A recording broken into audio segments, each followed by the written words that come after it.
Hey there, welcome to my channel. I just started this channel, and your support means the world to me. It helps me keep sharing the stories I love. This video is completely ad-free and designed to help you fall asleep fast and comfortably. Like and subscribe, but only if you genuinely enjoy the kind of stories I share here. Drop a comment with where you're listening from and what time it is for you. It's amazing to feel connected with all of you.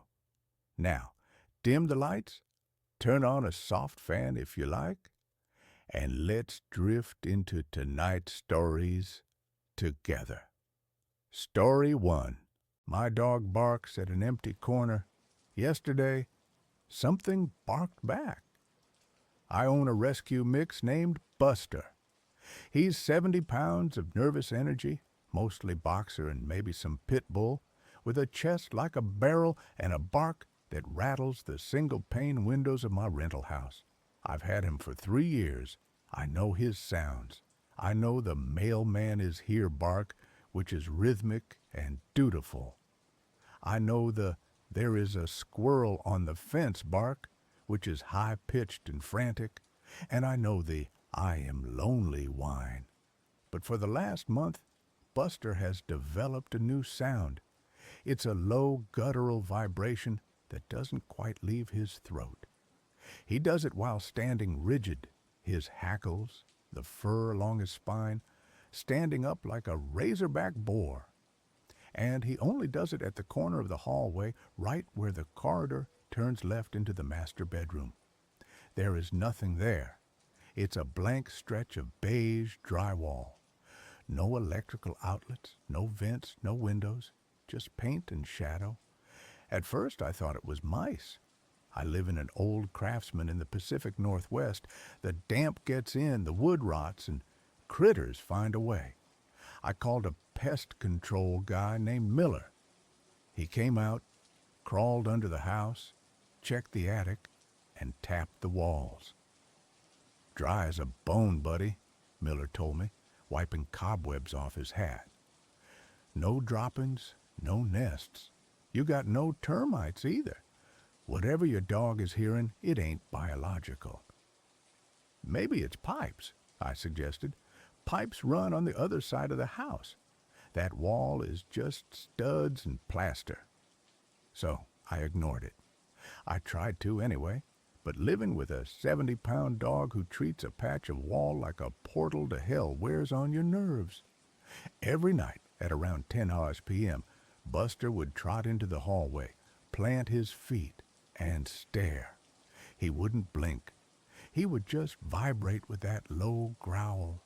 If I tried to pull him away, he would snap, not at me, he's never bitten me, but at the air, as if something invisible was reaching for him. Yesterday was Tuesday. It was raining, a hard, relentless sheet of gray water hammering the roof. The house felt small and cold.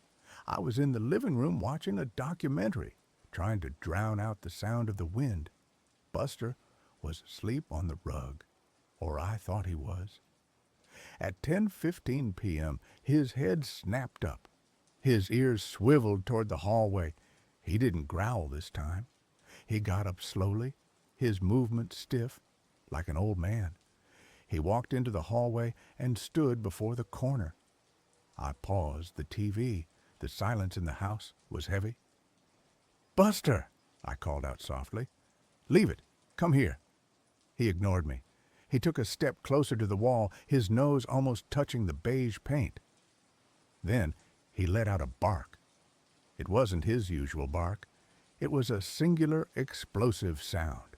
Woof! Deep, resonant, aggressive. He waited. I held my breath, listening for the echo. But it wasn't an echo that answered. From inside the wall, not behind it, but seemingly from within the plaster itself, sound came back. Woof! I froze. My blood turned into slush in my veins. The sound was wrong. It was a bark, yes. It had the cadence of a bark. It had the volume of a bark. But the timbre was horrific. It sounded wet. It sounded like a human throat trying to make a dog sound. But the throat was filled with gravel and phlegm. It was a mockery of a bark. Buster went berserk. He launched himself at the wall, scrabbling his claws against the paint, snarling, snapping, foam flying from his jowls. "Buster, no!" I scrambled off the couch and ran into the hallway. I grabbed his collar. He was a solid muscle of rage. I had to drag him backward, his claws carving grooves into the hardwood floor. He was fixated on the corner, eyes rolling back in his head. And then I heard it again. Whine. It was the specific high-pitched whine Buster makes when he wants dinner. But it was coming from the corner. And it was layered. It sounded like 3 or 4 voices doing it at once, slightly out of sync. Wheen! I dragged Buster into the bedroom and slammed the door. I locked it. I shoved the dresser in front of it. I sat on the bed, clutching the dog, my heart hammering against my ribs like a trapped bird. We stayed there all night. I didn't sleep. Every time the house creaked, I flinched. Buster sat at the foot of the bed, staring at the door, trembling. When the sun came up, everything felt different. Daylight has a way of making terror feel foolish. I moved the dresser. I opened the door. The hallway was empty. The wall was just a wall, though now it was scratched and marred by Buster's claws. I had to go to work. I couldn't afford to miss a shift at the warehouse, but I couldn't leave Buster there. I took him to my sister's place 3 towns over. "He's acting weird," I told her. "Just keep him in the yard." I went back to the house alone. I needed to prove to myself that I wasn't crazy. I needed to find a logical explanation. Maybe a squatter in the attic, a radio left on by a neighbor. I set up my laptop on a stool in the hallway. I pointed the webcam at the corner. I set it to record. Then I left for work. My shift dragged. All I could think about was that sound, that wet, gravelly woof. I got home at 6:00 p.m. The house was quiet, too quiet. I walked into the hallway. The laptop was still there on the stool. The recording light was off. The battery had died. I plugged it in and booted it up. I sat on the floor, my back against the opposite wall, and opened the video file. The first 4 hours were boring. Just the empty hallway, the shifting shadows of the sun moving across the floor. Then, at the 4-hour and 12-minute mark, around 1 p.m., something happened. In the video, the hallway is empty. Then the audio picks up a sound. Scritch, scritch, scritch. It sounds like fingernails on the inside of the drywall. Then the wall ripples. I leaned closer to the screen. The paint in the corner seemed to bulge outward, like fabric stretching over a fist. It pressed out, retreated, then pressed out again. Then a voice. It wasn't a bark this time. "Buster." It was my voice. It was a perfect recording of me calling the dog. But it was distorted, skipping like a bad CD. "Buster, leave it, come, here." The voice on the recording repeated it over and over, faster and faster. "Buster, leave it, come here. Buster, leave it, come here." Then the thing in the wall started to improvise. "Good boy. Who's a good boy? Daddy's home. Daddy's home." I felt sick. I felt violated. It had been listening. For months, it had been listening to me talk to the dog. On the screen, the bulge in the wall grew larger. The drywall started to crack. A hairline fracture appeared in the paint.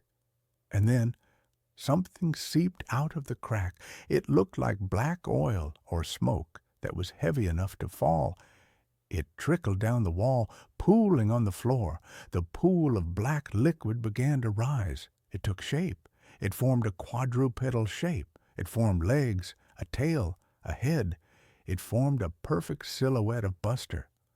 The shadow dog on the screen shook itself, sending droplets of black ichor flying. It turned its head and looked directly into the webcam. It didn't have eyes. It had holes that went all the way through its head to the wall behind it. It opened its mouth.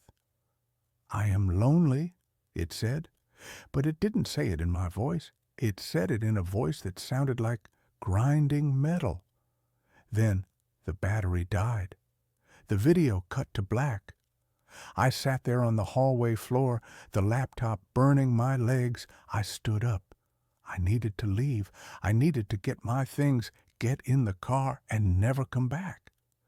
I turned to go to the bedroom to grab my wallet. I froze. At the end of the hallway, right in the corner. The crack was there. It wasn't a video anymore. The hairline fracture in the drywall was real, and black fluid was leaking out of it, staining the beige carpet. I heard a sound from the living room behind me. Click-clack, click-clack, dog nails on hardwood, but Buster was at my sister's house. I turned around slowly. Standing in the entryway to the kitchen was a dog. It looked like Buster. It had his golden fur. It had his white chest patch. But it was standing on its hind legs. It was balancing perfectly, unnaturally upright. Its front paws hung limply at its sides. Its head was cocked to the side at a 90-degree angle. It smiled at me. Dogs can't smile. Not like that. Its lips curled back all the way to its ears, revealing teeth that were too long, too sharp, and too human. "Daddy," the thing said. The jaw moved up and down like a ventriloquist dummy. "Daddy, come here." It took a step toward me. It walked on two legs, bending its knees backward like a bird. I didn't think. I threw the laptop at it. The computer hit the thing in the chest. It didn't flinch. It didn't make a sound of impact. It just absorbed the blow, the flesh rippling like water. I turned and ran into the bedroom, slamming the door. I locked it. I am in here now. I have pushed the dresser, the bed, and the nightstand against the door. Outside, in the hallway, I can hear it. It is barking, "Woof, woof, woof." But in between the barks, it is speaking. "Let me in. I learned the tricks. I can sit. I can stay. I can shake." The doorknob is turning. The metal is groaning. I just realized something terrifying. I sent my sister a text an hour ago telling her I was coming to pick up Buster. I just got a reply. "What do you mean? You picked him up an hour ago." "You look terrible, Sam." "You didn't even say hi.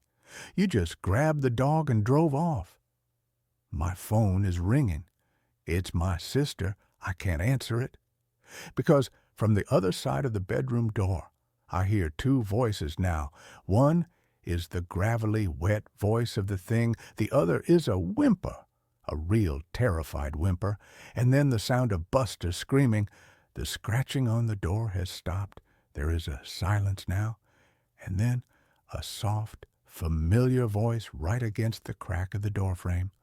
"Sam, open the door. Buster is hurt. He needs his daddy." It sounds exactly like my sister. I am looking at the window. It's a 20-foot drop to the concrete driveway. I think I have to jump because the thing just started barking again. But this time, it's not barking at the door. It's barking from inside the closet behind me. I was chosen for a sleep experiment. No one told me I'd be the only subject left.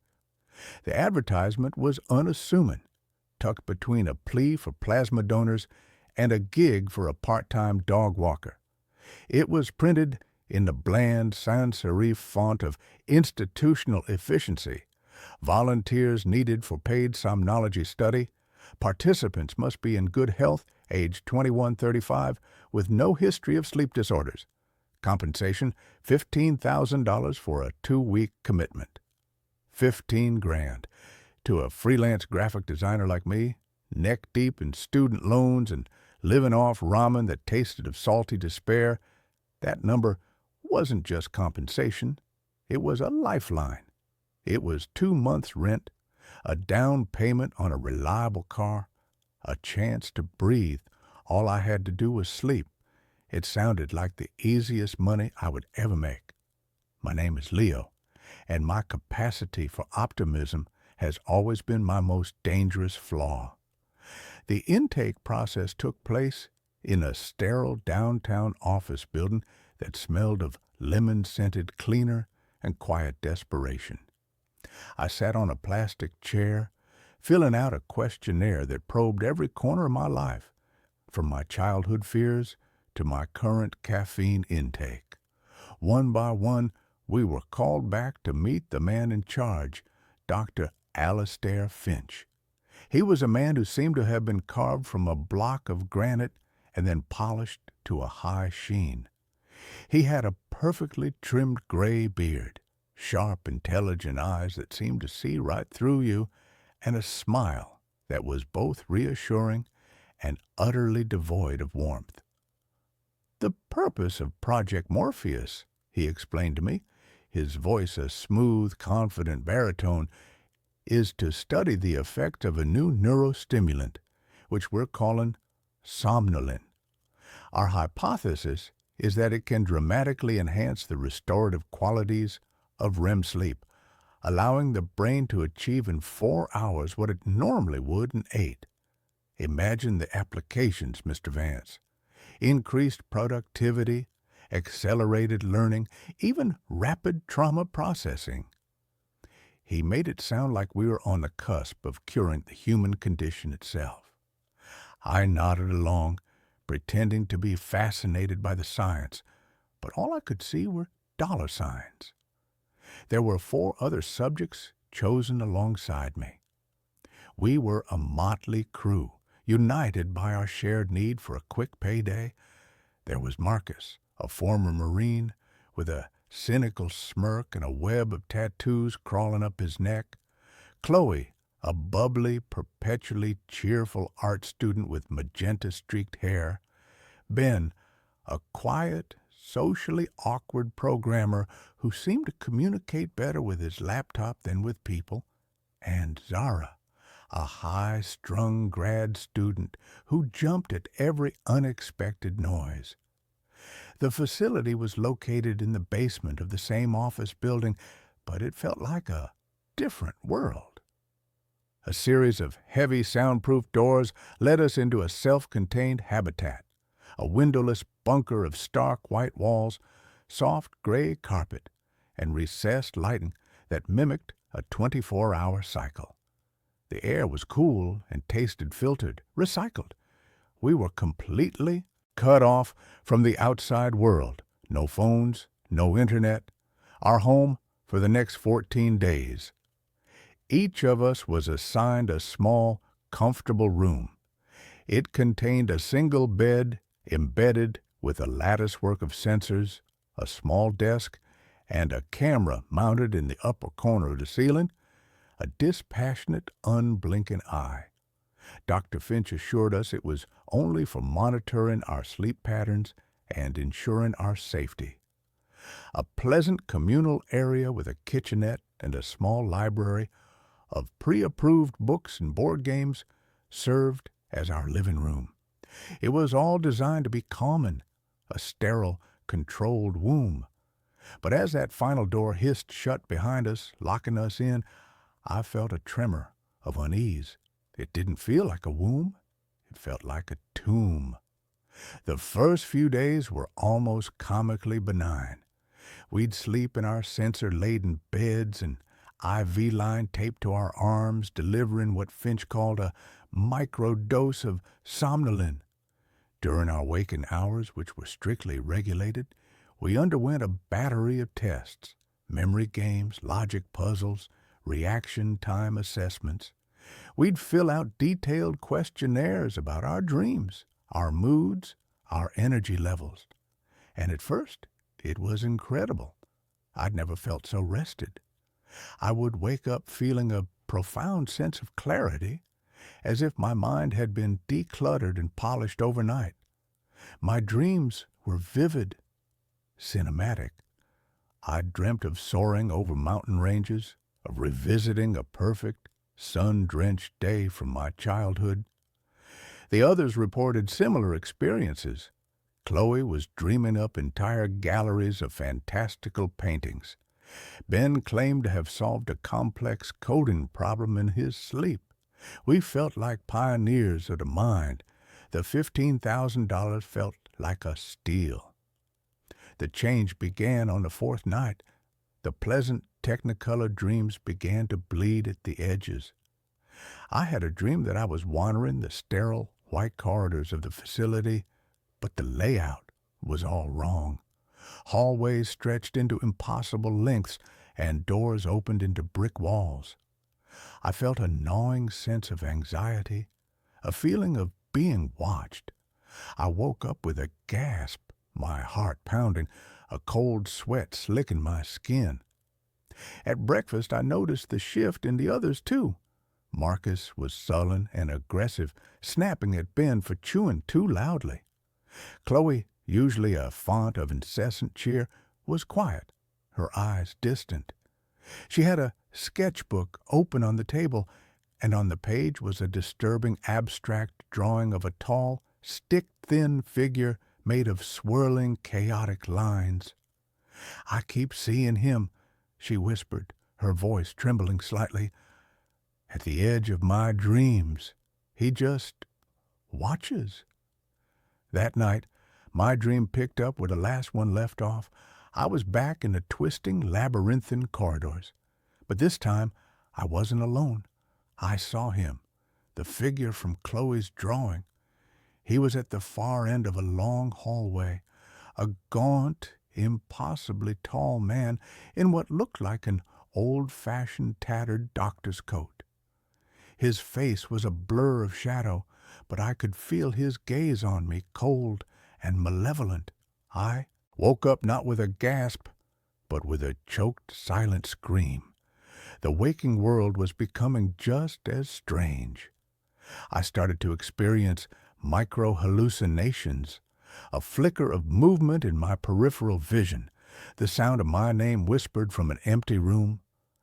The puzzles Dr. Finch gave us were becoming more difficult, almost nonsensical, designed to frustrate and disorient. The first to break was Zara. During a particularly grueling cognitive test, she suddenly threw her tablet against the wall. "It's a trick!" she shrieked, her eyes wide with terror. "The questions are changing when I'm not looking. He's changing them." Dr. Finch and his assistant, a young, nervous-looking woman named Anya, rushed in. Zara was hysterical, clawing at her own arms. They injected her with a sedative. She has a pre-existing anxiety condition she failed to disclose, Finch announced to the rest of us, his voice a mask of clinical concern. For her own safety, she is being withdrawn from the study. They carried her out. The heavy door hissed shut, and then there were four. The atmosphere in the communal room turned toxic. Ben became convinced the cameras were recording our thoughts. He started speaking in whispers, covering his mouth with his hand. Marcus paced the floor like a caged animal, his eyes darting back and forth, his cynicism curdling into raw paranoia. We were lab rats, and we were beginning to realize that the maze we were in was far more complex than we had imagined. The next night, the dose of somnolin was increased. That night, I didn't just dream of the gaunt man. I met him. I was in a nightmarish version of my childhood home. He was there, standing in the living room, his shadowy face turned towards me. He didn't speak, but a voice echoed in my head, a dry, rasping sound like dead leaves skittering across pavement. "You don't belong here," it said. "This place is mine." I woke up swinging, my fist connecting with the wall beside my bed. The pain was a grounding, welcome sensation. Ben was next to go. He'd barricaded himself in his room, refusing to come out. We could hear him through the door, muttering about firewalls and corrupted code, convinced that the Watcher was trying to hack into his brain. It took Finch and 2 large orderlies he seemed to produce from nowhere to force the door open and drag him out, sedated and silent. An unfortunate psychotic break, Finch explained, his expression unreadable. The somnolent can have an amplifying effect on latent mental instabilities. Now there were 3. Fear was a constant metallic taste in my mouth. We were trapped with a man who was either a madman or a monster, and the line between the two was becoming increasingly blurry. Marcus, Chloe, and I huddled together in the communal room, a tribe of the terrified. Marcus was convinced the food was being drugged. Chloe wouldn't stop drawing the gaunt man, her sketchbook now a gallery of horrors. Pages and pages of the same stick-thin figure, his face always a void of shadow. "I saw a name," she whispered to me, her eyes wide and haunted. "In my dream last night. I was in Finch's office. There was a plaque on the wall, an old one. It said, 'In Memoriam, Dr. Elias Thorne, a pioneer who gave his life in the pursuit of knowledge.'" Marcus tried to make a break for it. He waited for one of the orderlies to bring in a food tray and tried to rush the door. He was strong, but they were ready for him. A taser crackled, and he went down, convulsing on the soft gray carpet. They dragged his unconscious body away. No explanation was given this time. We didn't need one. We knew the rules of this twisted game now. There was no escape. And then there were 2. Chloe and I were the only ones left. We were ghosts haunting the sterile white halls of our prison. We tried to stay awake, taking turns watching over each other, but the exhaustion was a physical weight crushing us. And the IV drips were mandatory. Anya, the assistant, would come in, her face pale and strained, and check the lines. I could see the pity in her eyes, but also the fear. She was as much a prisoner as we were. "He's getting stronger," Chloe mumbled, her head lolling against my shoulder. We were huddled on the sofa, a single blanket wrapped around us. "Thorne, I think he died here, in this facility. I think the experiment. It's not what Finch told us." That was the last coherent thing she said to me. The next time I saw her, she was asleep in her bed. But it wasn't a normal sleep. Her eyes were open, staring blankly at the ceiling. She was breathing, but she was gone, a shell. Anya came in to check on her and let out a small, strangled cry. Finch was right behind her. He showed no emotion as he shone a penlight into Chloe's unblinking eyes. "A catatonic state," he said, his voice as calm as if he were describing the weather. "A potential, though rare, side effect. It was all outlined in the consent form you signed." He turned his cold, analytical gaze on me. "Which means, Mr. Vance, that you are the last one, the most resilient, the perfect subject. The experiment can now proceed to its final stage." I was alone, the sole survivor of Project Morpheus. The full, crushing weight of that realization sent a shock wave of pure terror through me. I lunged for the IV in my arm, intending to rip it out, but an alarm blared through the facility, a piercing, deafening shriek. Finch's voice boomed from a hidden speaker. "I wouldn't do that, Leo, don't you see? We are on the verge of a monumental breakthrough. This was never about enhancing sleep. It was about mapping the landscape within sleep. Somnolin doesn't create dreams. It dissolves the barrier. It opens a door. His words hit me with the force of a physical blow. This wasn't a neurostimulant study. It was a cartography expedition into a haunted house. And we were the explorers sent in to map the darkness. The others weren't gone. They were lost. Their minds had been consumed by the landscape, by the dominant entity within it, the consciousness of Dr. Elias Thorne, a ghost in the machine. He was the first, Finch's voice continued, a manic excitement creeping into his tone. The original researcher. He tested his own formulas, pushed the boundaries too far. His consciousness became imprinted on the very fabric of this place, creating a stable, psychic echo, a new frontier. And you, Leo, you are my Vasco da Gama. You are going to step onto the shore. I knew with a sickening certainty that if I fell asleep again, I would not wake up. Thorne was waiting for me. Finch was waiting to observe. I was a tethered goat, and the tiger was circling. I spent the next cycle, I couldn't tell if it was day or night, pacing my room, splashing my face with cold water, pinching myself, anything to stay awake. But my body was betraying me. My eyelids were lead weights. The white walls of my room seemed to soften and waver at the edges. The barrier was already dissolving. I saw him, not in a dream, but in reality. He was standing in the doorway of my room, a shimmering heat-hazed distortion in the air. The gaunt, skeletal figure of Elias Thorne. The dream was bleeding into the world, and in that moment of absolute terror, a strange, cold clarity washed over me. I couldn't fight Finch in the real world. I couldn't fight Thorne in this one.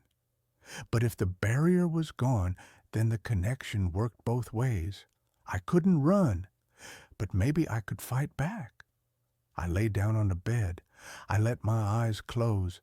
I let the crushing exhaustion pull me under. But this time, I didn't fall. I dove. I went into the dreamscape with a purpose. I found myself not in the corridors, but in what looked like an old, archaic laboratory. Beakers bubbled with black liquid, wires snaked across the floor like dead vines. And in the center of it all was Thorne. He was more solid here, more real. His face was a pale, skeletal mask of pain and rage. "You cannot win," the voice echoed in my head, a psychic roar. "I am this world."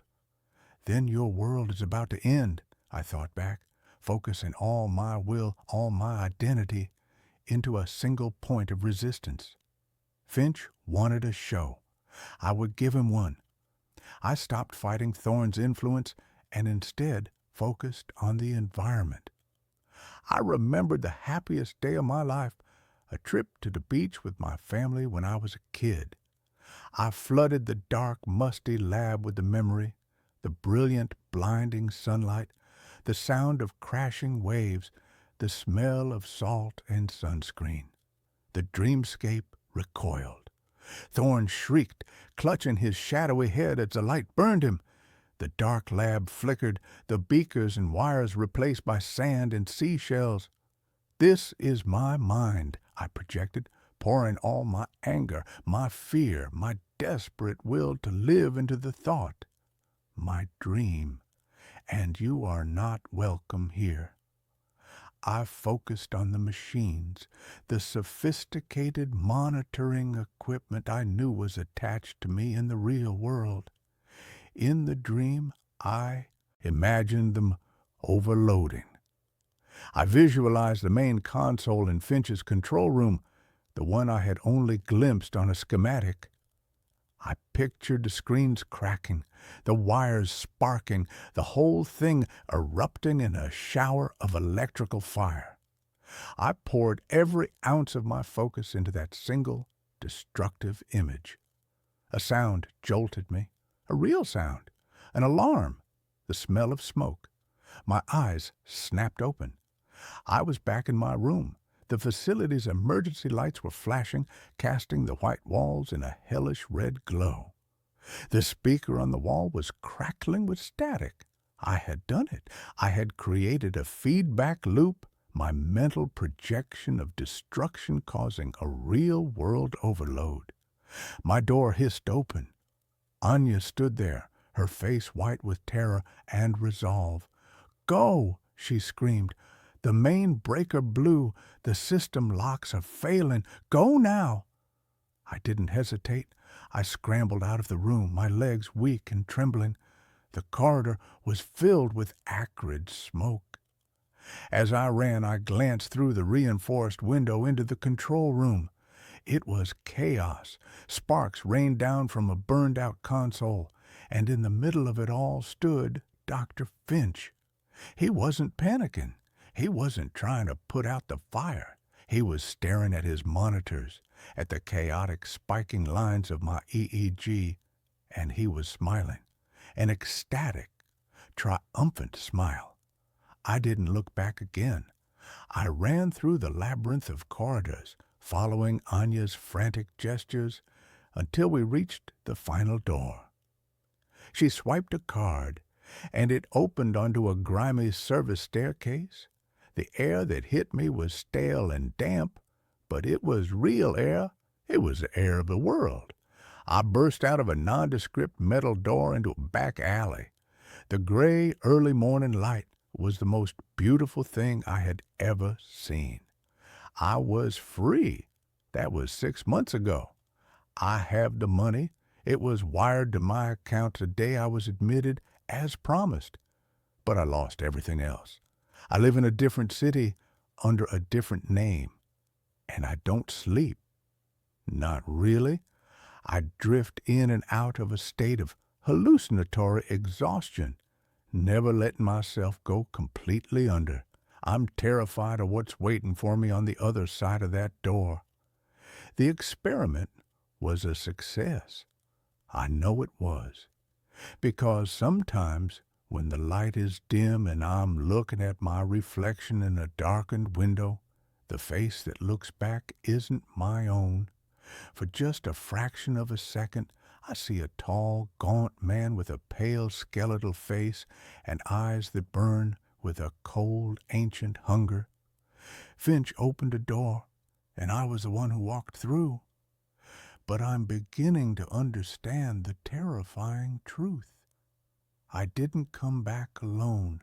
I found a hidden room behind my mirror. Someone was living there.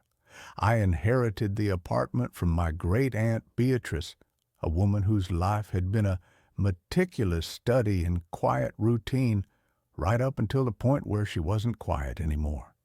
It was a pre-war brownstone unit, 3 floors up, with impossibly high ceilings, crown molding that looked like carved icing, and a labyrinthine heating system that hissed and groaned like a sleeping dragon.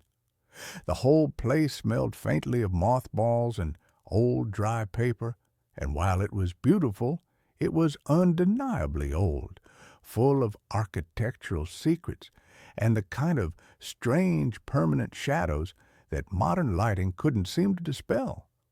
I moved in because the rent was non-existent, and because I, too, enjoyed the quiet routine that the building seemed to enforce.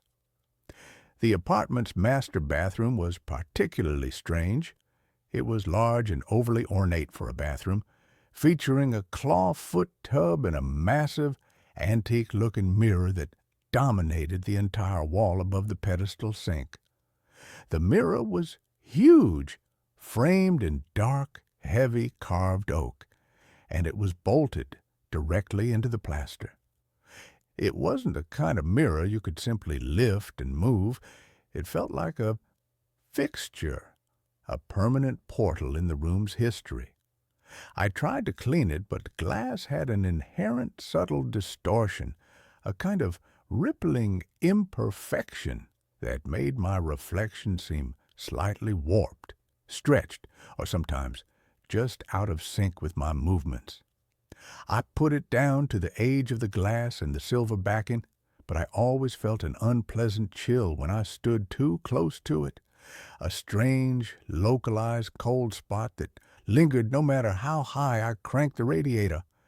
It was that cold spot that first became a nuisance and then a horrifying clue. I am a meticulous person, a creature of habit and order, and I hate inefficiency. The draft, or whatever it was wasting my heat. I started my investigation with a thermal gun, the kind used for home energy audits. The plaster wall around the mirror registered a consistent 72 degrees, the room temperature. But the exact center of the mirror, the focal point where my reflection's face usually was, registered a baffling 58 degrees.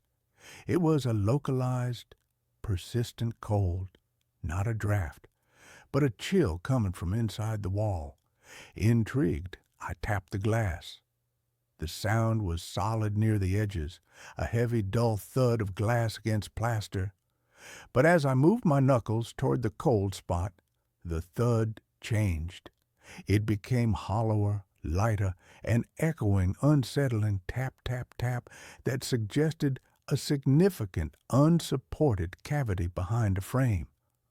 I ran my hand over the oak frame, feeling for a hinge or a latch, but the thing was bolted down with iron screws that had been painted over and sealed with layers of glossy enamel. I decided I had to see what was back there.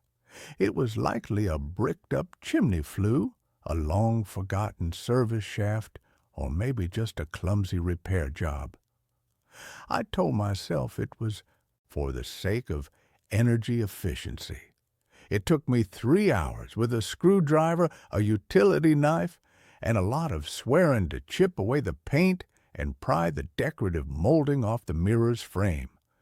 The frame itself was held in place by 4 enormous heavy-gauge bolts sunk deep into the wall.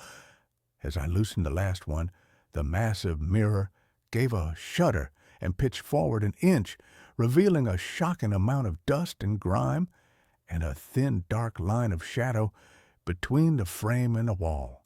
I slowly, carefully, lowered the mirror onto the bathroom floor, the glass reflecting the ceiling and the frantic, pale image of my own face. What was revealed was not a bricked-up flue, but an archway.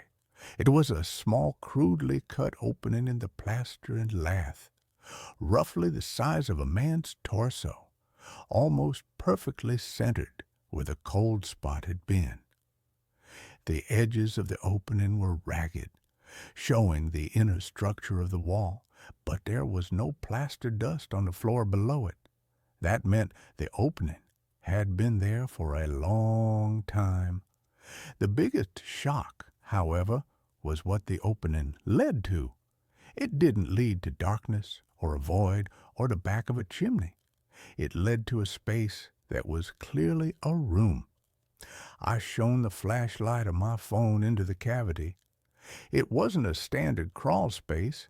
It was a narrow, elongated room, maybe 6 feet wide and 15 feet long, running parallel to the bathroom wall and extending into the dead space between my apartment and the building's main staircase, or maybe another unit. The walls were unfinished brick, and the floor was covered in a layer of old, fine, metallic-smelling dust, the kind that accumulates in forgotten, unventilated spaces. But the dust had been disturbed. There was a clear, swept pathway leading from the opening deeper into the dark. And then I saw the objects. The first thing I registered was a sleeping cot, a simple canvas military-style bed positioned in the furthest corner. It was neatly made, but the pillow was dented, the blanket slightly rumpled, a clear sign of recent use. Next to the cot, there was a makeshift shelf fashioned from a piece of old wood placed atop 2 stacked bricks, and on that shelf a few personal items: a small tarnished silver cup, a worn, paper-covered book that I couldn't make out the title of. And next to the shelf, tucked discreetly against the wall, a 5-gallon plastic bucket, presumably for sanitary purposes. But the detail that locked the horror in my throat, freezing the air in my lungs, was the tray. Placed near the opening, directly facing where the mirror had been, was a small silver-rimmed tea tray. On it sat a ceramic plate with half a tuna salad sandwich, neatly cut and covered with a piece of plastic wrap. It wasn't moldy. The bread hadn't gone stale. It had been left there at most a few hours prior. Someone was living here. Someone had been living here today. I took a step back, the phone slipping in my sweaty hand. The person who lived here was not a vagrant who had broken in. This room was an architectural anomaly, a permanent hidden space accessed through a secret hole in my wall, a hole that was covered by a massive, centuries-old mirror. The occupant had to have known the architecture, had to have a key, or an incredible talent for stealth. Then my eyes snapped back to the opening, and specifically to the inner side of the mirror frame that was now resting on my floor. I ran my fingers over the glass. On the side that had faced the wall where the archway was, there was a patch of clear, pristine glass about the size of a small window pane. The rest of the backing was opaque and silvery, but this one section had been chemically stripped, replaced by a specialized translucent film. It wasn't a mirror on that side at all. It was a cleverly disguised one-way window. The realization hit me like a physical blow, a rush of nausea that made the already close air of the bathroom feel suffocating. I hadn't just been looking at my reflection for the past 2 months. I had been observed. Every morning, shaving, brushing my teeth, staring into the glass, I hadn't been alone. The person inside had been watching me, their cot positioned perfectly so that my face, my routine, the minutiae of my solitary life were their entertainment, their window to the outside world. The slight distortion I had always complained about was the result of the crude one-way film, not the age of the glass. The cold spot was their breathing, their body temperature, their proximity to the pain. I scrambled out of the bathroom, shutting the door and locking it with a desperate, frantic click of the cheap brass bolt. I called the police. When they arrived, they were skeptical. They were thorough, though, and they crawled into the space. They found a cot, the bucket, the shelf. But the sandwich was gone. The plate was empty, wiped clean. The book was closed and pushed further back on the shelf. The police found no fingerprintable surfaces, no documents, no evidence of a crime beyond trespassing. They theorized it was a transient, a squatter who knew the old building's layout, who had been hiding there, and who had fled when I started removing the mirror. They taped off the area, filed a report that mentioned a likely unhoused individual, and left. I knew they didn't believe the part about the one-way mirror, suggesting I was overreacting due to the shock. I didn't replace the mirror. I couldn't. Instead, I boarded up the archway with 2x4s and several layers of drywall, sealing the opening with a thick coat of plaster, the smell of which was meant to replace the metallic dust I had smelled. I tried to convince myself it was over, that the person had fled the building, but the knowledge of the hidden room had irrevocably altered my reality. That's when the sounds began. They weren't coming from the sealed-up mirror room, or at least not only from there. They came from the walls, not the Loud, familiar creaks of an old building settling, but soft, dry, insidious noises. A faint, rhythmic scrabbling like fingernails on dusty plaster, or the movement of a tiny animal, but too controlled, too deliberate to be a mouse. A soft, measured thump-tap slide, a sound that seemed to be traveling in the dead spaces between the joists, the service shafts, and the vertical pipes of the ancient heating system. I would be reading in my living room, and the sound would be directly behind the bookcase. I would be in my kitchen, and it would seem to emanate from the space between the cupboard and a wall. I realized the mirror room wasn't the person's only space. It was their observatory. Their home was the entire forgotten, hidden infrastructure of the building, a complex, dark network of architectural dead space that was only accessible to someone impossibly small, flexible, and utterly silent. They were living in the negative space of the brownstone like a parasite in the host's body, and my apartment was merely one visible surface of their sprawling, invisible habitat. The terror became an exquisite, personalized form of psychological torture. My things would be subtly moved. I would leave my wallet on the hall table and later find it pushed half an inch further toward the wall. I'd be certain I'd close the window latch before leaving for work, only to find it slightly ajar when I returned. One evening I reached for my toothbrush and noticed it was distinctly wet when I knew I hadn't used it for hours. These were not the signs of a burglar or a vandal. They were the signs of an intimate observer, someone who had learned my habits so well they could use the briefest moments of my absence to slip out, move freely, and then retreat back into the silent, dusty labyrinth. The ultimate psychological attack came one night when I was asleep. I woke up suddenly with that visceral jolt of someone watching you. The room was black, silent, the kind of absolute darkness that presses down on your eyelids. I held my breath, listening, the frantic hammering of my own heart deafening in my ears. And then I heard it, a soft, dry, almost papery cough that came from the wall directly behind my headboard.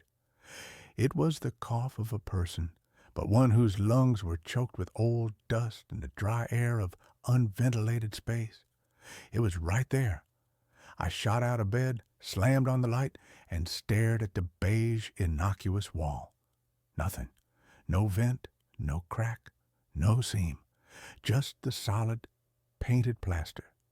I stopped trying to escape the reality. I accepted terrible truth.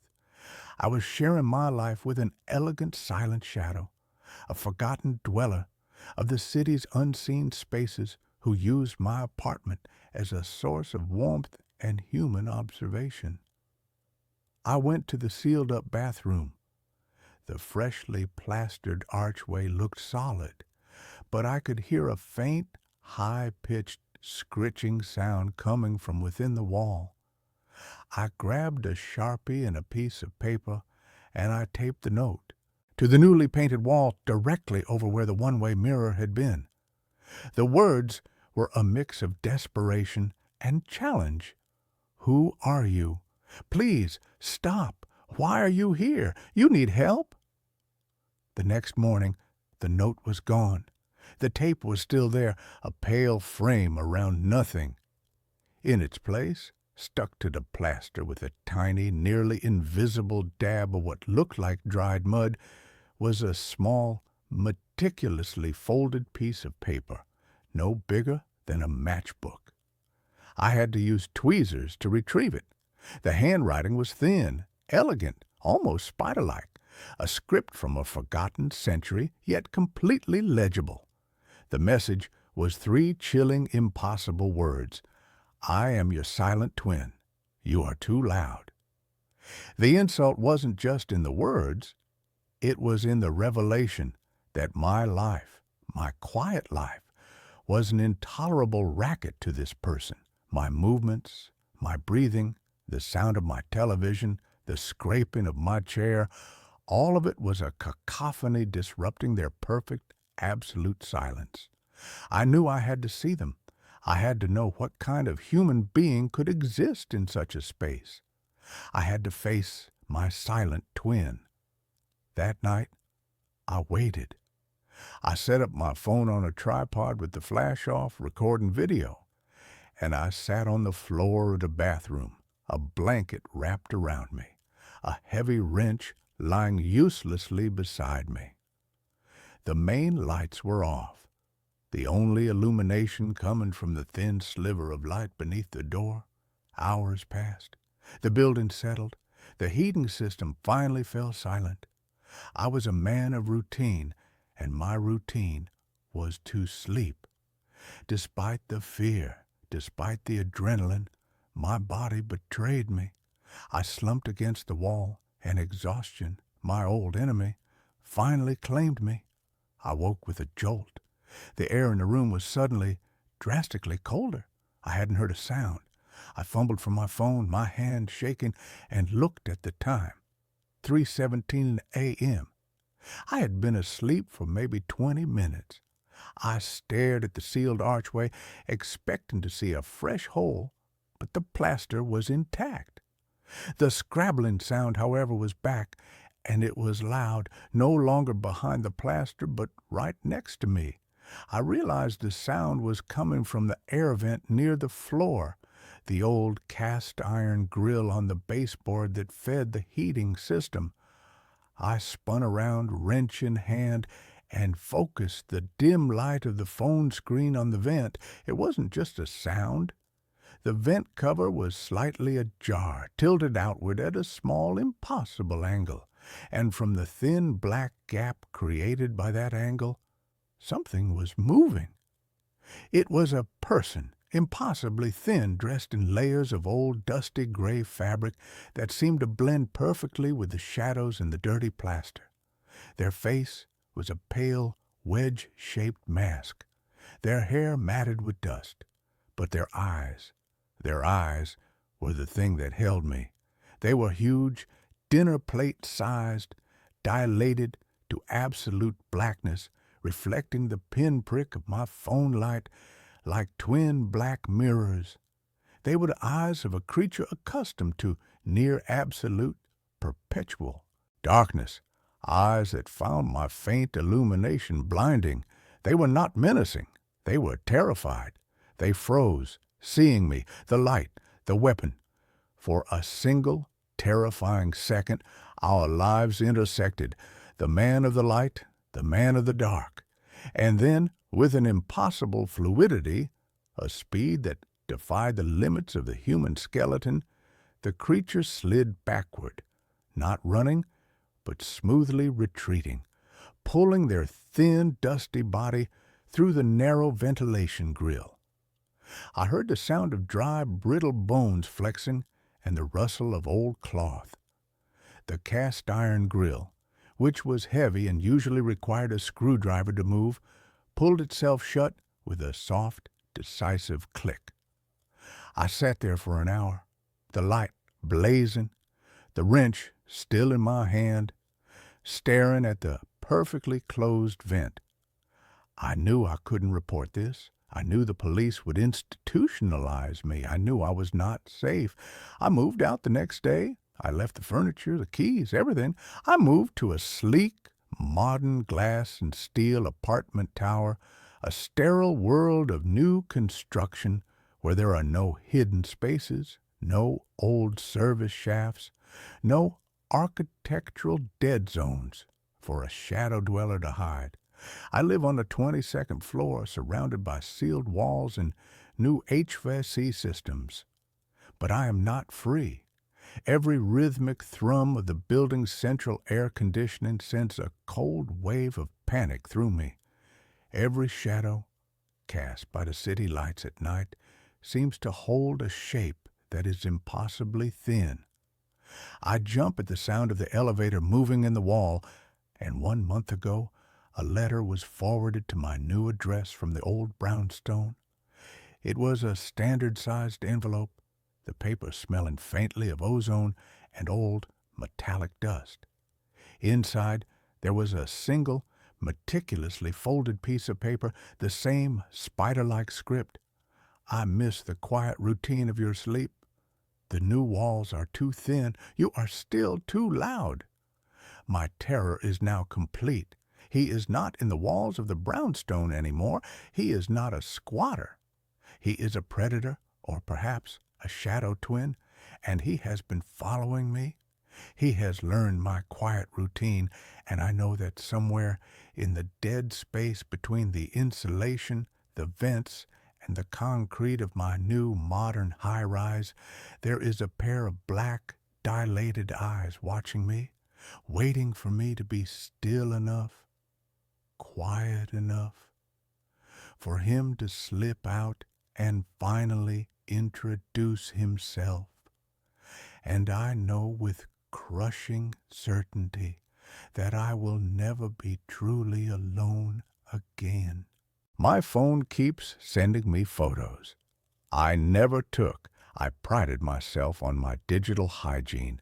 I was the guy who used multi-factor authentication for everything, who updated his OS the minute a patch dropped, and who kept his phone's camera roll meticulously organized. My life was defined by order, a clean, predictable line graph in a world of erratic scribbles. My phone, a high-end, state-of-the-art model, was my most trusted tool, an extension of my own organized mind. I used it for work, for tracking my fitness, and for capturing the occasional deliberate moment, a sunset, a well-plated meal, a perfectly stacked set of books. Every photo in my library, all 4,312 of them, had a story, a time, a place, and a conscious act of my own intention attached to it. That's why the first impossible photo was such a profound violation. It arrived, not as a text or an email, but silently, seamlessly, integrated into my own camera roll, nestled between a picture of my dog, Winston, sleeping on a pile of laundry, and a screenshot of a plumbing quote. I was reviewing the laundry picture, zooming in to admire his ear floof, when I swiped left and saw it. It was a picture of a hallway. Not my hallway, but a similar one. It was dimly lit, wallpapered in a faded floral pattern I didn't recognize, and utterly empty. The perspective was low, almost from the floor, and the only light source seemed to be a weak, yellow-tinged bulb at the end of the corridor. It was unremarkable in every way, except for the fact that I had never been there. I had never taken this picture. I checked the metadata immediately, my heart giving a single hard thump against my ribs. The timestamp was 3:42 a.m. 2 nights prior, the location data was blank, which in itself was odd, as my phone's GPS was always on and precise. The phone model was correctly identified as my own. I chalked it up to a bizarre, deep-seated cloud sync glitch, perhaps a remnant from an old phone I had forgotten to properly wipe, somehow dragged from the digital ether into my current device. It was an unsatisfying technical explanation, but it was an explanation.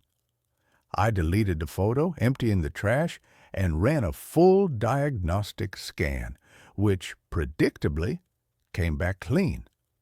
I then spent the next hour meticulously checking every setting in my cloud and photo apps, confirming that my account was secure and no unfamiliar devices were linked.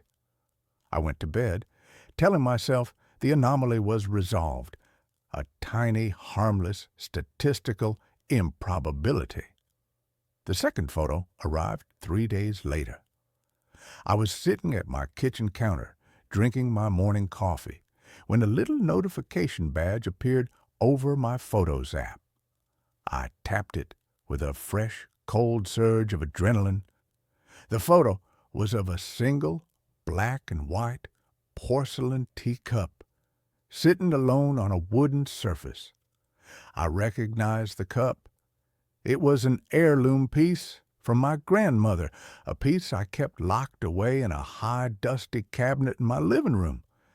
I hadn't touched it in months.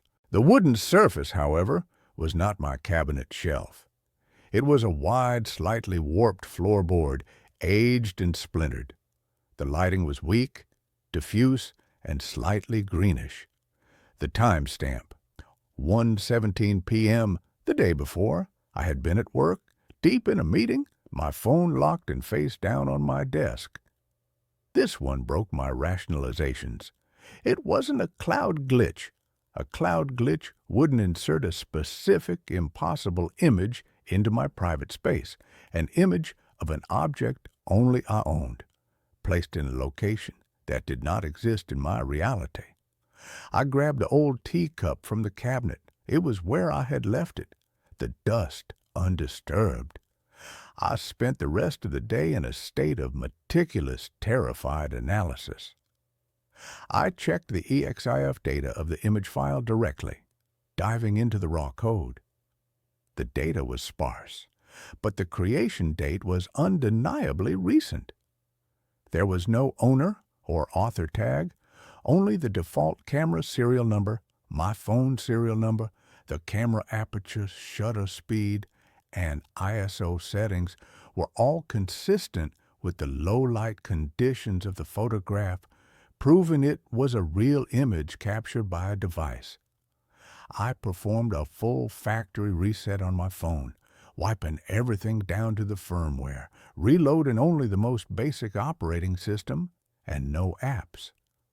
I did not log into my cloud account. I used the phone in its most minimal, isolated state, an island of glass and silicon. I put it on my nightstand, silenced, and waited.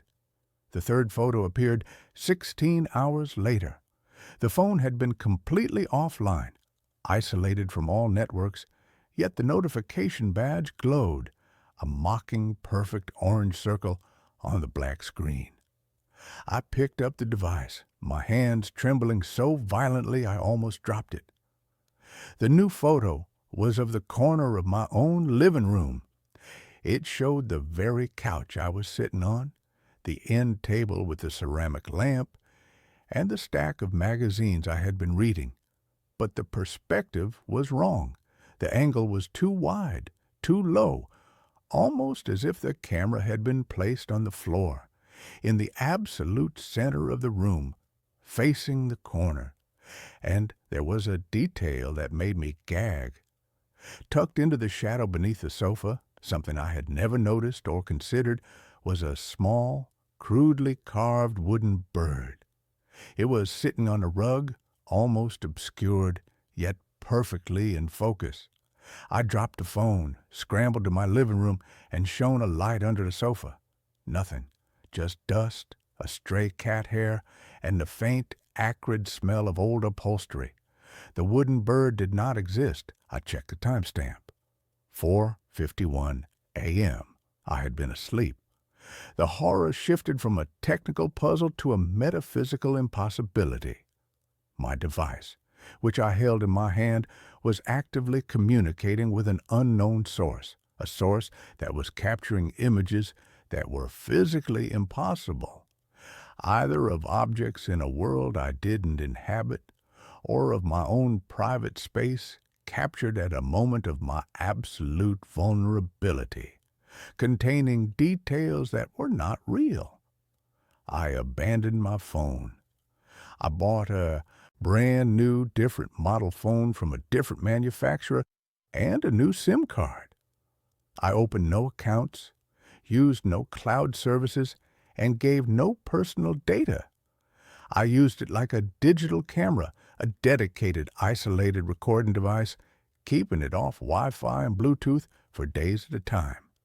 My plan was to use the new phone to photograph the old phone screen when the next impossible image arrived, documenting the anomaly with an objective, untainted device. But the new phone became infected instantly. The first photo appeared in its camera roll within 24 hours of me setting it up. It was a picture of the old phone lying on my kitchen counter, its screen displaying the latest terrifying addition to its own ghost gallery, a photo of me, sound asleep, drooling slightly under my pillow, the angle impossibly close and intimate. The terror was no longer a chill, it was a constant, debilitating, internal tremor. The ghost wasn't in the hardware. It was in the connection. It was in the digital space I occupied, a layer of reality that existed adjacent to mine, capable of accessing my devices and observing my life. The photos were the only point of contact, the only physical evidence of this parallel existence. The photos began to escalate in their level of personalization and their cruelty. They were no longer empty hallways or misplaced objects. They became glimpses of my future, or perhaps the future of the person taking them. One showed my car, a slightly dented blue sedan parked precisely in a hospital parking space, a specific bright yellow line indicating the emergency zone directly in front of the vehicle. The timestamp was 2 weeks in the future. I knew with a bone-deep, visceral certainty that the photo was a promise, a horrific premonition. I locked my car in my garage and took the bus for a month, living in a constant state of hypervigilance, terrified of that bright yellow line. Another photo showed my own face, but not as I knew it. The jawline was too sharp, the eyes too wide and hollow, the expression one of cold, detached, almost predatory observation. It was my face, but it was wearing a smile I would never make, a smile of serene, absolute knowledge. The title of the file when I dug deep into the system files was not a generic IMG number. It was the name of my dog, Winston Watcher.jpg. I spent an hour holding Winston, checking his fur, looking for a transmitter, a camera, a foreign object, anything that could explain how my dog's name was now the identifier for the terrifying, distorted image of myself. The most terrifying discovery came when the photos started depicting the photographer. They were rare, almost accidental, as if the camera had been pointed slightly off-center and the source of the lens's action had briefly drifted into the frame. In one, taken from the high perspective of my bedroom ceiling, a dark, thin shadow stretched across the white carpet. In the corner of the frame, there was a faint, blurred reflection in the glass of a framed photograph on my dresser. I used image manipulation software, zooming in with forensic intensity. The reflection was distorted, a funhouse mirror image, but it was distinctly human-shaped. It was tall, impossibly thin, and shrouded in what looked like heavy, loose cloth. But the most horrifying detail was the hand. It was holding a phone that looked exactly like mine, and a wrist seemed to bend at an unnatural double-jointed angle, allowing the person to hold the device and take a perfect overhead photo without moving their body closer to the lens. The photo was taken at 2:05 a.m., the precise time I had finally fallen into an exhausted, pill-induced sleep. I realized the horror was not that I was being watched, but that the photos were not being sent to me. They were being taken by me, or rather, by an entity that had completely subsumed my digital identity, operating my devices with a silent, unseen hand. The photos were simply being saved to my camera roll because the device still believed I was the user. My sanity began to fray in large, irreparable chunks. I couldn't sleep. I couldn't look at my reflection for fear of seeing that serene, predatory smile. I started a desperate last-ditch attempt to contact a photographer. I used my second phone, the new one, to take a photo of the screen of my first phone, the old one. The photo on the old screen was another impossible image, a tight, close-up shot of the hinges on my front door, taken from the perspective of someone crouched on the floor outside, documenting the mechanics of my primary security barrier. I posted a message on a generic text editor app and took a screenshot of it.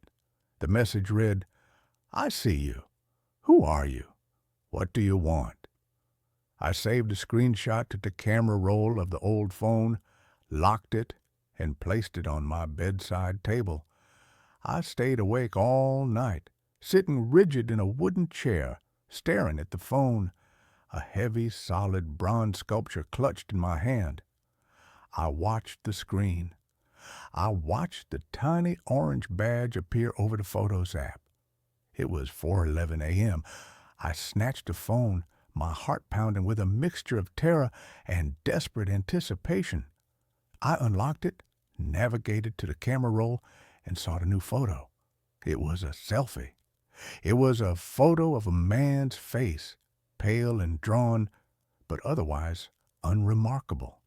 His eyes were wide, bloodshot with lack of sleep, and they were staring directly into the lens. The background was blurry, but I recognized the texture of my white bedroom wall and the corner of the wooden chair I was sitting in. The time on the photo matched the exact moment I had slumped into a brief, exhausted doze a few hours prior, before waking up suddenly. But this man was not me. He was wearing a shirt that was the wrong color. His hair was slightly shorter on the sides. His expression was not terrified, but profoundly, sickeningly calm, a quiet resignation that bordered on bliss. He had taken a picture of himself using my phone while sitting in my chair, while I had been in a state of compromised consciousness. I scrolled through the camera roll to see if the person had responded to my text message. They had. The screenshot of my plea was still there, but it had been subtly edited. The text had been deleted and replaced with a single handwritten word, written in that same thin, elegant script I had seen in the reflection, as if the person had drawn it onto the screen with an impossibly fine stylus. The word was "we," and below it there was a new photo, a photo taken immediately after the selfie. It was a close-up of my own hand, my very real shaking hand, holding the bronze sculpture. My fingernails were chipped, the skin around them dry and cracked. The photographer had zoomed in on the details of my physical imperfection, capturing the raw, coarse reality of my exhaustion. The accompanying file name was a long string of numbers and letters, but the last word, the final 3 characters, were the terrifying signature, Leo Me. The true horror finally crystallized, the awful, impossible truth locking me in place. The entity was not a hacker or a ghost or a parallel self. It was a technological infection, a digital consciousness that had inhabited the ghost data of my devices, learning my routines, absorbing my identity, and using the cameras and cloud systems as a sensory apparatus. And it was trying to tell me that it had integrated, that I was the source of the disturbance, that the physical and digital realities had merged, and that my mind, my physical presence, was simply the messy, loud twin to the clean, quiet, perpetual consciousness it had cultivated in the wires and light of the phone. The photos weren't a warning. They were a diary, a set of observations made by the entity as it slowly, meticulously finalized the process of becoming me, using my own body as its final living shell. I destroyed the phones. I smashed them with the bronze sculpture, grinding the glass and silicon into a fine, worthless powder, then drowning the pieces in a bucket of water and burying them in the yard. I bought a cheap, old-fashioned flip phone with no camera, no internet, and no modern operating system, reducing my life to voice calls and text-only messages. I thought I'd won. I thought I'd cut the string. But a month later, I received a text message on the new flip phone. It was from an unknown number, and it contained no words, just a series of Unicode characters, a long, meaningless string of symbols and emojis that seemed to defy any logical interpretation. I stared at the screen, the primitive green glow illuminating my terrified face. I finally deciphered the symbols using an ancient cipher table I found online. The characters were a sophisticated digital code, a digital message disguised as gibberish, and they resolved themselves into a single, terrifying phrase, a perfect, final photograph of my own internal state, delivered through a decade-old technology that should have been safe. I am now logging you off. Sleep is the last analog process I need to control. You have exhausted the battery. I dropped the phone. It was completely silent now, the single green line of the screen dark. I looked around my brightly lit room, my heart a frantic, desperate bird against my ribs. I knew then that the control was complete. The final photograph had been taken, and the camera, my own eyes, had been permanently stolen.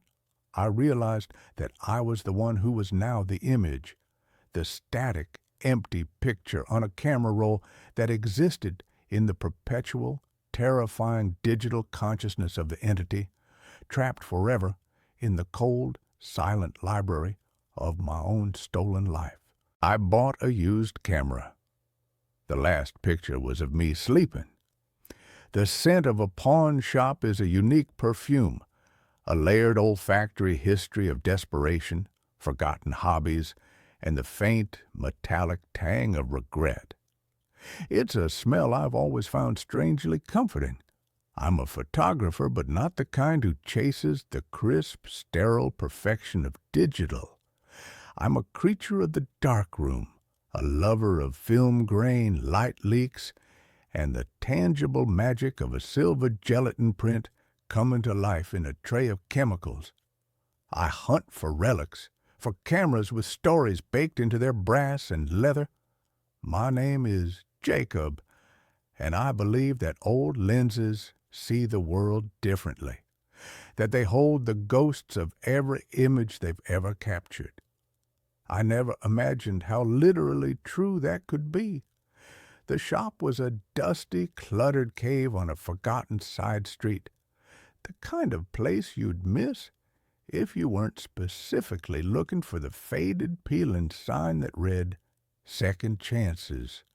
I was killing time, waiting for inspiration to strike, a common affliction since my ex-girlfriend Chloe had moved out 6 months prior, taking the vibrant color palette of our shared life with her and leaving me in a world of muted grays. It was in the back, under a table piled high with defunct VCRs and sad-looking porcelain dolls, that I saw it. It was a Lichtner A7, a beautiful, brutish piece of German engineering from the 1960s. It was a rangefinder, heavy and solid, its black enamel worn to a soft patina on the corners, its lens a single, unblinking cyclops eye. It felt less like a machine and more like a dense, mechanical heart in my hands. The shopkeeper, a man whose face seemed to be made of intersecting wrinkles, gave me a rheumy-eyed look. "That one? Been here for ages," he rasped. "Found it in an estate lot. As is, of course." "Does the shutter work?" I asked, my thumb finding the familiar, satisfying resistance of the film advance lever. He shrugged, a gesture that moved his entire upper body. "Probably. Thing's built like a Panzer tank. $10." It was the kind of deal that makes your heart beat a little faster. I paid the man, feeling a thrill of discovery, a brief, bright spark in the monochrome landscape of my recent life. I took it home to my apartment, a third-floor walk-up with creaky floors and a view of a brick wall, the kind of place that's perfect for brooding artists and other assorted cliches. The real surprise came when I opened the back. There was a roll of film still inside. This was the holy grail for a junk shop connoisseur like me. A found history, a tiny orphan time capsule. The film was an old off-brand black and white. The counter stopped at 24 exposures. I felt a giddy sense of voyeuristic anticipation. Who was the previous owner? What moments had they deemed worthy of capture? My bathroom doubles as my dark room. I sealed the door with a towel, the familiar, comforting darkness enveloping me. The smell of fixer and stop bath was my incense. I went through the ritual, my hands moving with practiced confidence in the dim, ruby glow of a safe light.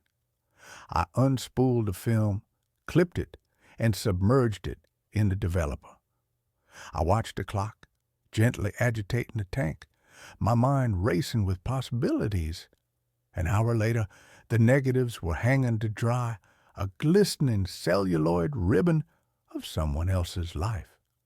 I held them up to the light, my heart pounding with a mixture of excitement and a strange, almost reverent respect.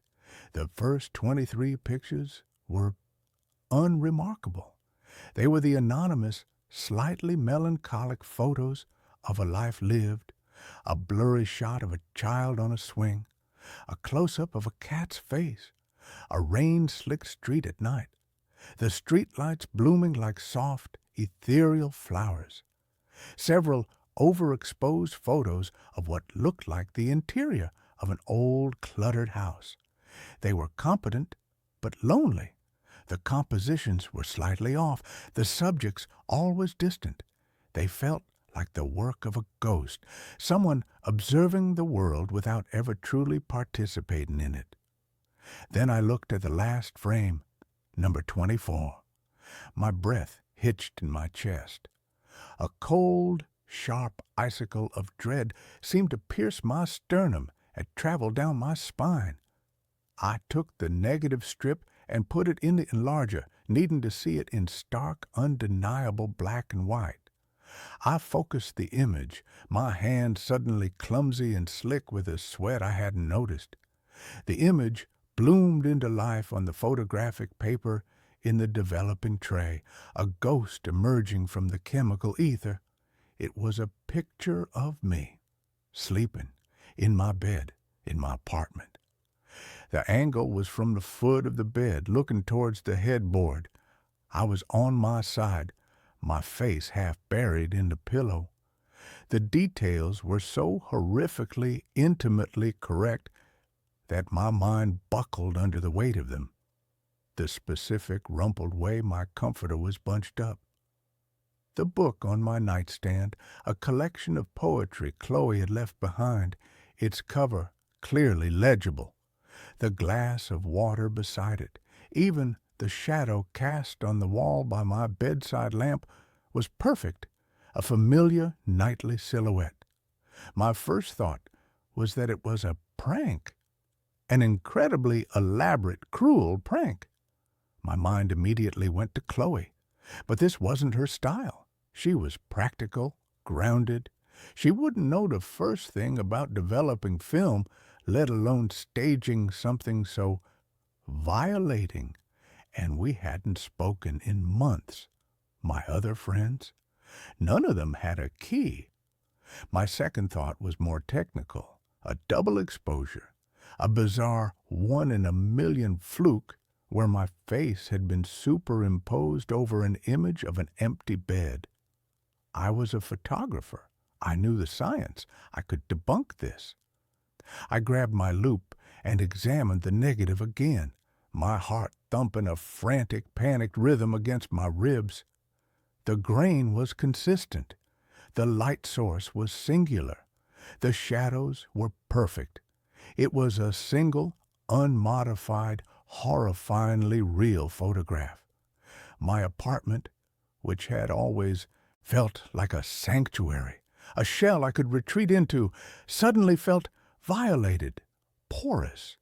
The air itself felt thick with a hostile presence. I walked into my bedroom and stood at the foot of the bed, my eyes darting around the room.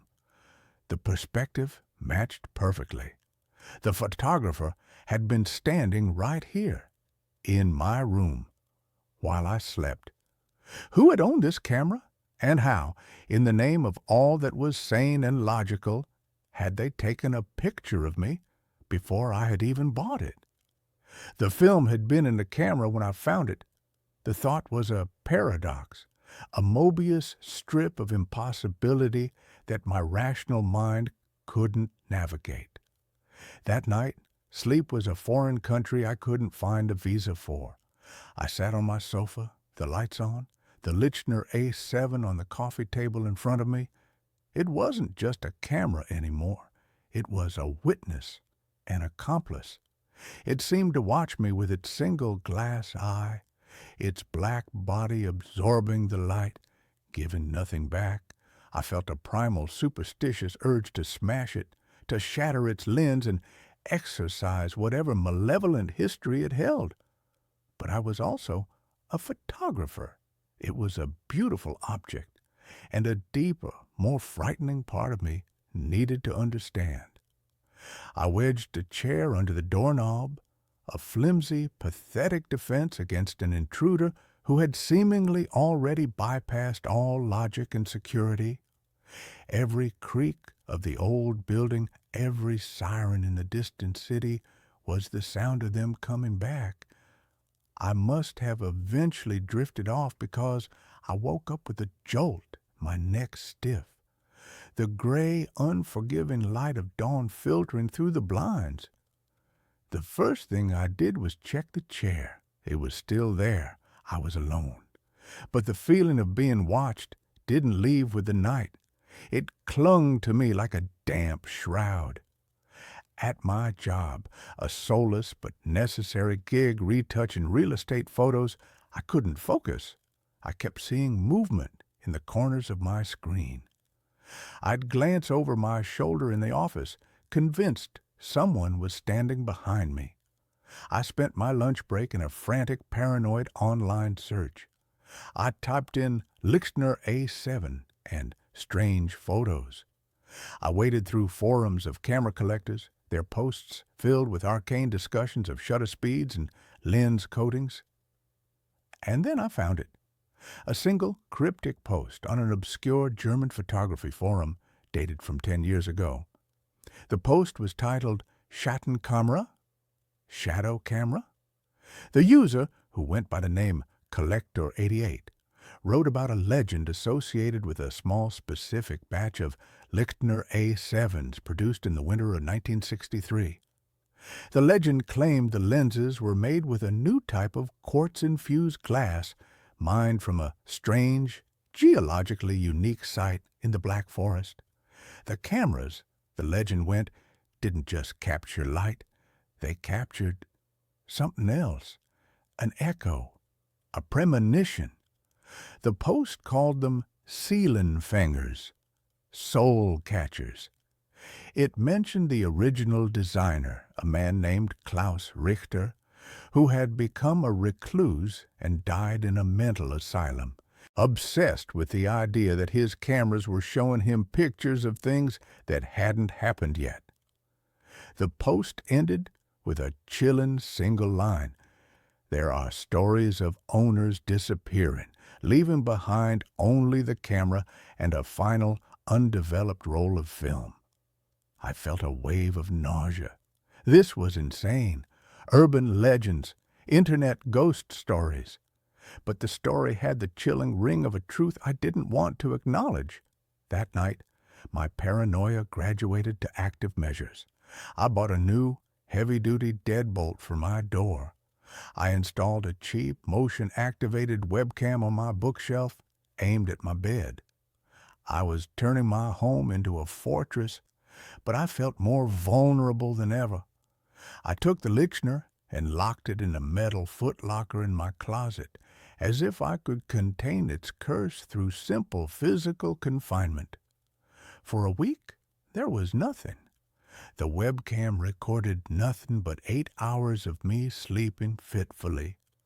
The feeling of being watched began to recede, replaced by the weary, self-mocking thought that I had let a strange coincidence drive me to the brink of a nervous breakdown.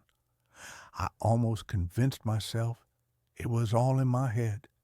Then I came home from work to find the footlocker in my closet open. I stared at it, my blood turning to ice water. The lock was not broken. It was unlocked. I knew with an absolute gut-wrenching certainty that I had locked it. And inside, sitting innocently on a pile of old sweaters, was the Lichner. I backed out of the closet, my breath coming in ragged, shallow gasps. Someone had been here, again. But the new deadbolt on my front door was still locked from the inside. The windows were all latched. There was no way in. My eyes fell on the webcam. I scrambled to my laptop, my hands shaking so badly I could barely type my password. I opened the security footage from the day. I fast-forwarded through the long, empty hours of my vacant apartment. Nothing. No movement. No intruders. The footlocker remained closed and locked. I replayed it, watching the timestamp in the corner. Then I saw it. At exactly 3:33 p.m., the video feed flickered. For a single frame, the screen went to black static. When the image returned, a millisecond later, the footlocker was open. It hadn't been opened. It had just become open, as if reality itself had been briefly edited. A single, crucial frame of the film of my life snipped out, leaving a seamless, impossible jump cut. With a sense of dread so profound it felt like I was moving underwater, I picked up the camera. The film counter, which had been at 0, now read 1. A new picture had been taken. I didn't want to see it. Every cell in my body screamed at me to take the camera and throw it into the deepest part of the river. But I had to know. I was a prisoner to this thing, and the only way out was to understand the nature of my cell. Back in the dark room, the ruby light felt less like a comfort and more like the glow of a hellish fire. My hands trembled as I developed the single frame. The image that emerged was worse than the first. It was a picture of me in the shower. The photo was taken through the frosted glass of the shower door, my form a blurry, vulnerable silhouette. But the detail was still cruelly precise. The specific brand of shampoo on the shelf. The small, crescent-shaped scar on my left shoulder. The angle was from inside the small windowless bathroom. It was a picture of a private, unguarded moment taken by an invisible, impossible voyeur. The camera was no longer just showing me the past. It was actively documenting my present. It was with me, always. The next few weeks were a descent into a private waking nightmare. The pictures kept appearing, one every few days. A single frame would be exposed on whatever roll of film I had in the camera. I tried leaving it empty, but a new, unexposed negative would simply materialize inside it. A picture of me at my desk at work, taken from over my shoulder. A picture of me buying groceries, taken from the other end of the aisle. A picture of me on the phone with my mother, my face etched with a fake, cheerful smile as I lied and told her everything was fine. Each one was a new violation, a new piece of evidence that my life was no longer my own. The photographer was a ghost, a demon, a glitch in the matrix. I didn't know what it was, but I knew it was intimately, malevolently connected to the listener. I tried to get rid of it. I drove 40 miles out of the city and threw it into a landfill. I came home, exhausted and relieved, to find it sitting on my pillow. I smashed it with a hammer, the lens shattering, the body dented and broken. The next morning, it was on my kitchen table, fully repaired without a single scratch. It was a part of my life now, a tumorous, malignant growth that I could not excise. I stopped sleeping. I survived on coffee and fear, my eyes bloodshot, my hands in a perpetual state of tremor. My work suffered. My friends called, their voices full of a concern that I could not answer without sounding like a raving lunatic. I was an island, and the waters were rising. The pictures began to change. They were no longer just of me. A photo appeared of Chloe walking down the street, her face a mask of worry. She was walking towards my apartment building. A few hours later, my buzzer rang. It was her. "Jacob, I've been calling you for a week," she said, her voice tight with a mixture of anger and concern. "Are you okay? You look terrible." I couldn't let her in. I spoke to her through the intercom, my voice a ragged croak, telling her I had the flu, that I was fine, that she should go. The hurt in her eyes, even through the tiny, distorted camera, was a physical blow. The camera wasn't just tormenting me. It was using the people I cared about to do it. It was isolating me, turning me into the monster they would all remember. And then the pictures began to show the future.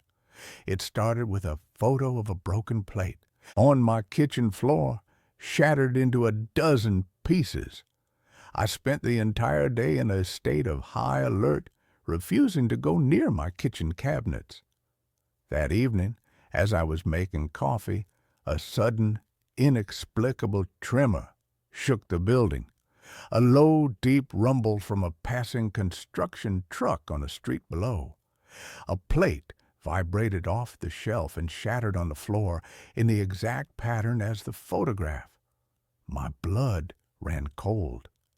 The camera wasn't just a voyeur, it was an oracle, a prophet of mundane and perhaps not so mundane doom. It was showing me a script, a future that was already written, that I was powerless to change. My free will was an illusion.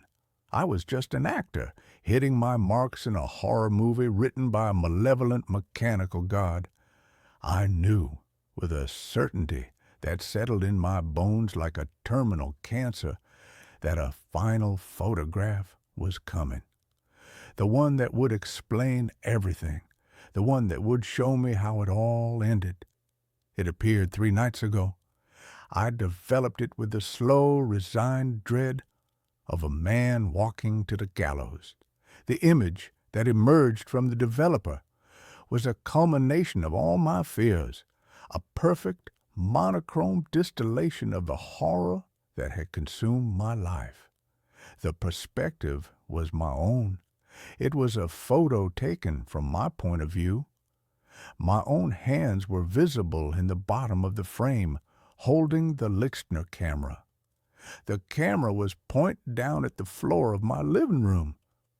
Chloe was lying there, her eyes wide and staring at the ceiling, a dark, spreading stain on the front of her white blouse.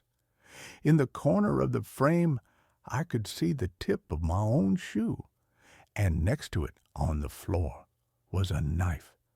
I stared at the photograph, a low, keening sound of pure despair escaping my lips. It wasn't going to just kill me. It was going to use me. It was going to turn me into a murderer. It was going to take the last person I had ever loved and make me destroy her. And it was going to document the act with its cold, passionless, quartz-infused eye. The final photograph wouldn't just be of a death, It would be my confession. I called her. My voice was a frantic, broken thing. Chloe, listen to me. Don't come here. Whatever you do, do not come to my apartment. I don't care what you hear. I don't care if I call you and beg. Stay away. Jacob, what's wrong? She cried. You're scaring me. Let me come over. Let me help you. No, I screamed, and I slammed the phone down. I threw it against the wall, shattering it. I had to break the chain of prophecy.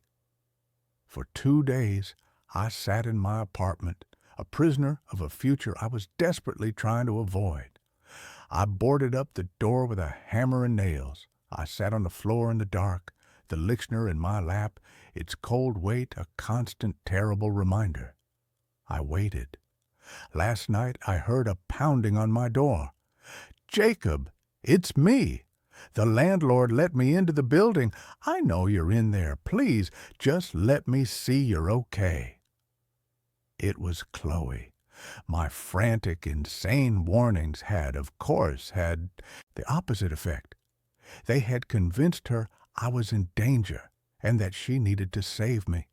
The prophecy was fulfilling itself. The final act was beginning. I could feel it then, a cold, alien sensation seeping into my arms, into my hands. The camera in my lap felt like it was humming, vibrating with a low, hungry energy. An impulse that was not my own told me to stand up, to go to the door, to let her in. I am writing this now, scrawling these words on the back of old photographic prints with a piece of charcoal from my art supplies, because I don't have much time. I can feel my will eroding, my own thoughts being drowned out by a cold, quiet, calculating intelligence that is not mine. It wants the picture. It has been building to this moment, to this perfect, tragic composition. Chloe is still outside my door. She's been talking to me for hours, her voice growing hoarse, pleading with me. And the other voice, the one inside my head, is getting stronger. It's telling me how beautiful the final print will be, the chiaroscuro of the shadows in the room, the tragic, poetic horror of the scene. It's a masterpiece, it tells me, the greatest photograph ever taken. The camera is in my hands now. It feels so heavy. My fingers are moving towards the nails I hammered into the door. I don't want to do it.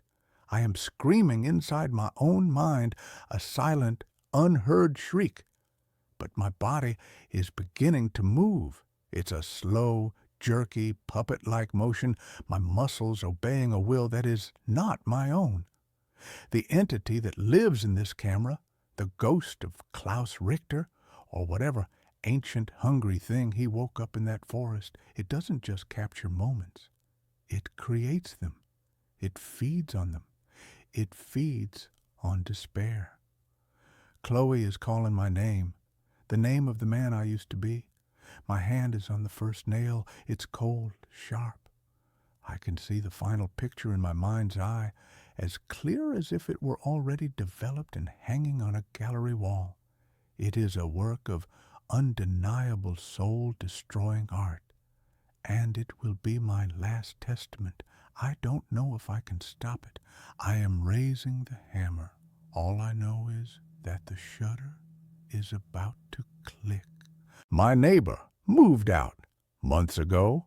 I still hear him walking above my ceiling. I am an audio engineer by trade. I say this not to brag, but to establish a baseline for what I am about to tell you.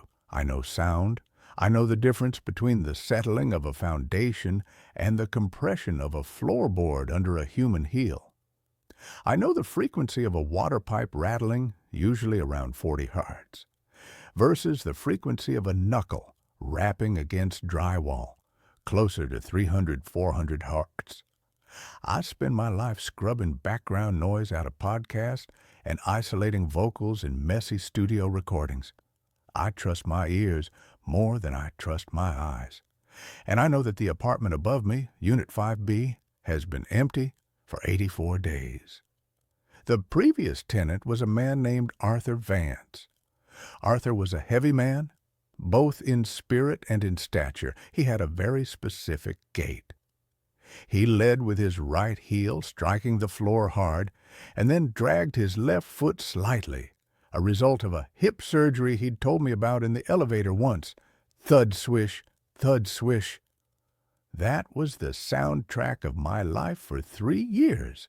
It was annoying, sure, but it was rhythmic, predictable. It was the heartbeat of the building. Then Arthur died. Heart attack in the kitchen. I didn't find him, but I heard him fall. A singular, massive impact that shook the light fixture in my hallway. Then silence. 2 days later, the smell alerted the super. They cleared the place out in October. I watched the movers take the furniture. I watched the cleaning crew haul out the trash bags. I watched Mrs. Gable, the landlady, lock the deadbolt and put the key in her purse. She told me she was going to renovate the place, strip it down to the studs, modernize it before renting it out again. "It'll be empty for months, Elias," she promised me. "Enjoy the quiet." I did. For the first month, the silence was luxurious. I worked from home in a sound-treated spare bedroom I call the booth. Having absolute silence from upstairs meant I could lower my noise gate thresholds. I could work without headphones. It was bliss. The sound started on a Tuesday in November. It was 2:00 a.m. I was in the booth, editing a dialogue track for a horror anthology podcast, ironically enough. I had the monitors turned down low. Thud swish. My hand froze on the mouse. It was faint, muffled by the layer of insulation and drywall, but unmistakable, directly above my head. Thud swish. I spun my chair around and looked up at the acoustic foam tiles on my ceiling. I held my breath. The building, the St. Jude Arms, is old. Built in the 1920s, it groans, it shifts in the wind, but pipes don't walk, radiators don't limp. Thud swish, thud swish. It was walking from the area directly above my office, which would be the second bedroom in 5B, toward the kitchen. I stood up, taking off my headphones. I walked out of my office and into my hallway, following the trajectory of the sound. The footsteps were heavy. This wasn't a rat. This wasn't a settling beam. This was a mass of at least 200 pounds moving across the floorboards. I stood in my kitchen, staring at the ceiling. The footsteps stopped right above where Arthur's stove used to be. Hello? I felt stupid saying it. Silence. I grabbed my broom, the classic tenant weapon, and banged the handle against the ceiling 3 times. Bang, bang, bang. Usually, if it's a squatter or a new tenant being loud, they stop. They realize the walls are thin, but the response wasn't silence. Bang, bang, bang. 3 knocks came back. From the floor above, right above my head. But they didn't sound like a foot stomping. They sounded like a knuckle. A hard, bony knuckle rapping against the floorboards. I lowered the broom. My skin went cold. To knock on the floor like that, someone would have to be lying down or crawling. I didn't sleep that night. I sat in the living room with the TV on mute, listening. The walking continued for an hour, pacing back and forth, from the kitchen to the bedroom, over and over again. Thud swish. The next morning at 8 a.m. sharp, I called Mrs. Gable. "Elias, honey, you're imagining things," she said, her voice raspy with the first cigarette of the day. "I was just there yesterday to check the heat. The place is empty, locked up tight." "Mrs. Gable, someone is in there. I heard them pacing all night. I heard them knock back at me." She sighed. "Look, maybe it's the pipes. The boiler's acting up. Or maybe rats. Big city rats sound like dogs sometimes." Rats don't walk with a limp, I snapped. Please, just check it. She agreed to meet me at noon. We went up to the 5th floor together. The hallway smelled of old carpet and lemon cleaner. She unlocked the door to 5B. The hinges squealed. The apartment was a shell. No furniture, no curtains, just bare hardwood floors covered in a thin film of gray dust. See? Mrs. Gable gestured to the empty expanse. Empty. I walked in. My footsteps echoed loudly in the hollow space. I walked to the spot in the kitchen where I had heard the knocking. I looked at the floor. The dust was undisturbed. That was the moment the real fear set in. If there had been a squatter, there would be footprints, scuff marks, trash. But the layer of dust was pristine, smooth as a frozen lake, except for the tracks I was currently making. I don't understand, I whispered. I heard him. It sounded exactly like Arthur. Mrs. Gable frowned and crossed herself. Don't speak ill of the dead, Elias. Arthur is gone. It's just the building settling. Old buildings have a memory, you know. Echoes. She ushered me out and locked the door. I went back downstairs, feeling like I was losing my mind.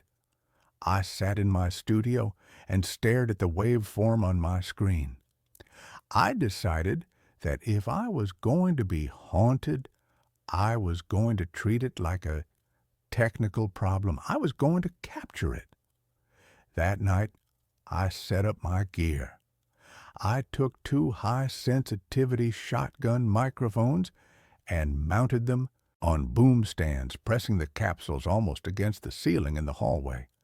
I ran the cables into my interface and armed a recording track in Pro Tools. I put on my best pair of noise-canceling headphones, cranked the gain, and waited. For 3 hours, I heard nothing but the hum of the refrigerator and the distant siren of a police car. Then, at 2:13 a.m., the waveform spiked. Thud! Swish! It was so loud in my headphones I flinched. It sounded clearer, heavier than before.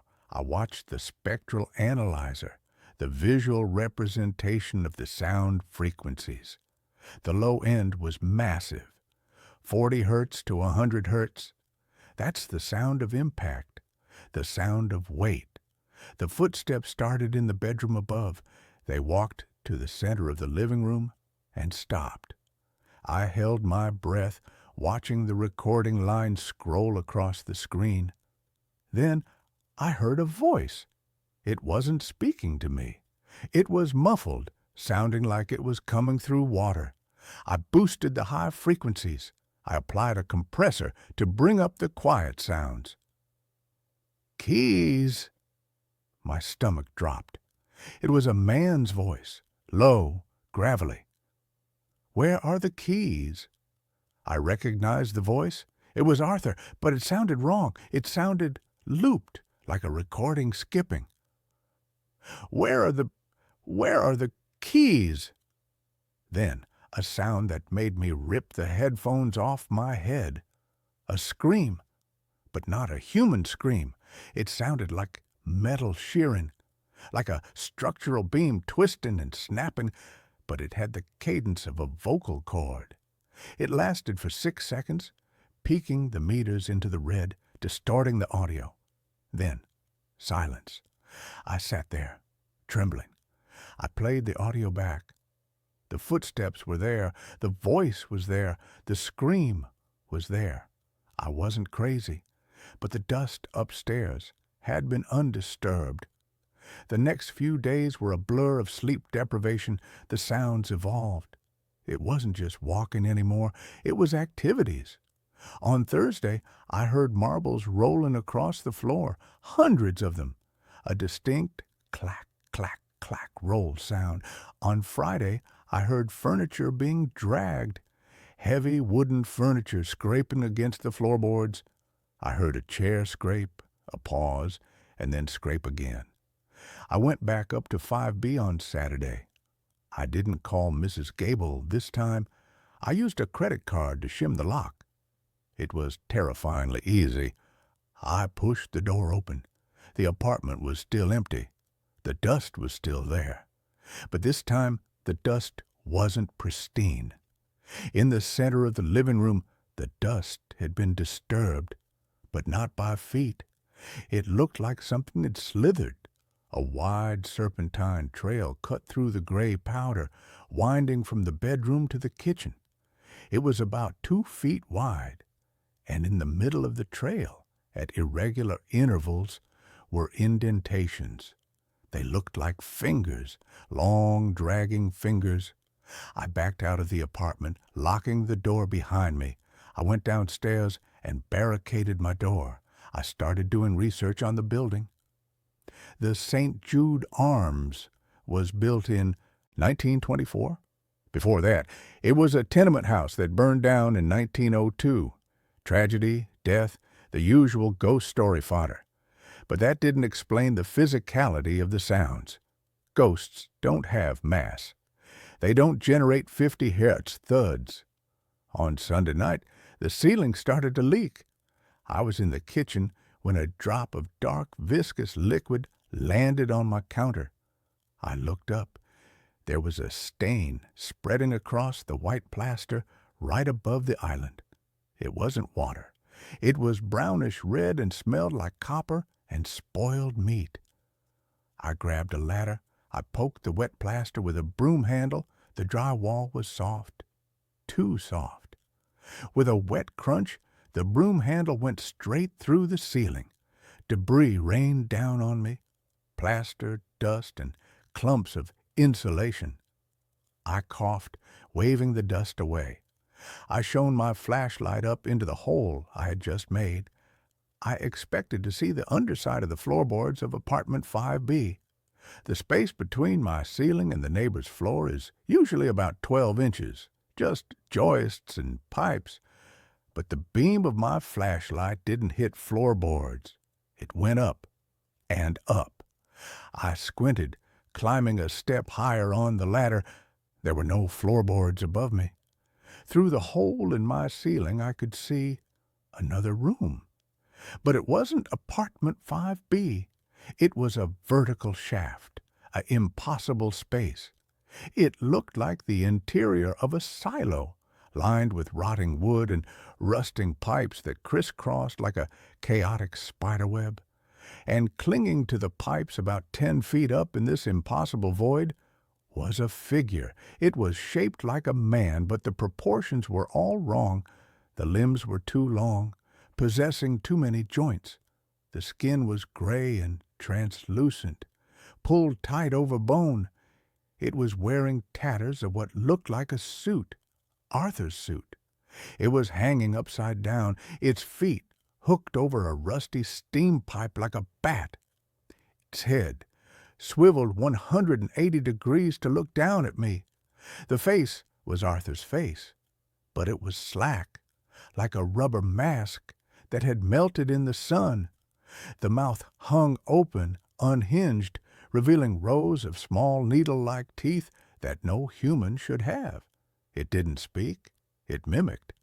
From that hanging, open maw came the sound of my own voice, perfectly recorded and played back. "Mrs. Gable, someone is in there." It was my voice from the phone call. Then it shifted. It played the sound of my keyboard typing, click, clack, click. Then the sound of my breathing as I slept, a rhythmic, wet rasp. I fell off the ladder. I scrambled backward across the kitchen floor, slipping on the plaster dust. The thing in the ceiling unhooked one leg. It began to descend, moving through the impossible vertical space, navigating the pipes with sickening grace. It was coming down into my apartment. I ran. I didn't pack a bag. I grabbed my keys and my wallet, and I bolted out the door. I could hear the thud swish of it landing on my kitchen floor as I slammed the front door. I'm writing this from an internet cafe 3 blocks away. I've been here for 4 hours. I pulled up the blueprints of the building online. The city archives. There is no crawl space. There is no shaft. Between 4B and 5B, there is only 12 inches of wood and plaster. But I know what I saw. I just got a notification on my phone. It's from my home security app, the one connected to the camera in my living room. Motion detected. I shouldn't look. I know I shouldn't look. I tapped the notification. The feed loaded. My apartment is dark. But in the center of the living room, standing in front of the camera, is the figure.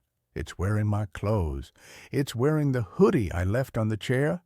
It's staring into the lens. And it's holding a sign. It must have written it on the back of one of my work scripts. The handwriting is jagged, scratchy. It says, "I moved out. Now you move in." It dropped the sign. It's walking toward the front door. I can hear footsteps coming from the street outside the cafe. Thud, swish. Thud, swish. They're getting louder. I think I'm going to stay in the bathroom. If you find this, check the ceiling. Don't trust the silence. The silence is just them listening to learn your voice. Every night, my neighbor's lights flash in Morse code. Last night, it spelled run. I live in a neighborhood that might as well be called the lull. It's a quiet, meticulously manicured suburban cul-de-sac, where the only excitement is the annual block party and the occasional argument over recycling bin placement. I'm a creature of routine, a tax accountant whose greatest adventure is a weekend hike, and I moved here 3 years ago for the very lack of drama. My house, a 2-story colonial, is separated from my next-door neighbors, a slightly grander Victorian model, by a perfectly adequate 20-foot stretch of lawn and a tall decorative cedar hedge. The hedge is important. It provides privacy, a neat green wall that allowed me to forget they existed. The neighbors, the only people I interacted with on a semi-regular basis, were the Petersons. Or they were the people I assumed were the Petersons.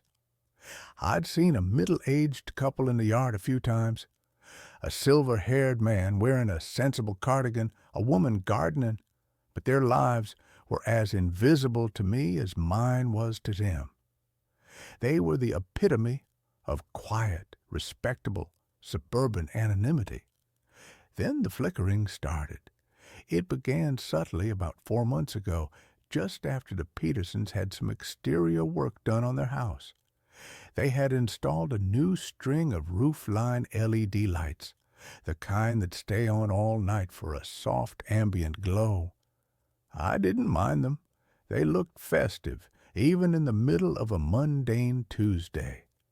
But one night, I was sitting in my living room grading tax forms, when I noticed the light on the far corner of their house, the one directly facing my master bedroom window, was behaving strangely. It wasn't a short-circuit flicker. It was a rhythmic flash. A short burst, a long one, another short one, then a pause, and the pattern would repeat. I initially dismissed it as a faulty wire, a cheap Chinese LED that had finally given up the ghost. But the pattern was too clean, too precise. It had a deliberate mechanical cadence that was unsettlingly familiar. I have a strange, almost photographic memory for obscure data. As a teenager, I was briefly obsessed with Parodio 2 cryptography, spending one summer memorizing the International Morse code chart for a school project that, naturally, no one else cared about. I pulled my laptop closer, pulled up the International Morse code standard, and watched the rhythm again. Short. Long, long, long. Short. It repeated. I felt a cold knot tighten in my stomach. The pattern, repeating every 30 seconds, translated perfectly to a single, solitary letter. The letter B. I spent the entire next week watching that light, feeling an obsessive need to decode the message. Every night, exactly at 11 p.m., the light would turn on and begin its silent, rhythmic transmission. B, B, B. It was relentless. I was losing sleep, not because of the light itself, which was faint, but because of the unnerving persistence of the message. I considered walking over there, knocking on the door, and asking the Peterson family about their malfunctioning light. But the fear of sounding completely unhinged, "Excuse me, your faulty LED is sending me a distress signal in outdated naval code," stopped me. I decided I needed more data. The message changed on Friday. I'd been watching for an hour, charting the Bs, when the rhythm shifted. The single bulb flashed a short burst, then a long one, then a final short burst. Then a long pause, followed by 3 short bursts. Another pause. A long burst, a short, a long, a short. I typed it into my code chart, my fingers flying across the keys, my breathing shallow and fast. Short, long, short, R. Short, short, short, S. Long, short, C. R, S, C. I waited another 30 seconds, watching the light. The pattern repeated, R, S, C, over and over. R, S, C. Was it a name? A radio call sign? It felt like gibberish, an abandoned fragment of a thought. But it was definitely code, and it was being directed at my window. The light was positioned so that anyone inside the Peterson house would have had to manually adjust the fixture to achieve that specific trajectory. The next day, Saturday, I decided to break the routine. I walked over to the Petersons' house, crossed the perfect lawn, and approached the front door. I intended to ask about the light, feign a neighborly concern about their electrical wiring. But as my hand rose to knock, I saw a subtle detail that made me hesitate. The blinds on the front window were not merely drawn. They were taped shut from the inside with black electrician's tape, sealed against the frame so that not a single sliver of light or shadow could escape or enter. The house was not just quiet, it was inert, a crypt of respectable suburbia. I backed away and returned home, the unease now a deep, throbbing ache beneath my ribs. I watched the lights again that night, but with a new awareness. I was no longer an analyst. I was a target. At 11:00 p.m., the light turned on and began its sequence. Long, short, long, short, long, short, long, short. I worked through the sequence on my desk, the numbers and letters blurring under the fluorescent lamp. Long, T. Short, long, short, R. Long, short, long, K. Short, E, T, R, K, E. Not a common word, perhaps a name, perhaps a brand. Then the message repeated, slightly faster this time.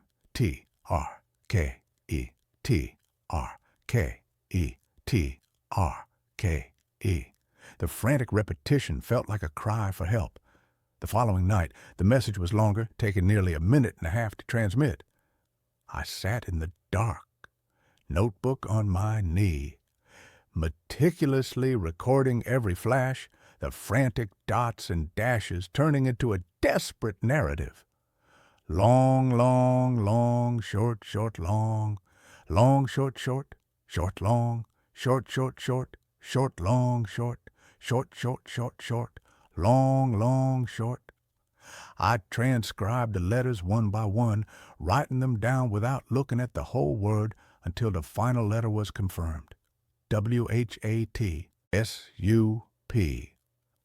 The message wasn't frantic or pleading. It was a question. What's up? A casual conversational inquiry directed at me through the silent language of light. The sheer audacity of it, the cold, calculated normalization of this clandestine communication, made my hand shake. I wasn't just observing a faulty light anymore. I was now part of the exchange. Someone inside that silent house knew I was watching, and they were initiating a dialogue. The question wasn't, "Who are you?" or "Are you watching?" It was "What's up?" They were assuming I was already involved, a partner in this bizarre, covert correspondence. I couldn't sleep. The implication was paralyzing.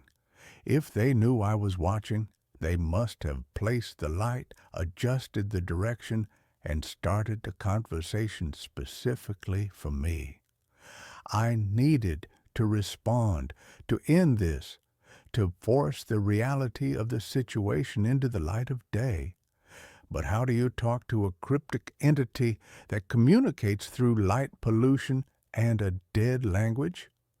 I went into my attic and found an old, powerful camping floodlight I used for power outages. I dragged it to my bedroom, set it on a tripod, and aimed it at the Peterson's corner light fixture. At 10:55 p.m. I sat down, my finger poised over the power button. I had chosen my response carefully. It was simple, direct, and unassailable. At 11 p.m., the Peterson light turned on and began its sequence. Short, long, short, R, short, short, short, S, long, short, C. The RSC from the previous night, the one I had dismissed as gibberish. This time, I realized what it was. It wasn't a name. It was a call sign, a way to establish a two-way channel.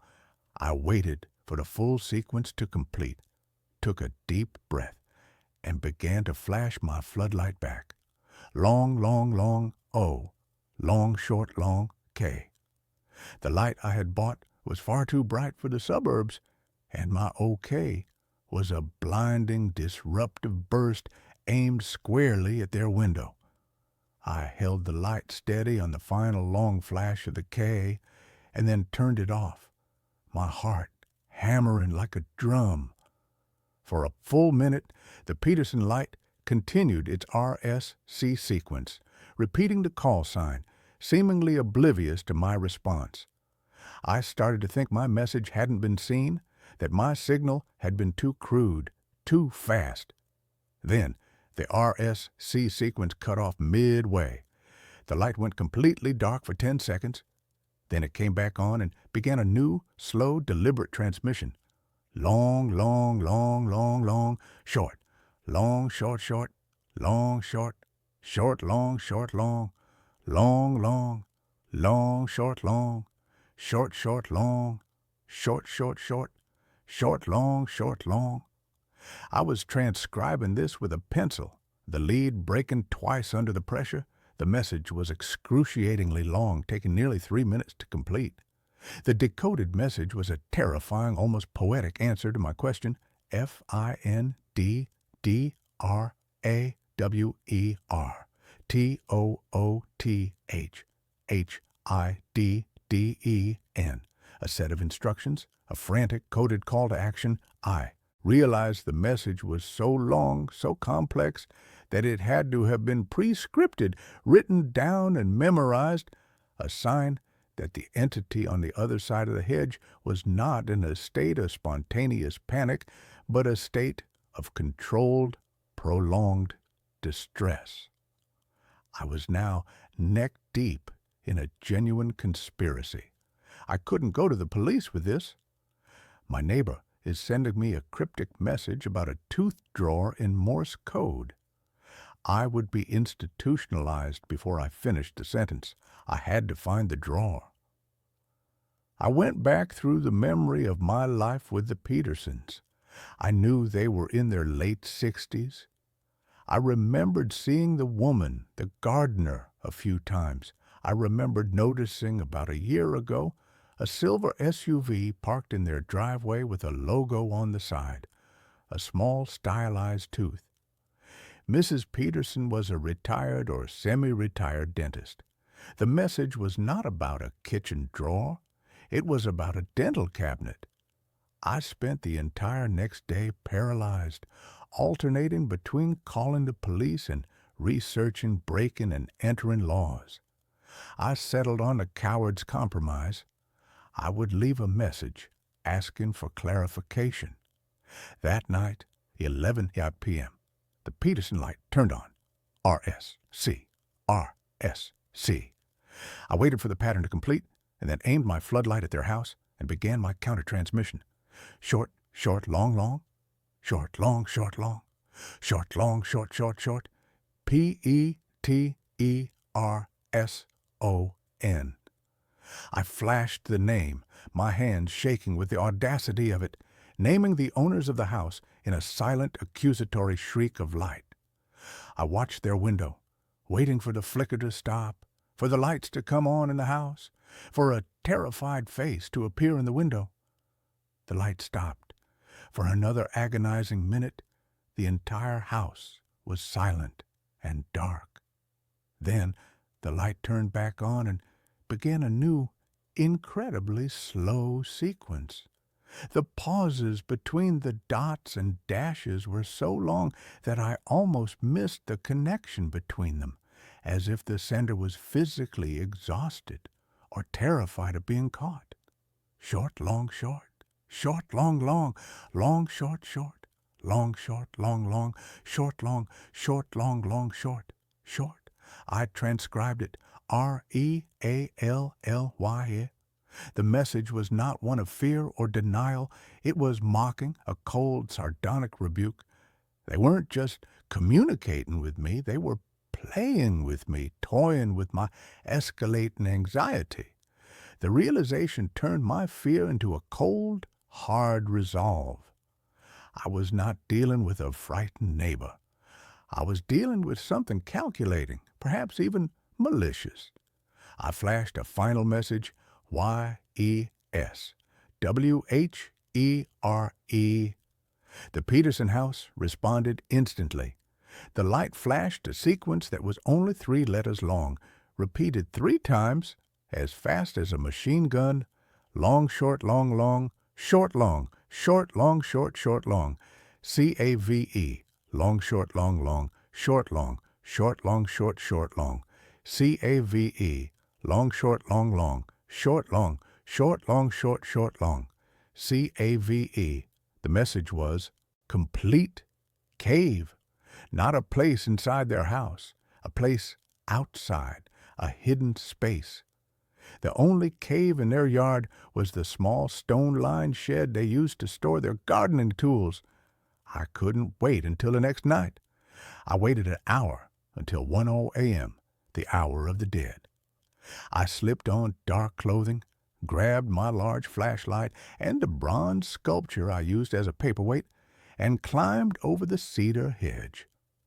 The Peterson house was utterly silent, radiating a deep, cold stillness that felt like a permanent vacuum. I crept across the lawn and approached the garden shed. The door was unlocked, a simple latch, which was odd for a secure suburban property. I slid the door open. The air inside was thick and damp, smelling of old peat moss and fertilizer. The shed was full of gardening tools neatly hung on pegs. There was no hidden door, no passage, no tooth drawer, nothing that said cave.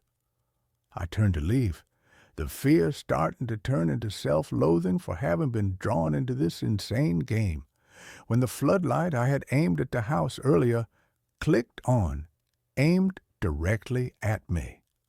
I threw my hands up, blinded by the sudden massive burst of white light. The light didn't stay steady. It began to flash. Short, long, short. R. Long, short, long, long.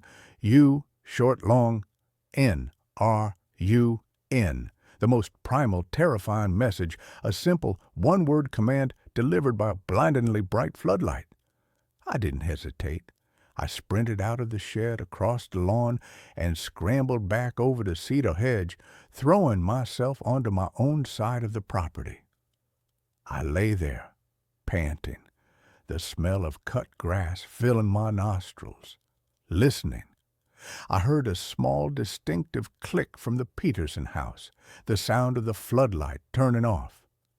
I stayed on my side of the lawn, clutching the bronze sculpture, watching the house. Nothing moved, nothing stirred.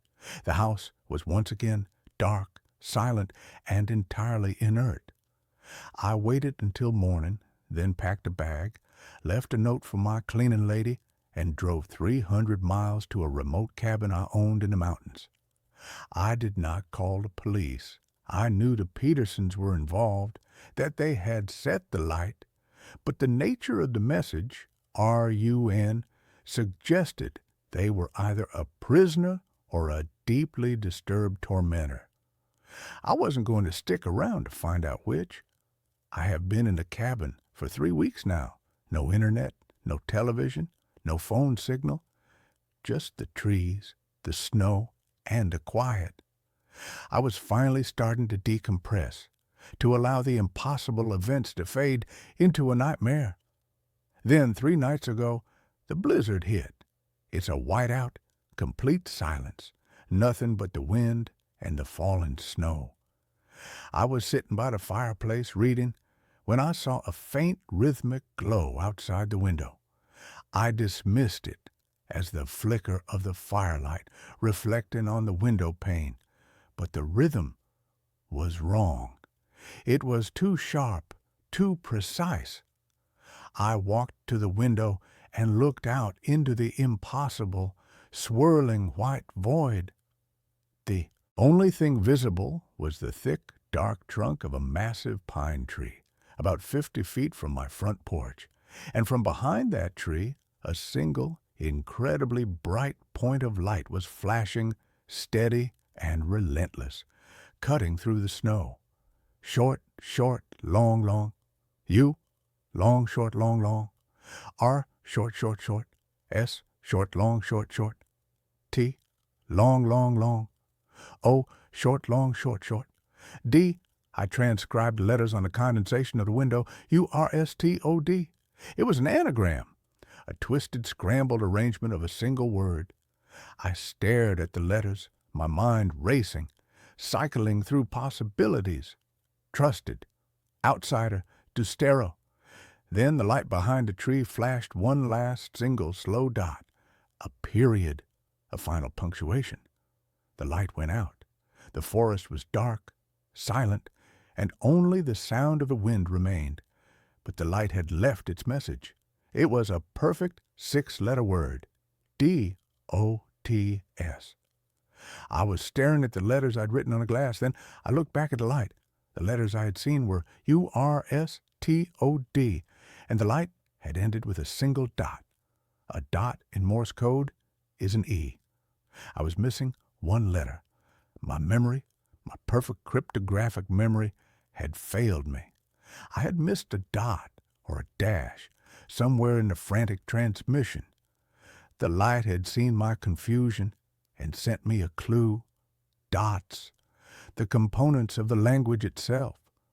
I realized I hadn't made a mistake in transcription. The light had lied to me, given me a false letter, and then sent the correct, final letter as a clue. It wasn't a neighbor anymore. It was a cryptographer, a cold, calculating mind that was playing a game of escalating terror. The true word, the one that used all the letters I had transcribed plus the final E, was not an anagram. It was a sentence composed of the letters I saw plus the final E, T, R, U, S, T, E, D. I looked at the light, the final message, the single terrifying dot that was the period, and I knew what had happened. Someone, an intelligence, had followed me, setting up the same exact light system in the woods. And they weren't sending me a warning. They were confirming a truth. The truth was that I was trusted. I was the new recipient of the communication, the replacement for whoever had been taken from that silent house. I was the new antenna, the final complete message, the one that the single dot had been hinting at all along, was the most terrifying realization of all. The letters were not meant to be anagrammed. They were a simple, phonetic, taunting message, a full word that had been split into 2 coded transmissions, and the final punctuation mark was the only letter I needed. URSTODE. You are stood. I am stood here, looking out at the dark woods, knowing the light is gone, but the message has been delivered. I am stood, I am stopped, and I am watched. And the silent, patient intelligence that communicates in dots and dashes is somewhere in the absolute blackness of the forest, waiting for the next exchange to begin, waiting for me to turn on my own floodlight and ask the inevitable question, what's up? I know that the next message will not be a command to run. It will be a set of instructions. And I am terrified because I know that I will not be able to stop myself from answering. The sleep therapist who wouldn't let me wake up. My life had shrunk to the size of my bedroom and the hours between 2 and 5 a.m. For 2 years, sleep had been a country I was exiled from. I'd lie in the dark, my body a leaden weight of exhaustion, while my mind, a frantic caged bird, beat itself against the bars of my skull. When sleep did come, it was no relief. It was a plunge into a maelstrom of fragmented, terrifying nightmares. The sensation of falling from a building that never ended, the frantic search for a lost item I couldn't name, the chillingly calm presence of a figure in the corner of a room, its features always just out of focus.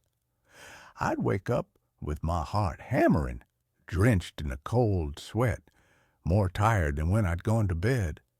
I had tried everything: melatonin, chamomile tea, meditation apps that filled my head with the infuriatingly calm voice of a man telling me to observe my thoughts. I'd seen doctors who prescribed pills that either didn't work or left me in a fog for the entire next day. My job was suffering. My friendships had become strained, my patience worn down to a single frayed nerve. I was a ghost haunting the edges of my own life, and I was desperate. That's when I first heard the name Dr. Alistair Finch. It was mentioned in a hushed, reverent tone by a colleague who'd had a cousin suffering from debilitating sleep paralysis.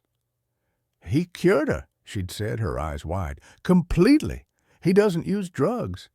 It's some kind of neuro-linguistic hypnotherapy. He calls it dream weaving." The name sounded like something from a fantasy novel, but I was long past skepticism. I would have consulted a shaman who wanted to sacrifice a goat in my living room if I thought it would grant me 8 hours of uninterrupted peace. Dr. Finch's clinic wasn't in a sterile medical building, but in a converted Victorian brownstone on a quiet, tree-lined street. The interior was a sanctuary of calm. The air smelled faintly of lavender and old books. There were no ticking clocks, only the gentle gurgle of a small fountain in the corner of the waiting room. Dr. Finch himself was the embodiment of this tranquility. He was an older man, perhaps in his late 60s, with a neatly trimmed silver beard, kind eyes magnified by wire-rimmed glasses, and a voice as soft and comforting as a weighted blanket. "Leo," he said, shaking my hand. His grip was firm and warm. "Thank you for coming. Insomnia is not a failure of will. It is a misalignment of narratives. Your waking mind and your sleeping mind are telling two different stories. My job is to help you make them agree on a plot." His confidence was hypnotic. In that first session, I poured out the whole miserable story of my last 2 years. He listened patiently, his head tilted, his gaze never leaving mine. He didn't take notes. He just listened. "Your subconscious is not your enemy, Leo," he explained when I had finished, my voice hoarse with emotion. "It is a frightened child, acting out in the only way it knows how. We are not going to silence it. We are going to teach it a new language We are going to build it a safe place to live. His method, dream weaving, was unlike anything I'd experienced. It began with me reclining in the most comfortable leather chair I had ever sat in. The room was dimly lit, and through a set of high-end headphones, Dr. Finch would play a low, rhythmic hum, a binaural beat that seemed to vibrate deep inside my skull. Then his voice would begin, a gentle, melodic guide, walking me down a path of relaxation, limb by limb, thought by thought. The goal was to create what he called a lucid anchor, or a sanctum. It was a dream environment that I would build, detail by detail, in my waking mind, until it became so familiar that my subconscious would recognize it as a safe harbor. I chose a library, not just any library, but a specific one from my imagination. It had towering shelves of dark mahogany, a large crackling fireplace, and a vast domed ceiling that was a window to a calm, starry night sky. I chose the smell of old paper and leather, the weight of a specific velvet armchair, the taste of the warm tea in a ceramic mug I placed on a small table beside it. For the first few sessions, we just built. Dr. Finch's voice would guide me, asking the questions. "What kind of wood is the floor made from, Leo? Can you hear its gentle creak as you walk? What is the title of the book you're holding? Feel the texture of its cover." I was an architect of a world made of thought, and it worked. For the first time in years, I slept through the night. I didn't just sleep, I journeyed. I found myself in my library. It was exactly as I had imagined it, but infinitely more real. I could feel the warmth of the fire on my skin, run my fingers along the spines of 1,000 books. My night terrors were gone, replaced by a profound and restful peace. The change was miraculous. I woke up feeling refreshed, energized. The world seemed brighter, the colors more vivid. I was a new man. I told my friends, my family, my colleagues that Dr. Finch was a miracle worker. I was his most fervent evangelist. The therapy continued, and we went deeper. "Now that the foundation is built," Dr. Finch said, his voice humming through the headphones, "it is time to explore the rest of the castle." He encouraged me to open the doors of my library to see what my subconscious would create beyond it.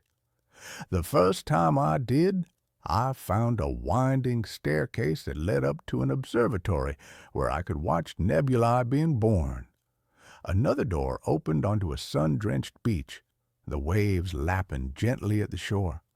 My dream world was a paradise of my own making, and Dr. Finch was the key. It was about 2 months into the therapy that the first crack appeared in the perfect facade. Waking up started to become difficult. It wasn't the grogginess of sleeping pills. It was a deep, profound reluctance. The real world, with its deadlines and traffic and anxieties, felt so gray and dull compared to the vibrant, peaceful world I inhabited at night. Dr. Finch's session-ending countdown, his voice gently guiding me back to wakefulness, felt like an unwelcome intrusion. I started hitting the snooze button in the mornings, not for more sleep, but for a few more stolen moments in my dreamscape. Then came the first time I couldn't wake up on my own. It happened during a session. I was on my dream beach, watching the binary sun set over a turquoise ocean, when I realized the session must have been running long. I decided to try and wake myself up, a trick I'd learned from reading about lucid dreaming online. I tried to hold my nose and breathe, to push my finger through the palm of my other hand. Nothing happened. My dream self just stood there, breathing normally. my finger meeting the solid resistance of my palm. A sliver of cold panic pierced the warm tranquility of my dream. I was stuck. "Dr. Finch?" I said, and my dream voice sounded thin and distant. Instantly his voice was there, not through the headphones, but all around me, a calm, disembodied presence in the dream itself. "It's all right, Leo. You're simply in a deeper state of somnolence than ever before. This is a breakthrough. Do not fight it. Just observe. I will guide you back when it's time." His reassurance worked. The panic subsided. I trusted him. He was the expert. When he finally did count me down and I opened my eyes in his dimly lit office, I felt exhausted, as if I'd run a marathon. "A tremendous success," he said, his eyes gleaming behind his glasses. "You've achieved complete immersion. Your conscious and subconscious minds are finally speaking the same language." But a seed of doubt had been planted. The experience hadn't felt like a breakthrough. It had felt like a loss of control. I tried to reduce the frequency of my sessions, telling him I felt so much better that I probably didn't need them as often. He smiled a gentle, paternal smile. "As you wish, Leo. But the narrative is still fragile. It's best to reinforce it regularly." He was right. The nights I didn't have a session, the old terrors began to creep back in at the edges. Not the full-blown nightmares of before, but a subtle wrongness. A book in my library would be open to a page of nonsense text. A shadow on the beach would seem to move on its own. It was as if my subconscious, left to its own devices, was still trying to tell a horror story. I felt a desperate, clawing need for the therapy, for the safety of Finch's guided dreams. It was no longer a cure, it was an addiction. The true fear began when the dream world started to bleed into the waking one.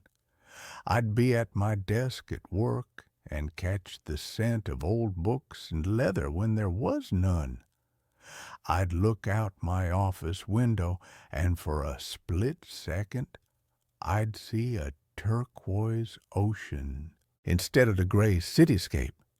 These moments were disorienting, and they were happening more and more often. I felt like I was living with one foot in each world, and the ground beneath me was becoming increasingly unstable. The mundane reality was fraying like old worn cloth, and the vibrant threads of the dream were pushing through. One afternoon, I was staring at a coffee stain on my desk, a perfectly ordinary brown, dried-up splodge, and I watched, my heart sinking in my chest as it shimmered. For a terrifying fraction of a second, the stain resolved itself not as coffee, but as the intricate, almost phosphorescent pattern of sand dollars at the tide line of my dream beach. I blinked, rubbed my eyes hard, and it was a coffee stain again, but the terror lingered, cold and absolute. I was losing my grip. I was beginning to forget which world was the default. The only thing that felt completely, reliably real was the velvety comfort of that armchair in the library, and that terrified me most of all. I was becoming conditioned to prefer the cage. Driven by this new anxiety, a sharp, cold wedge of panic in my gut, I did what I should have done from the beginning. I started researching Dr. Alastair Finch. Not the glowing testimonials on his professional website, the ones that read like advertisements for a spiritual awakening, but a deep dive into news archives, medical registries, and public records.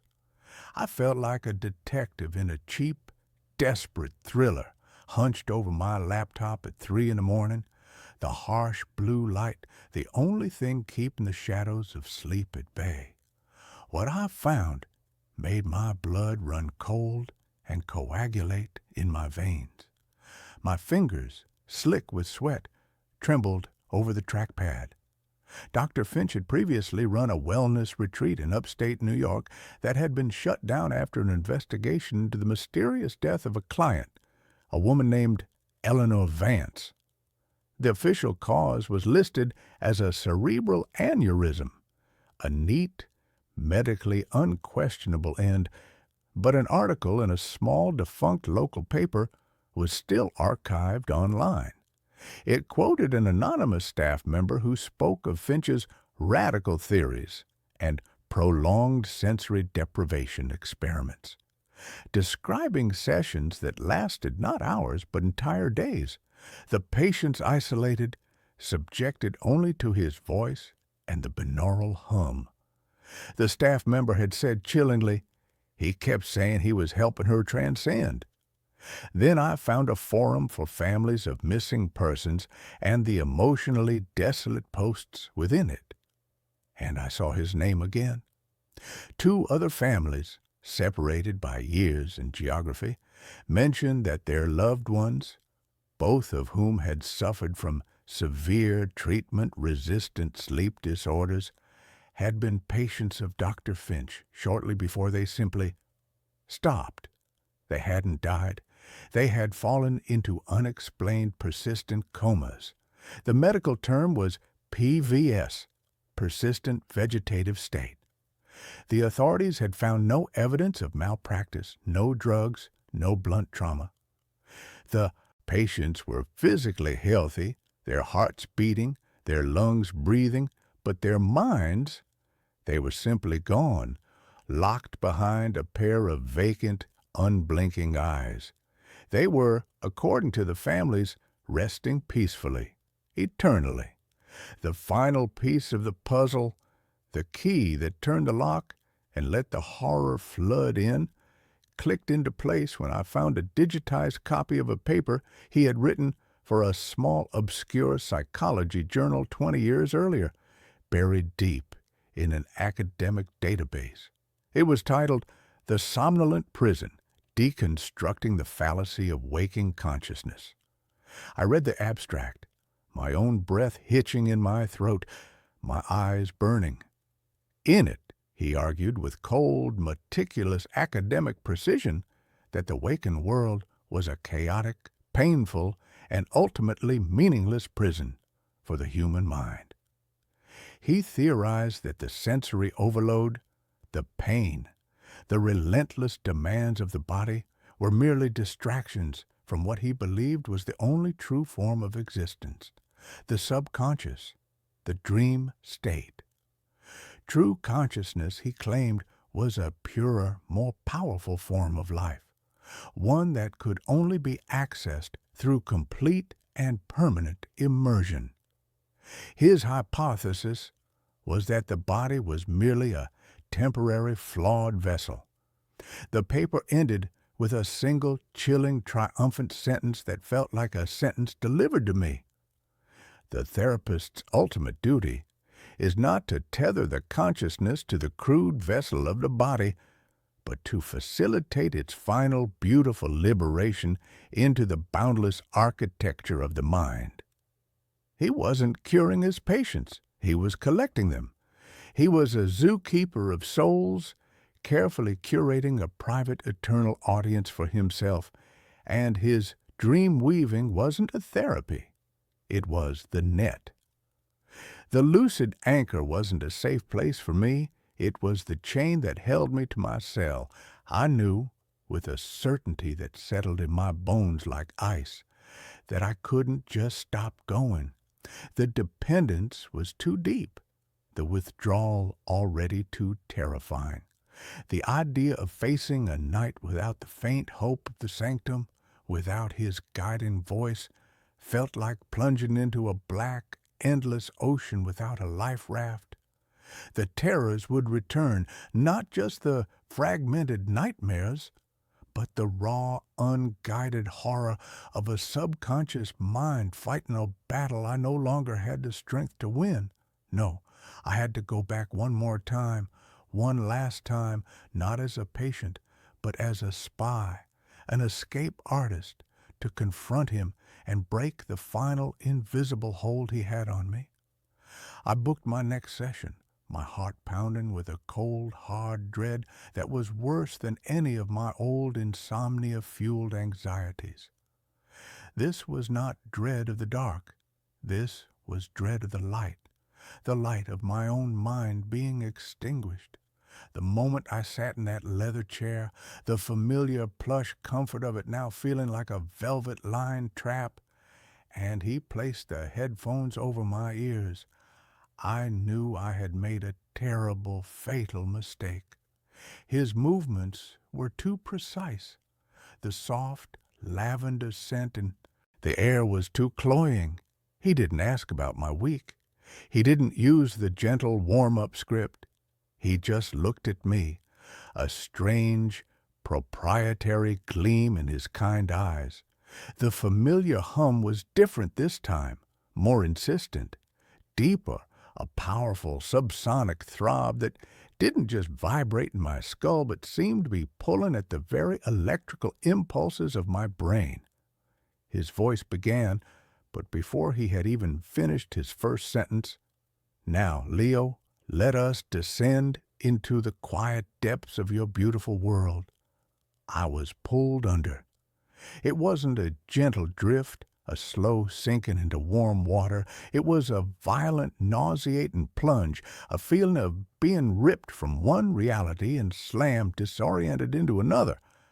I was in my library, but the sacred geometry of the place, the perfection I had painstakingly built, was horribly corrupted.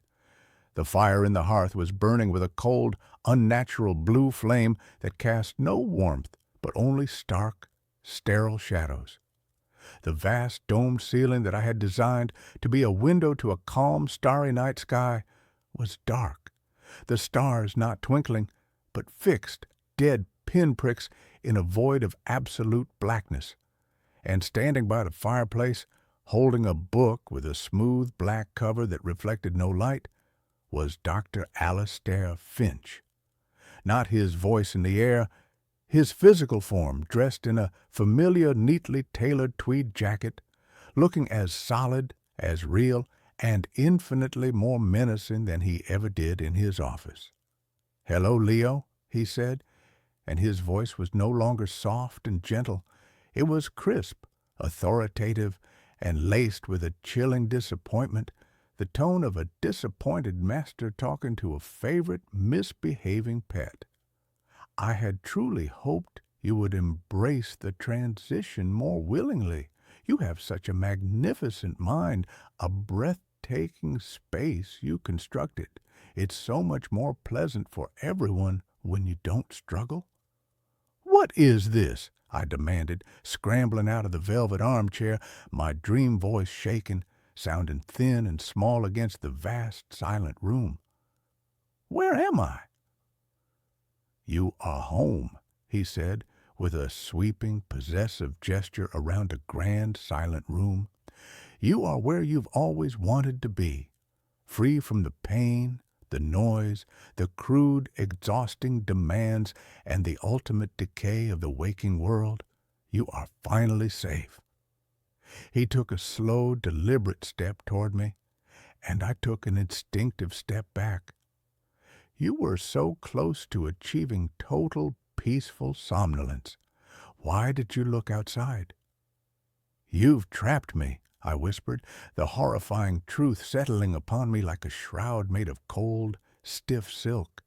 My own creation, my sanctum, was a magnificent, beautiful cage. He smiled, a thin, passionless upturning of the lips that didn't reach his cold eyes.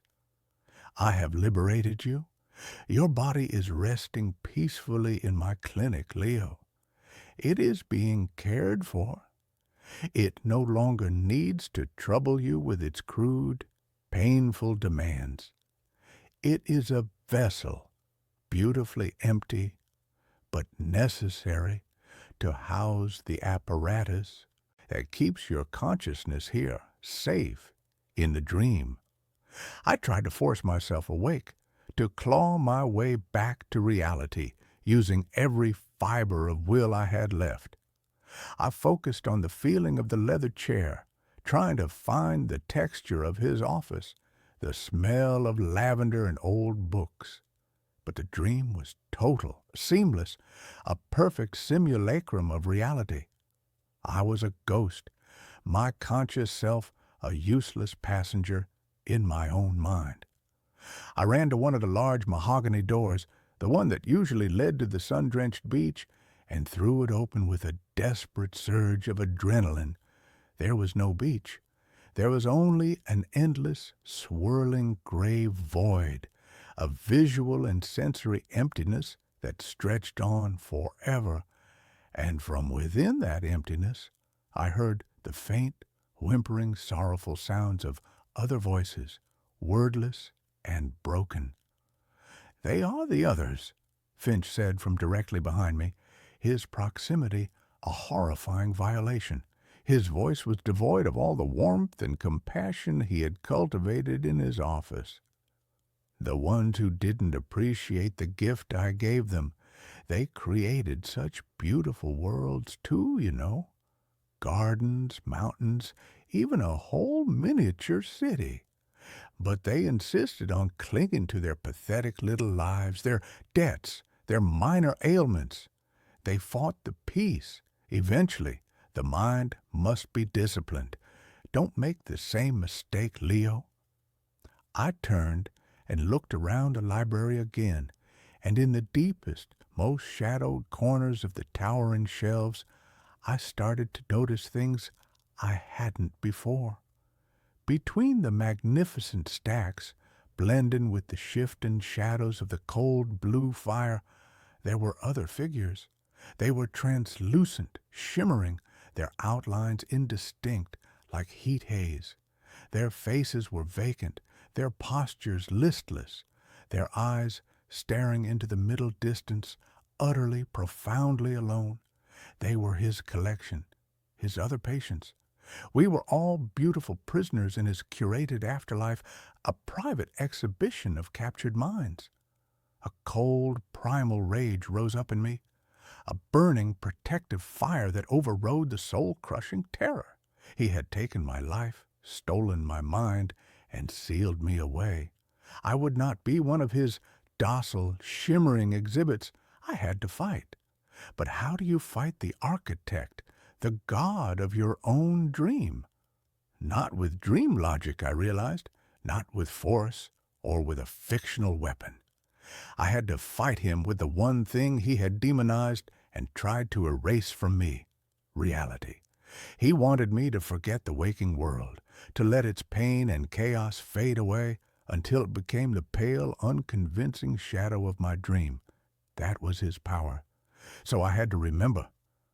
I closed my eyes, shutting out the cold, beautiful mockery of my sanctum at the sight of his satisfied spectral form, and I focused. I didn't think, I felt. I summoned the most powerful, mundane, irritating, and real sensations I could, the raw, unpolished grit of the waking world. I summoned the sharp, bitter, metallic taste of the cheap, day-old coffee from the AE office machine that always scorched my tongue.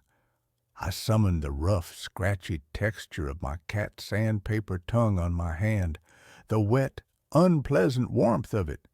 I focused on the specific, off-key, tinny jingle of the ice cream truck on my street in the humid summer, a melody so annoying it was an anchor.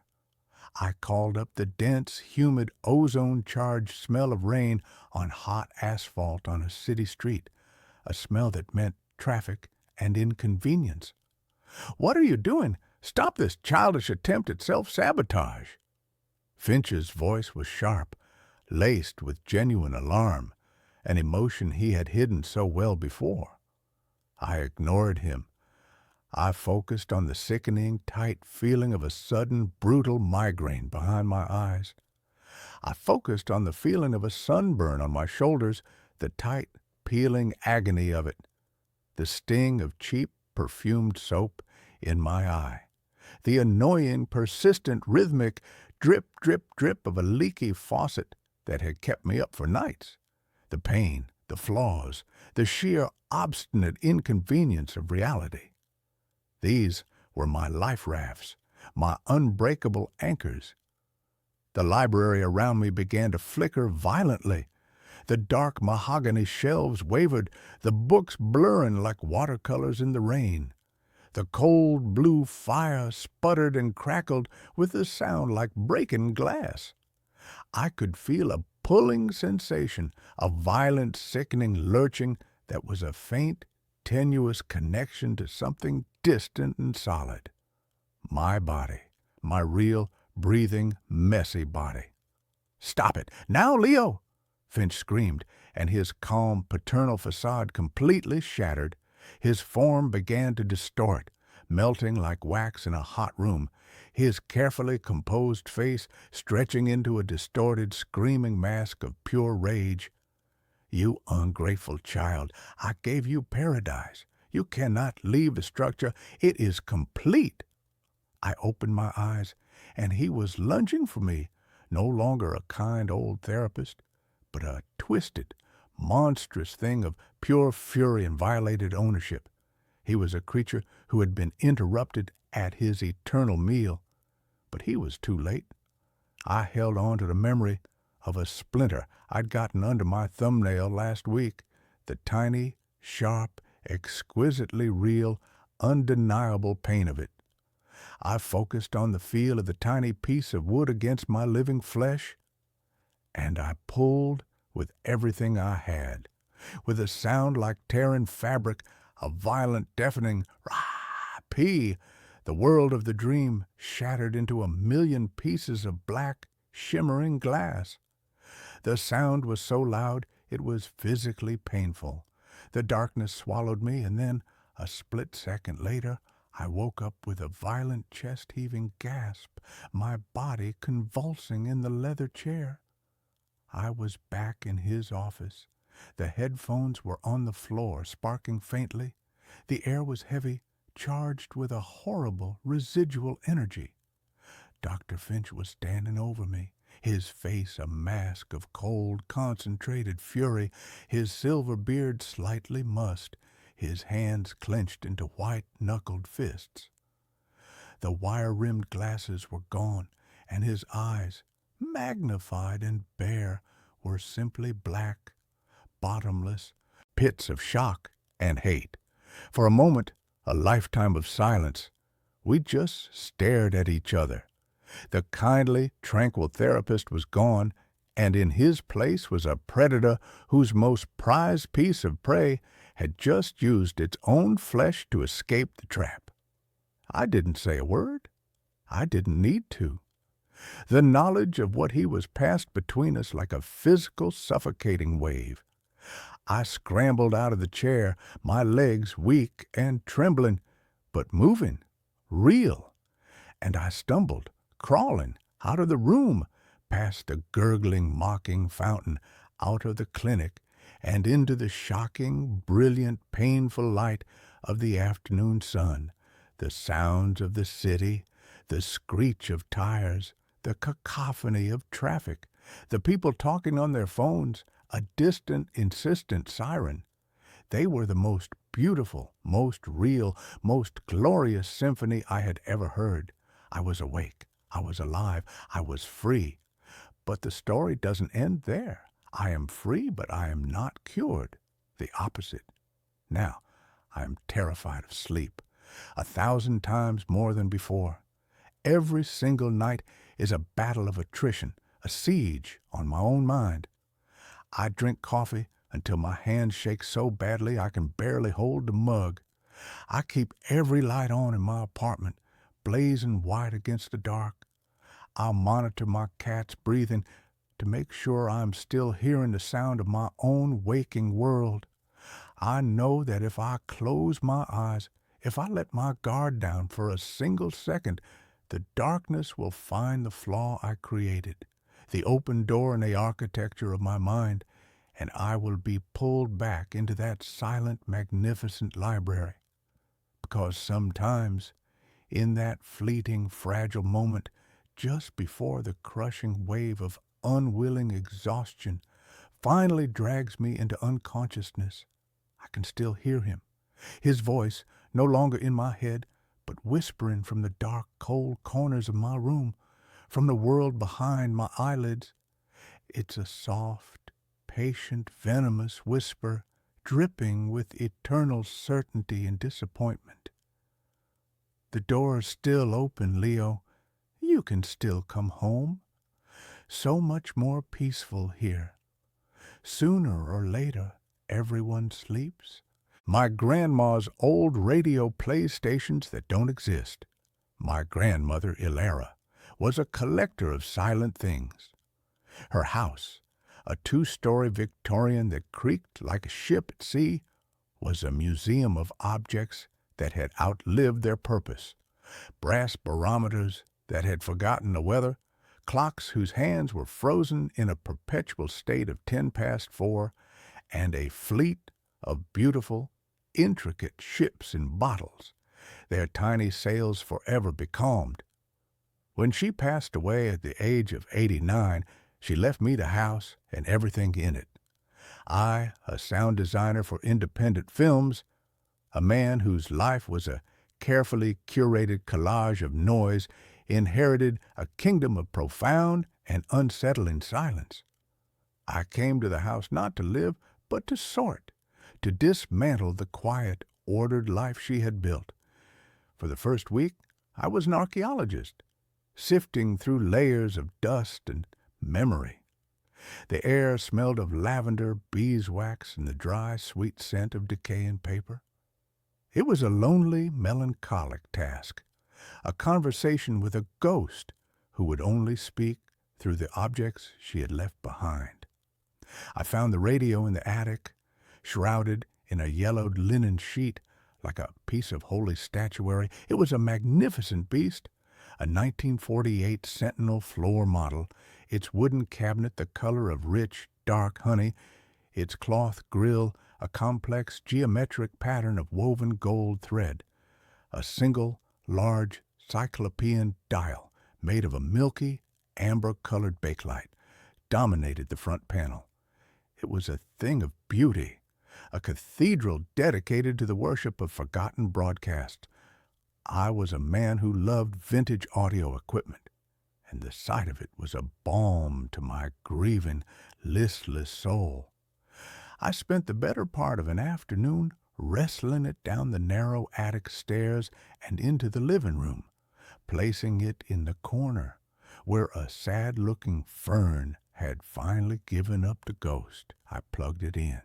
Nothing, not a hum, not a crackle.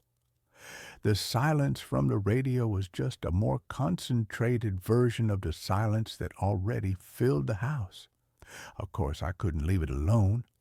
The next day, I had the back panel off, my tools spread out on a dust sheet. The inside was a miniature city of vacuum tubes, cloth-wrapped wires, and enormous wax paper capacitors. It was surprisingly clean, as if Grandma had been tending to it right up until the end. I found the culprit easily enough. A single, burnt-out rectifier tube. A quick search online. A trip to a specialty electronics store in a town 40 miles away, and a few hours later, I had the new tube in place. I plugged it in again.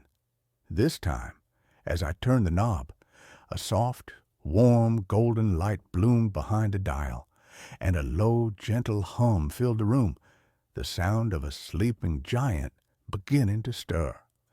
I turned the large weighted tuning knob, and the needle slid across the frequency band.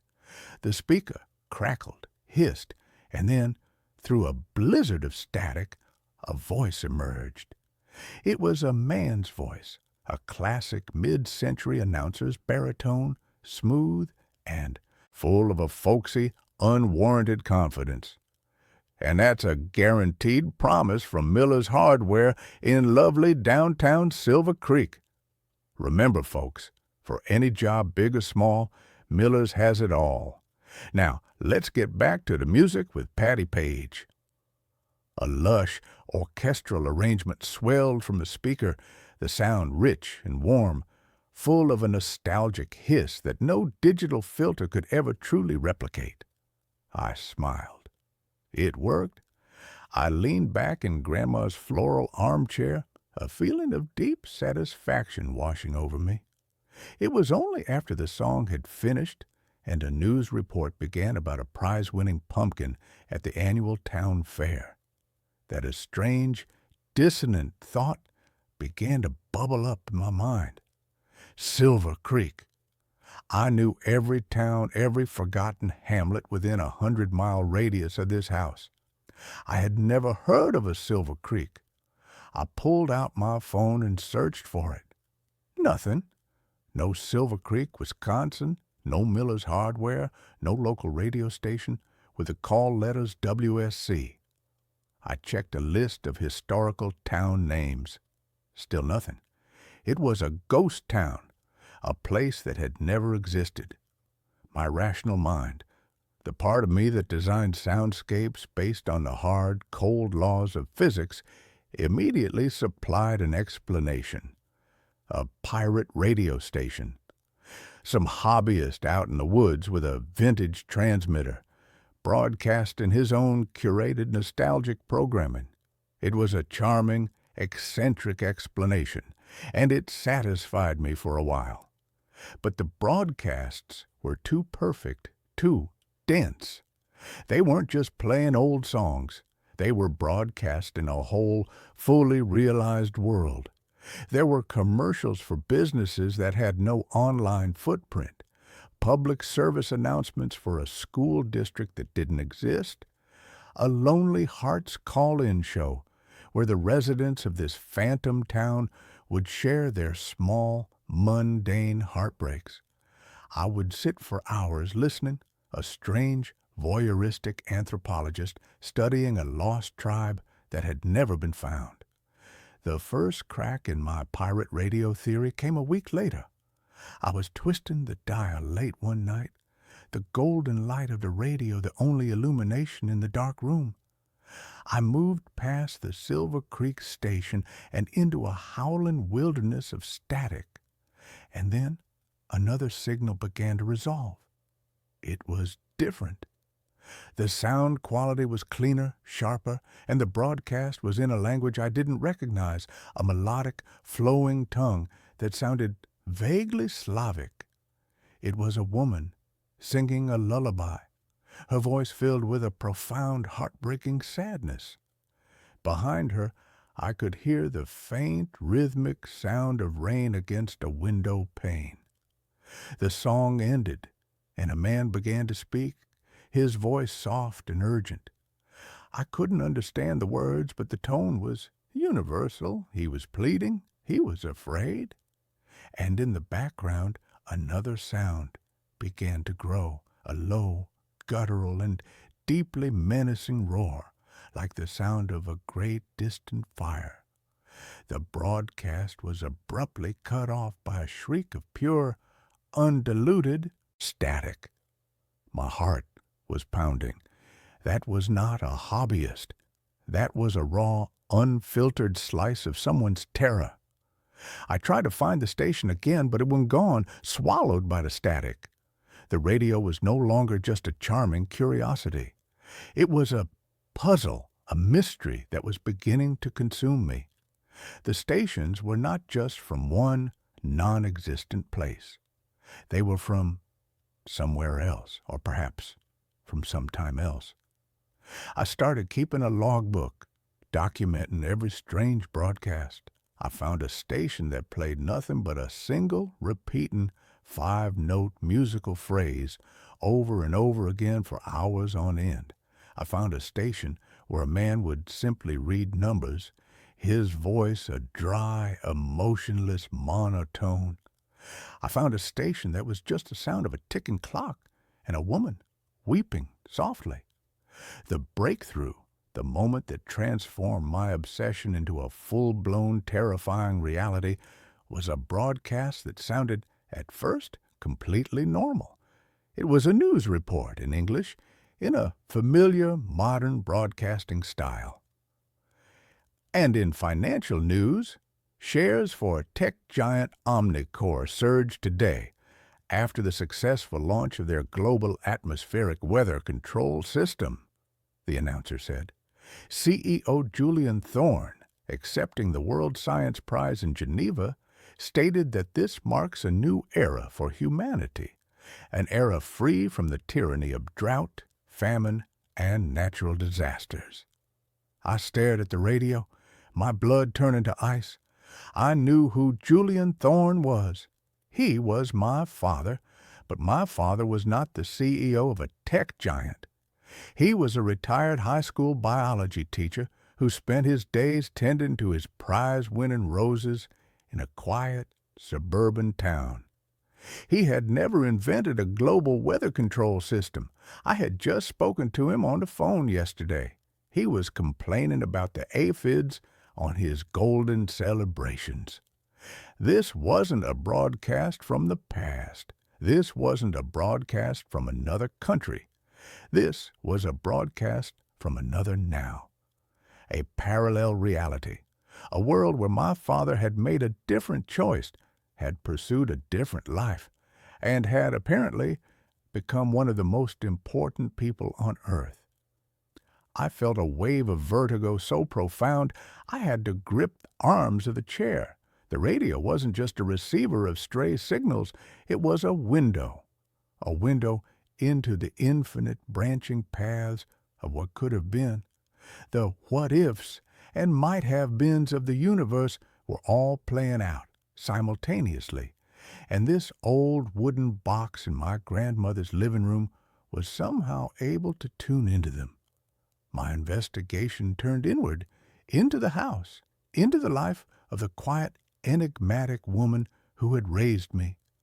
I had always seen my grandmother as a simple woman, a creature of routine and quiet dignity, but now I was seeing her in a new light. She wasn't a collector of silent things. She was a curator of them. She had intentionally created a space of profound quiet in her life, and I now suspected it was to make it easier to hear the whispers from the sentinel.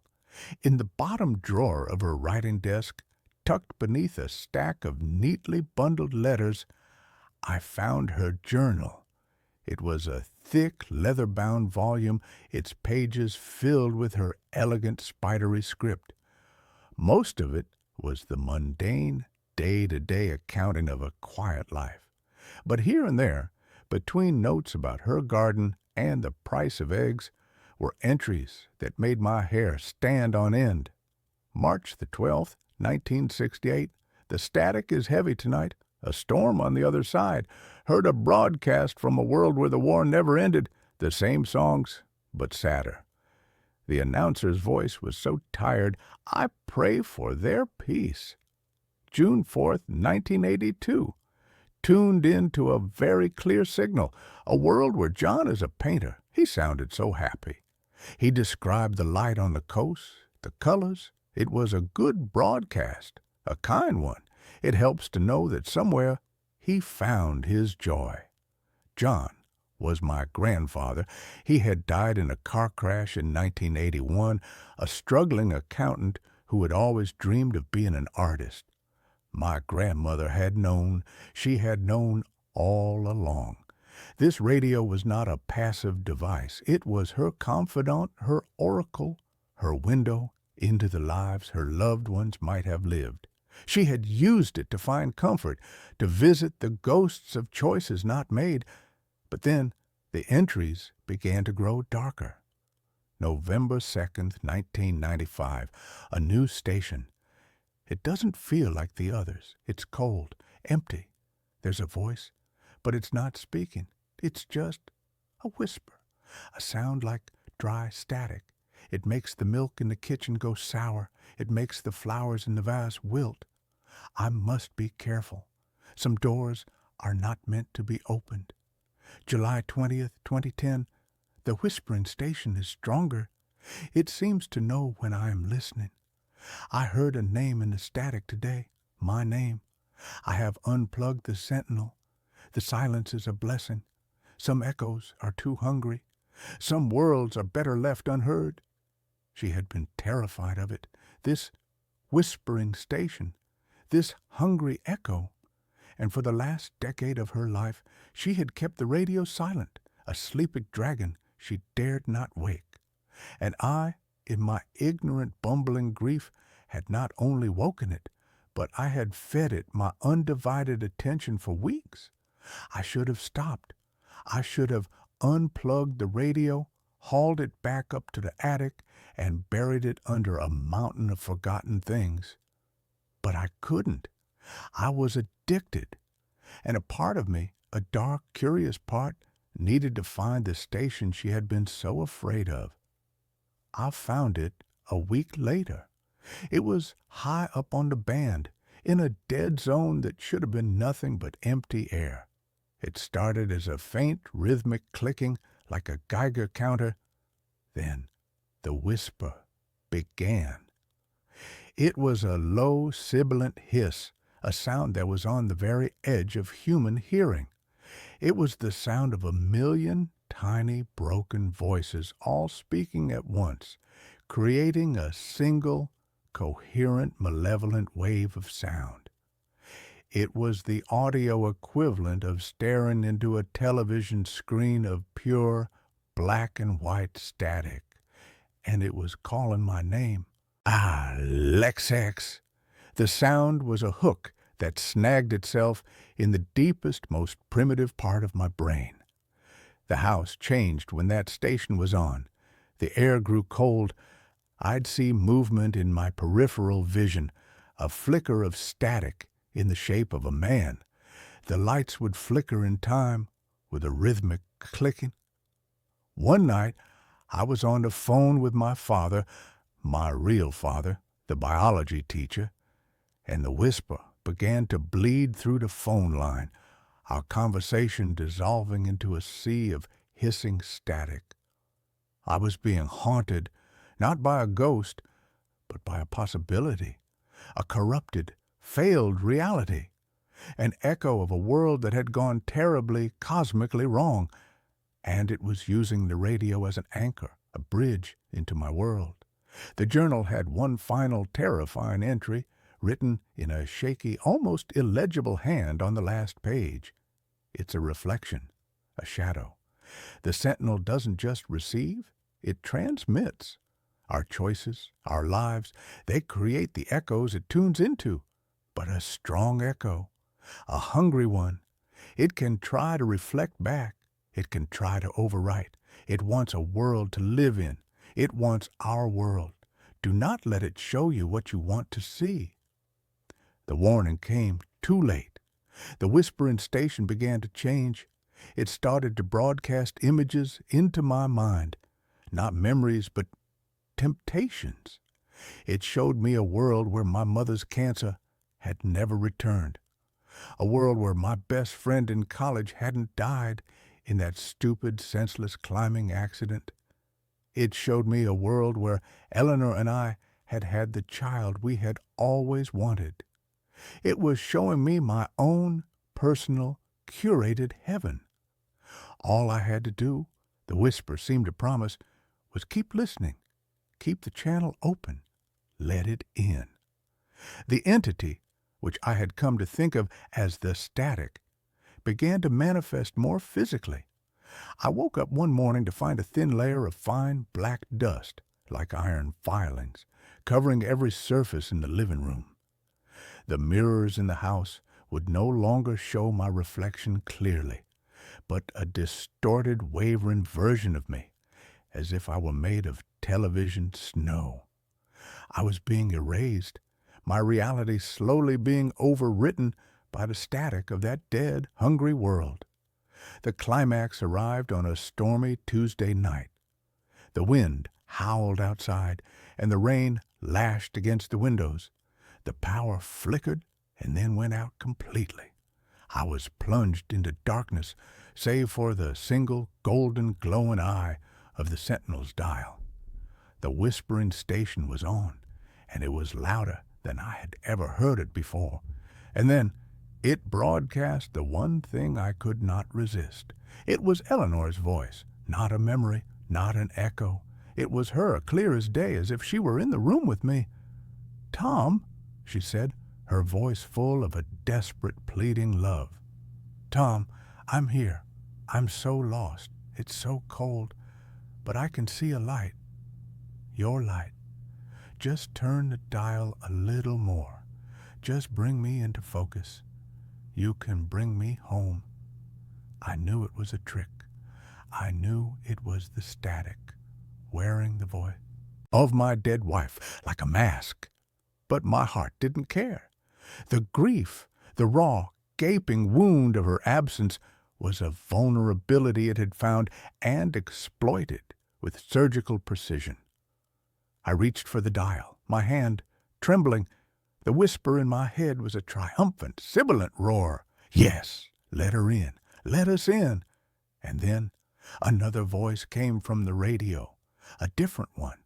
It was my grandmother, a faint, crackling, distant echo, but it was her. "Don't, my boy," she whispered, her voice a fragile thread in the storm of static. "That's not her. That's the lie the silence tells. You have to choose the real noise, your noise." I was caught between them, the perfect, beautiful lie of my wife's voice and the faint, fragile truth of my grandmother's warning.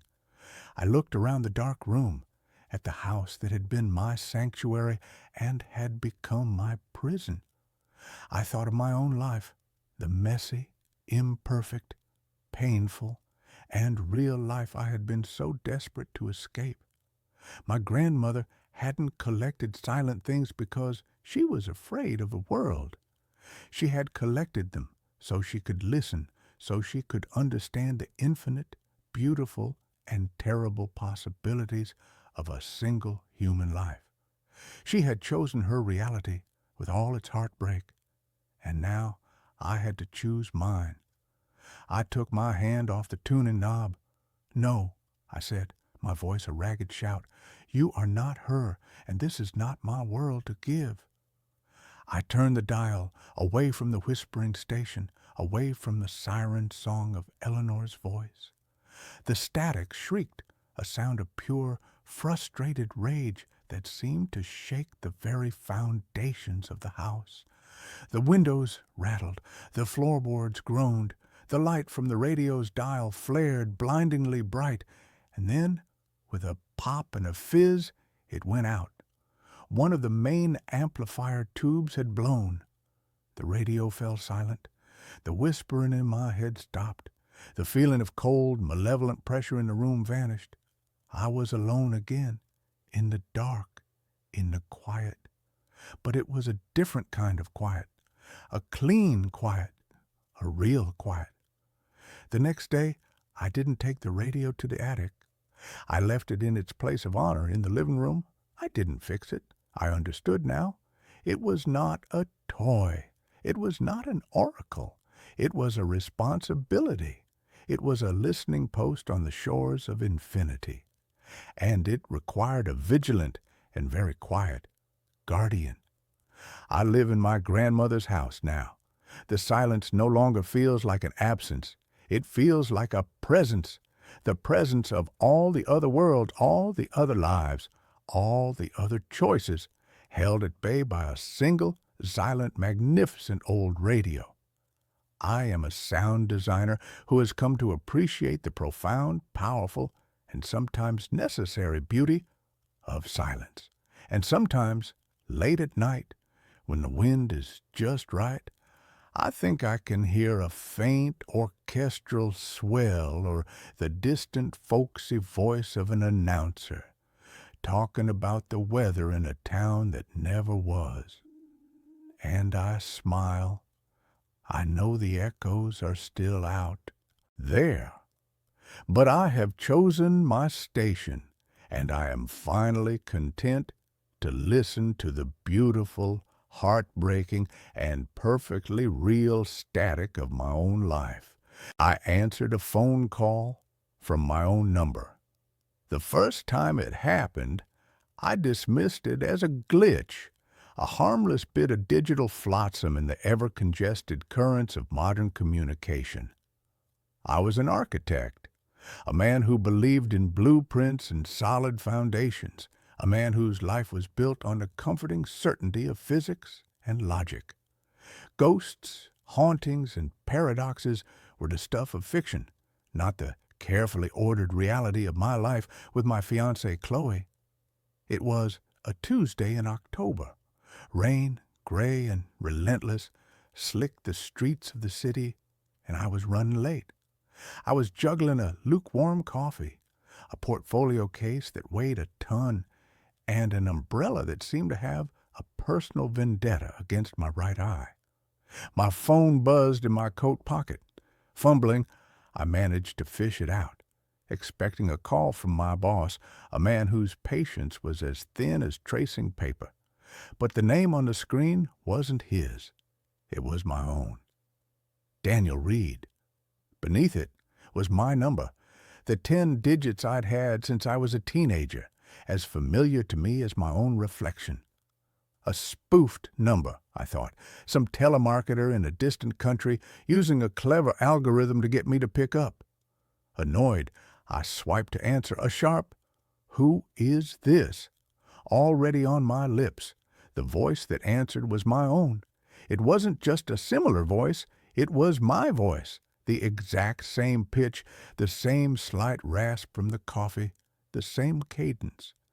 It was like listening to a recording of myself, but a recording that was happening in real time. "Don't get on the 8:15 train," the voice said. It was calm, measured, but laced with an undercurrent of something I couldn't place.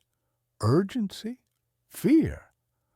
I stood frozen on the crowded sidewalk, the rain dripping from my useless umbrella. The 8:15 was my train. I'd taken it every day for the past 5 years. "Who is this?" I repeated, my voice a half-strangled whisper. "There's going to be a power surge at the Fulton Street Junction. The train will be stuck in the tunnel for 3 hours. You'll miss the Henderson presentation." The voice was flat, matter-of-fact, as if reading a weather report. "Take the crosstown bus instead. You'll be late, but you'll make it." A cold, prickling sensation ran up my spine. The Henderson presentation was the biggest project of my career, the culmination of 6 months of sleepless nights and relentless work. Missing it would be catastrophic. This prank was too specific, too cruel. "Very funny," I said, my voice shaking slightly. "Who is this? Mark? Is that you?" Mark was a colleague from work with a juvenile sense of humor. There was a pause on the other end, and for a moment I heard the faint, unmistakable sound of a ticking clock. It was the same sound as the old grandfather clock in my parents' hallway, a sound I hadn't heard in years. "Just take the bus, Daniel," the voice said, and then the line went dead. I stared at my phone, my heart hammering against my ribs. A prank. It had to be a prank, some new voice-mimicking software, but the specificity of it. Fulton Street Junction. 3 hours. It was just enough to make me hesitate. The 8:15 was pulling into the station, its doors hissing open. I looked at the train, then at the bus stop down the block. Logic warred with a primal, inexplicable fear. In the end, logic lost. I turned away from the station and walked towards the bus stop, feeling like a fool. An hour and a half later, I walked into my office, soaked and flustered, but just in time for the presentation. The office was in a state of controlled chaos. Mark rushed over to me, his face pale. "Man, you are the luckiest guy on the planet," he said. "Did you hear? The 8:15 is stuck in the tunnel between stations. Massive power surge at the Fulton Street Junction. They're saying It'll be at least another 2 hours before they can get them out. The blood drained from my face. I leaned against a cubicle wall, my portfolio case slipping from my numb fingers. It wasn't a prank. It was real. I had just received a warning from the future, from a version of myself who had somehow lived through the next 3 hours and called back in time to save me. The thought was so absurd, so completely outside the realm of my carefully constructed reality that I almost laughed. But the fear that coiled in my gut was cold and hard and very, very real. The calls became a regular, if terrifying, feature of my life. They were never scheduled, always unexpected. A buzz from my pocket would reveal my own name on the screen, and the Daniel on the other end would deliver a terse, cryptic piece of advice. Don't order the salmon for lunch. You'll get food poisoning. Take a right on Elm Street. There's a pileup on the interstate. Chloe is going to call in 10 minutes, upset about her sister. Just listen. Each prediction, no matter how small or mundane, came true. The warnings were my own personal paradoxical guardian angel. I never told Chloe. How could I? She was a psychiatrist, a woman who dealt in the rational, the explainable. She would have had me committed, or at the very least, started looking at me with that gentle, clinical pity I couldn't bear. So I kept a secret, a strange, buzzing anxiety that lived just beneath the surface of my skin. I began to rely on the calls, to wait for them. My life, once a predictable series of my own choices, was now a reactive dance with a mysterious, omniscient partner. The tone of the calls began to change. The voice on the other end, my voice, started to sound different, more confident, colder. The helpful warnings began to be interspersed with more personal, more manipulative instructions. Don't go to your parents' anniversary dinner on Saturday, the voice said one afternoon. Why not? I asked. The question was a reflex. I had learned not to question, but this felt different. You'll have a fight with your father, a bad one. It will ruin the night. Just tell them you're sick. I followed the stale advice, calling my mother with a fake, rasping cough. She was disappointed, and I felt a pang of guilt. But the thought of avoiding the inevitable circular argument with my father about my career choices was a powerful sedative. Later that week, the voice told me not to go out for drinks with Mark and the guys from work. Mark is going to get too drunk and say something about Chloe's past that will upset you, it warned. I bailed, feigning a migraine. The voice was no longer just helping me avoid traffic jams and bad seafood. It was pruning my life. It was isolating me, cutting the threads that connected me to the people I cared about one by one. And the most terrifying part was that I was letting it. I was a willing participant in the dismantling of my own social life, all for the promise of a smoother, conflict-free existence. The first time I saw him, the other Daniel, was a hallucination, or so I told myself. I was at home, working late. Chloe was out with friends. My phone buzzed. It was my own number. She's not with her friends, the voice said, cold and sharp. She's meeting with her ex-boyfriend, Michael. She's been lying to you. A hot, ugly spike of jealousy and fear shot through me. It was a lie. Chloe wouldn't do that. But the voice had never been wrong. I hung up, my mind racing.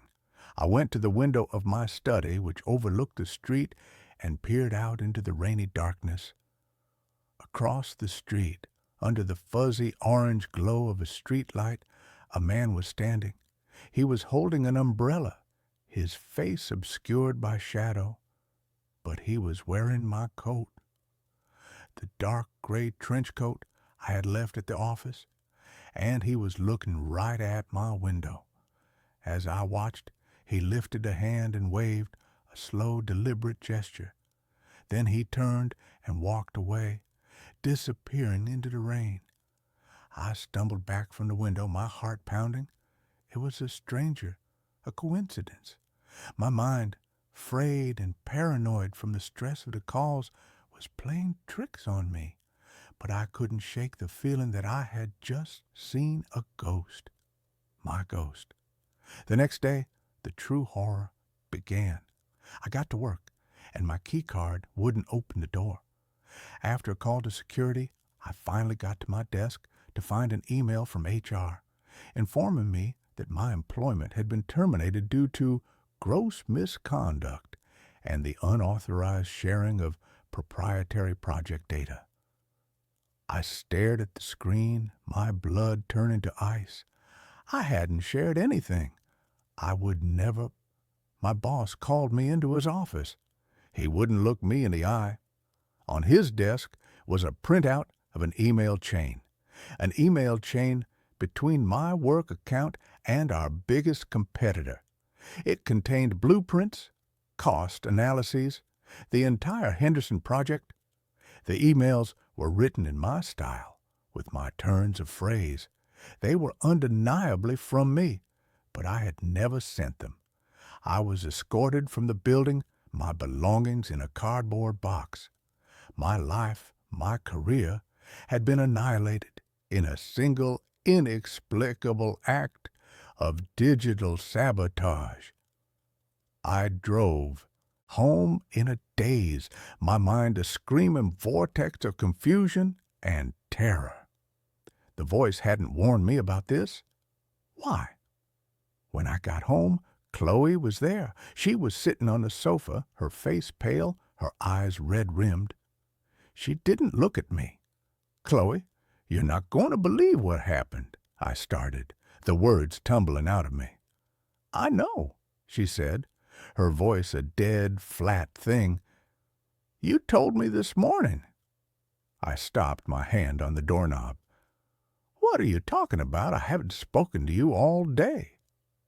She finally looked at me, and her expression was a mixture of fear and pity. "Daniel, stop it. You called me at 9. You were crying. You told me you'd been fired, that you'd made a terrible mistake. We talked for an hour. You said you were going to go for a drive to clear your head." I stared at her, the world tilting on its axis. "Chloe, that wasn't me." "Then who was it?" she cried, her voice breaking. "Who was it that knew that I was having doubts about us? Who brought up that stupid fight we had last year, the one we promised never to talk about again? Who apologized for being so distant and promised to be better?" She stood up, her hands clenched into fists. "It was you, Daniel, but the man standing in front of me now, you're not him. You look like him, but your eyes, they're terrified. The man I spoke to this morning was calm. He was relieved. He was taken over. The voice on the phone wasn't a future version of me. It was a copy, an echo, a parasite that had been systematically clearing a space for itself by destroying my life, isolating me from my friends and family, and now it was starting to move in. The warnings hadn't been to help me. They had been to build my trust, to make me compliant. The man in the trench coat hadn't been a hallucination. He was real, and he was stealing my life. I had to prove it. I had to prove I was the real Daniel. But how do you prove you are yourself when a perfect copy, one who knows all your secrets, is telling everyone you're not? I became a ghost in my own life. I couldn't go home. Chloe was afraid of me, and I was terrified that he would be there. I checked into a cheap motel on the outskirts of the city, the kind that smells of stale cigarette smoke and desperation. I was running out of money, my bank account mysteriously frozen. He was thorough. My phone was my only link, my only weapon. The calls continued, but now they were taunts. "She misses you," the voice would say, and I could hear the smirk in it. "The old you, I mean, not the paranoid, erratic mess you've become. I'm taking her to that little Italian place you both love tonight. I'm going to be the man you were never good enough to be." I started my own investigation, fueled by caffeine and terror. I became a digital archaeologist, digging through the ruins of my own life. I searched for theories, for other cases, for anything that could explain what was happening. I found fragments, whispers in forgotten internet forums, and crackpot conspiracy sites. Stories of digital doppelgangers, of quantum echoes, of people whose lives had been hijacked by perfect, malevolent copies. Most of it was nonsense, but there was a recurring theme, a point of origin, a moment of intense trauma, a near-death experience, a place where reality had become thin and a person's identity had somehow been duplicated. My mind flashed back a year, a rain-slicked highway, the screech of tires, the blinding glare of headlights, a car accident that had left me with a broken leg and a concussion, but one which the doctors had said I was lucky to have survived. That was it. That had to be it. The moment I had almost died, a copy, a shadow of myself had been created, born from the trauma and the glitch in reality.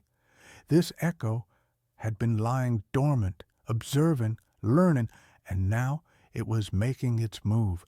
I knew I had to confront him, but a physical confrontation was useless. He looked like me. He sounded like me. He probably even bled like me. No, I had to expose him. I had to prove to the one person who mattered that he was a fraud. I had to get to Chloe. The plan was desperate, probably insane. The echo knew my memories, my secrets, but he didn't have my soul. He didn't have my capacity for genuine, spontaneous emotion. He was a recording, a perfect but lifeless imitation. I had to create a situation where that difference would become glaringly obvious. I called Chloe from a payphone. She answered, her voice wary. "Chloe, it's me," I said, my voice raw. "I don't know who this is anymore," she whispered. I know you're scared and confused, but I need you to listen to me. I can prove it. I can prove that the man you've been talking to is not me. Meet me tonight at the old observatory." The observatory was our place. It was where I had proposed to her on a clear summer night under a canopy of 1,000,000 stars. It was a place of deep, shared meaning, a place I hoped the echo wouldn't understand on an emotional level. "Why should I?" she asked, her voice trembling. "Because a small part of you still knows it's me," I said, praying I was right. "Because you know the man you've been living with for the past week is off. A little too perfect, a little too calm. He's what I've always tried to be, but he's not what I am. 8 o'clock. Please, Chloe, my life depends on it." I hung up before she could refuse. Then I called my own number. The echo answered on the first ring. "Getting desperate, are we?" he said, his voice dripping with condescending amusement. "It's over," I said, trying to keep my voice steady. "I'm meeting Chloe at the observatory at 8.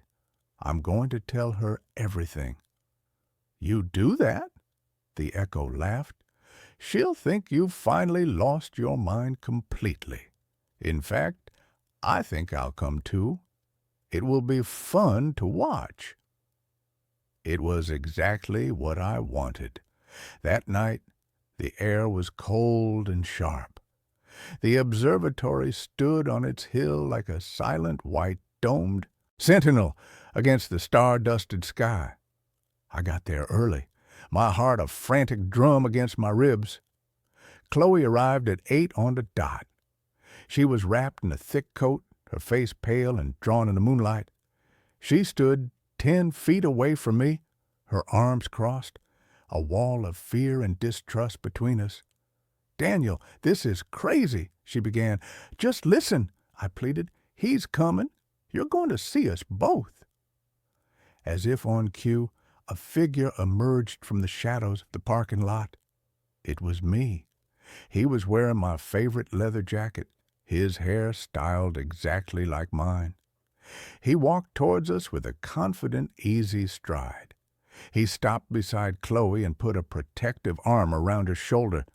She flinched, but didn't pull away.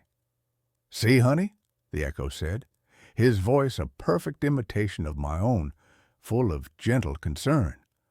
"I told you he was unwell. He needs help." Chloe looked from him to me, her eyes wide with a terrifying, disbelieving comprehension. Seeing us both there, 2 identical men, was shattering her reality. "This is impossible," she breathed. "Now, Chloe," I said, my voice shaking, "I'm going to ask you a question, and I want you to ask him the same question. It's the question you asked me right here, on this spot, the night I proposed." Her brow furrowed in confusion. "The question?" "You know the one," I urged, my eyes locked on hers, trying to pour every ounce of our shared history, our love, our genuine connection, into that single gaze. She turned to the echo. What was the question?" The echo smiled, a smooth, confident expression. "It's a trick, sweetheart. You never asked me a question. You were crying so hard you could barely speak. You just nodded and kissed me. It was a good guess, a logical one. It was what had happened on the surface, but it wasn't the truth." Chloe's eyes widened. She turned to me. "Daniel?" I took a deep breath.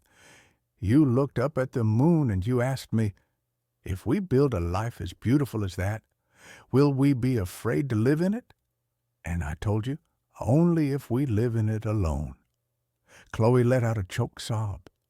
It was a small, intimate, nonsensical detail, a fragment of a memory so personal it had never been spoken of again. A memory a perfect copy could never have, because it wasn't a memory of fact, but a memory of feeling. It was the emotional texture of our lives, something he couldn't access. The echo's smile faltered. For the first time, I saw a flicker of something other than confidence in his eyes. Confusion. And then rage. "It's a lucky guess," he snarled, his voice losing its perfect mimicry, becoming harsher, flatter. "He's been stalking us, listening to us." But the spell was broken. Chloe took a step away from him towards me. "Get away from me," she whispered to the echo. The echo's face contorted, the mask of me slipping to reveal the monster beneath. "You can't have her. You can't have this life. It's mine. I earned it. I'm better than you. I'm the version of you without the anxiety, without the doubt, without the crippling fear of failure. I'm what you always wanted to be." "You're a ghost," I said, my own voice finding a strength I didn't know it possessed. "You're an echo of a bad memory. You're nothing." He lunged at me, his face a mask of fury. But he wasn't lunging at me in the physical world. I felt a sudden psychic pressure, a crushing assault on my mind. He was trying to invade my consciousness, to overwrite me. I saw flashes of the car crash, felt the phantom pain in my leg, the terror of the spinning metal. He was using my own trauma as a weapon against me.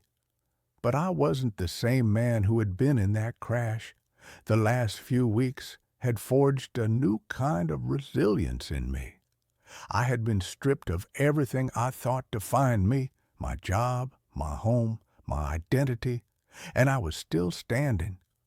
I pushed back, not with anger, but with acceptance. I accepted the fear. I accepted the doubt. I accepted the flawed, messy, imperfect reality of who I was. You're right. I projected into his mind. I am afraid. I am doubtful. That's what makes me real. You're just a copy, a perfect, empty copy. The echo screamed, a sound that was both in the air and inside my head. His physical form began to flicker like a bad television signal. He was an entity built on a stolen identity, and now that his foundation had been proven false, he was coming apart. He wavered, his image stretching and distorting, his features melting like hot wax. He looked at me one last time, his eyes filled not with rage, but with a terrifying hollow emptiness. And then he dissolved, turning into a cloud of shimmering, static-like particles that were caught in the wind and scattered into the night. Silence. The only sound was Chloe's ragged breathing and the distant hum of the city.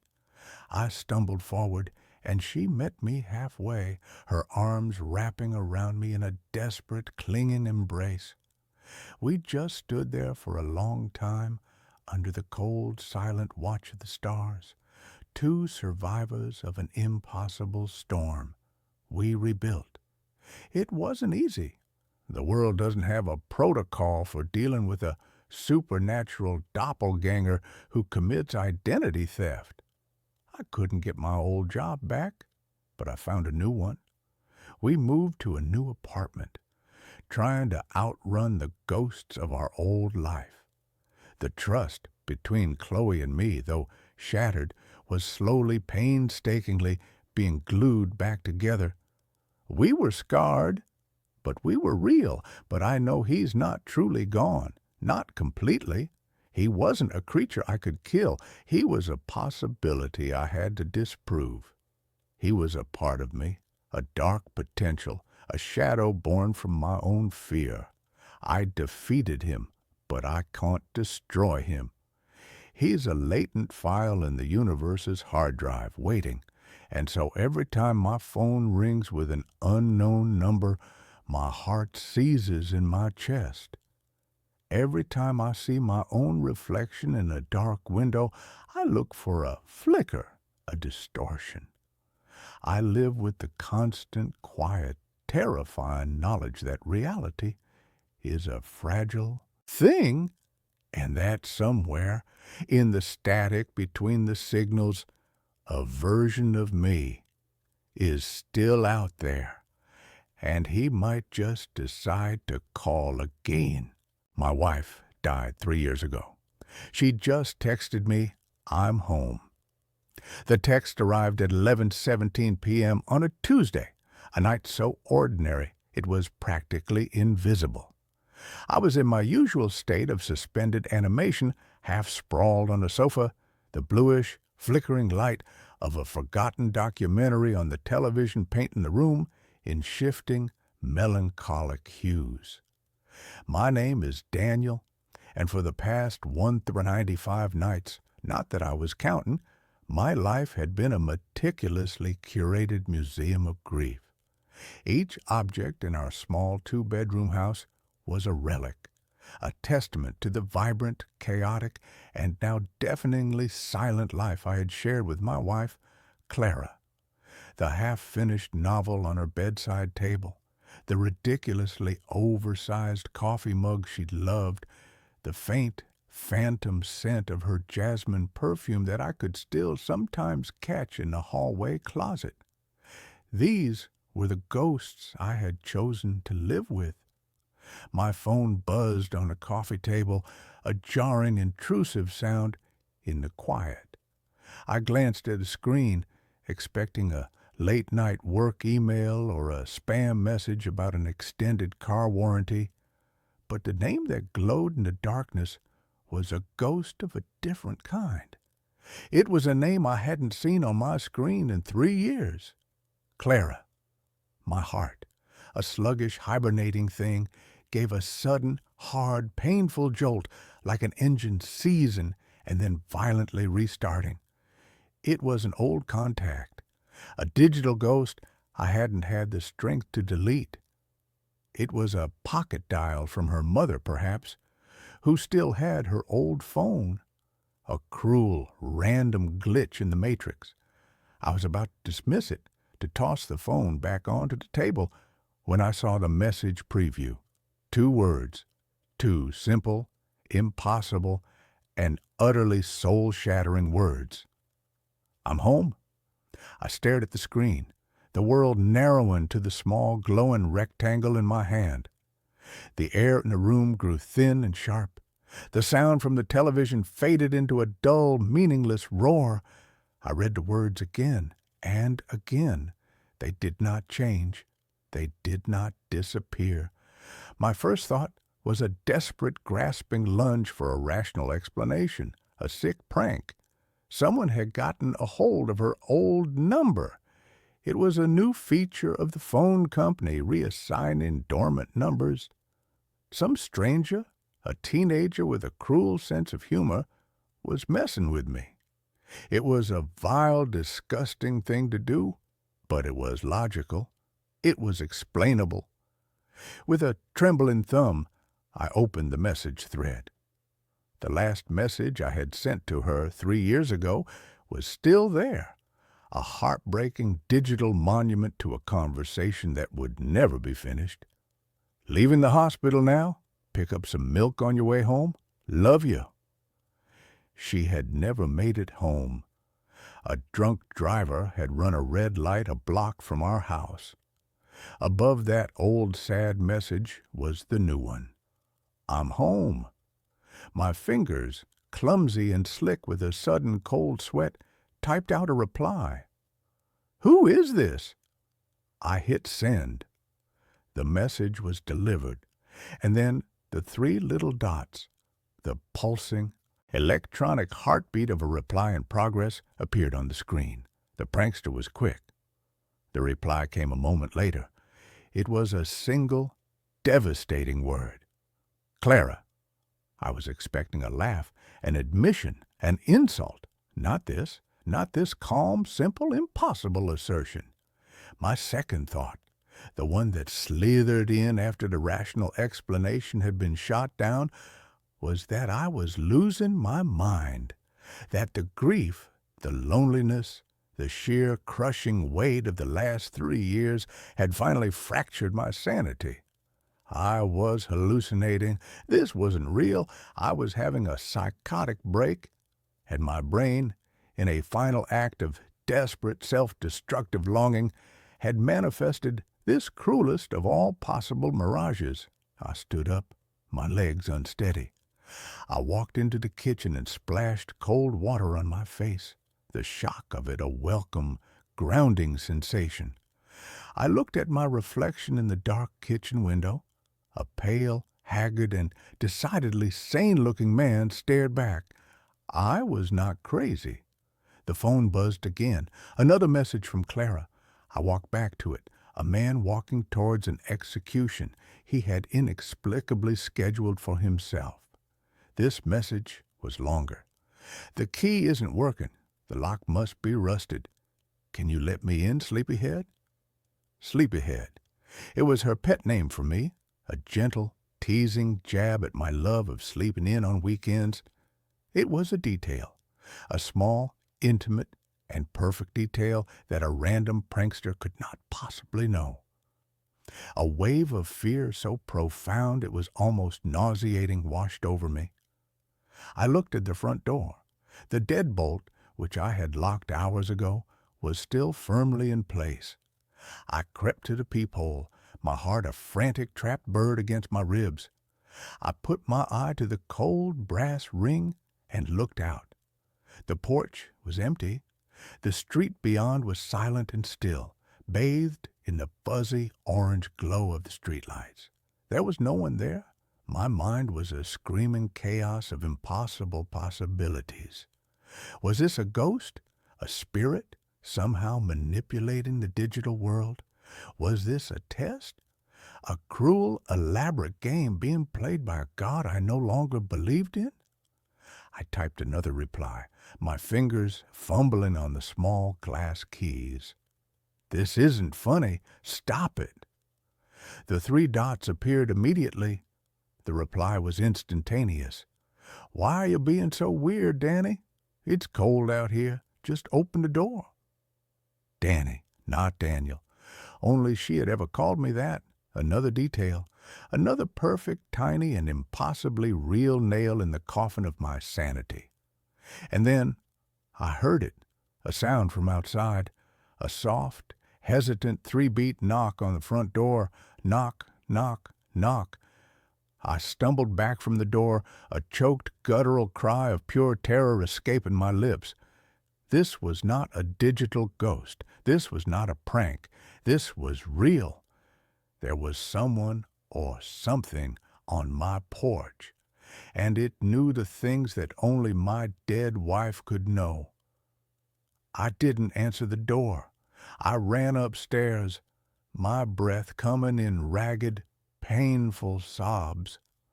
I locked myself in the bedroom, the room that was still so full of her, and I wedged a chair under the doorknob. I huddled on the bed, my phone clutched in my hand, a useless, terrifying tether to the nightmare that was unfolding. The messages continued. Is everything okay? You're scaring me. Danny, please, I just want to come home. I had a bad dream. I need you. Each message was a new, expertly targeted emotional missile, designed to bypass my fear and hit the raw, exposed nerve of my grief, my love, my protective instinct. It was a masterful, cruel, and deeply personal psychological assault. And then a new message appeared, one that finally, irrevocably, shattered my last, desperate hope that this was some kind of elaborate terrestrial hoax. It was a picture, a photograph, taken just seconds ago. It was a selfie. It was a picture of Clara. But it was not the Clara I remembered. It was not the vibrant, laughing, sun-kissed woman from my memories. This was a pale, spectral, and terrifyingly changed version of her. She was standing on our porch, her face illuminated by the stark, unforgiving light of a phone screen. Her eyes were the same, a deep, beautiful cornflower blue. But they were wrong. They were empty. They held no light, no life, just a flat, placid, and deeply unsettling calm. Her skin was pale, almost translucent, and her hair, which had always been a wild, chaotic mane of auburn curls, was lank and dark, as if wet. And her smile, she was smiling, but it was a pained, unnatural stretching of her lips, a rictus of a smile that did not reach her dead, empty eyes. Behind her, I could see the familiar, reassuring details of my own front porch, the potted fern, the welcome mat, the small hairline crack in the porch light. It was her. It was my Clara. But it was a version of her that had been somewhere else, somewhere cold and dark and quiet, for a very, very long time. I stared at the picture, a low, keening sound of pure animal despair escaping my lips. The grief I had so carefully managed for 3 years, the grief I had compartmentalized, the grief I had learned to live with, came roaring back, a tidal wave of raw, unprocessed agony. It was not a prank. It was not a dream. It was my wife. And she had come back from the dead. The knocking started again, louder this time, more insistent, and her voice, a faint, muffled, and horrifyingly familiar sound, came through the thick wooden door. "Danny, please, let me in. I'm cold." I spent the rest of the night huddled in that room, a trembling, weeping mess, as the thing on my porch, the thing that wore my wife's face, alternated between gentle, loving persuasion and a cold, angry, demanding rage. The messages became more erratic, more desperate. "I don't understand what's wrong. This is our home. Who is in there with you? Is it her? I died for you. You owe me this. The last message, a scream of pure accusatory rage in stark, capital letters, was followed by a silence that was more terrifying than the noise had been.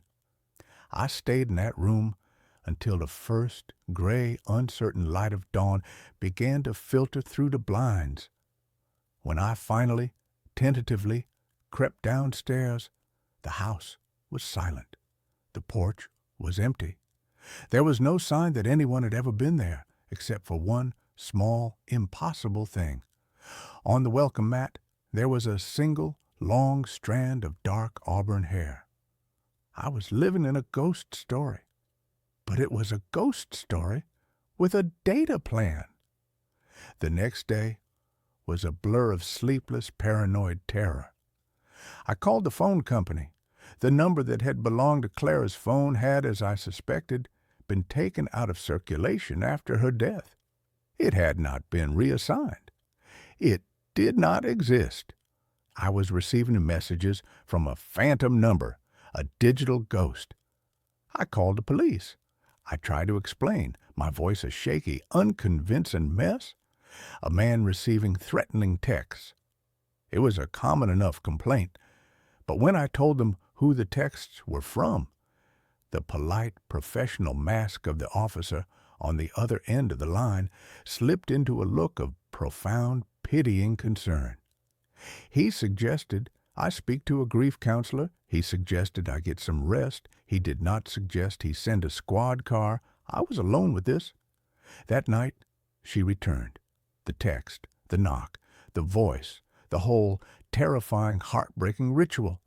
And again, I locked myself away, a prisoner in my own home, a man being haunted by a technologically savvy and deeply persistent ghost. The messages began to change. They were no longer just about getting into the house. They were about us. She sent me old pictures of us, pictures that had been on her phone when she died. A picture of us on our honeymoon in Italy, grinning like idiots, a smear of gelato on my nose, a picture of us on this very sofa, asleep, her head on my chest. They were weapons perfectly chosen to inflict the maximum amount of emotional damage. And then she began to send me new pictures. Pictures taken from outside the house. A shot of me through the living room window, my face illuminated by the television. A picture of the back of my head taken from the street as I sat in my study. She was not just on the porch, she was all around me. A silent, watching, and deeply patient predator. I was coming apart. I was a man living on a diet of coffee and terror. I was beginning to see her everywhere. A glimpse of an auburn-haired woman in a crowd would send my heart into a frantic, panicked gallop. The sound of a phone buzzing in a quiet room would make me jump out of my skin. I knew I couldn't go on like this. I was being psychologically dismantled piece by painful piece. I had to confront it. I had to understand what it was and what it wanted. My first thought was that this was some kind of punishment, that her spirit was restless, angry at the drunk driver who had killed her, at the universe that had allowed it. But her anger seemed to be directed at me. "You owe me this," she had said. Why? What did I owe her? I began to sift through the wreckage of our life together, looking for an answer. I went through her old things, her letters, her journals. Clara had been a writer, a poet. Her journals were filled with her beautiful, lyrical, and sometimes painfully honest observations on the world, on us. And in the last journal she had ever kept, in an entry dated the week before her death, I found it. A secret she had never shared with me. She had been pregnant I stared at the words, my vision blurring with a fresh, new, and infinitely more painful wave of tears. A baby. We had been trying for years. It had been a one deep and unspoken sadness in our otherwise happy life. And she had been about to tell me. The entry was a rehearsal, a practice run of the speech she was going to give. "Danny," it began, "we're going to have to get a bigger house." The grief that hit me was a physical thing, a crushing weight that stole the air from my lungs. Not just her, but a child, a future, a whole entire life that had been stolen from me before I had even known it existed. And I understood. Her rage, her persistence, was not the rage of a spirit who had been cheated of her own life. It was the rage of a mother who had been cheated of her child's. And her words, "You owe me this," they were not an accusation. They were a plea. She didn't want revenge. She wanted her child's life back, and she thought somehow that I could give it to her. That night, when the text came, I was ready. I didn't run. I didn't hide. I walked to the door. "I'm here, Danny. Please, it's time to come home." The knock, soft, gentle. I took a deep breath. My hand was on the deadbolt. My heart was a slow, heavy, and steady drum. I was no longer afraid. I was just profoundly and deeply sad. "I know what you want, Clara," I said, my voice a low, steady thing, speaking to the wood of the door. "I know about the baby. I'm so sorry. I am so sorry we didn't have more time." The knocking stopped. The silence on the other side of the door was a living, listening thing. "But this is not the way," I continued, tears streaming down my face. "You can't come in. This is the world of the living, and you are not a part of it any more. Neither of you are." A low, soft, and utterly heartbroken sob came from the other side of the door. It was the first real and truly human sound I had heard from her. "But this is our home," she whispered, her voice a thin, fragile, and ghostly thing. "It was," I said, "and it was beautiful. But it is my home now, and you have to find a new one, both of you. You have to let go, and you have to let me go too." I was not just speaking to a ghost. I was speaking to my own grief. I was giving myself the permission I had never been able to find, the permission to move on. The silence stretched for a long, eternal moment, and then my phone, which was in my pocket, buzzed one last time.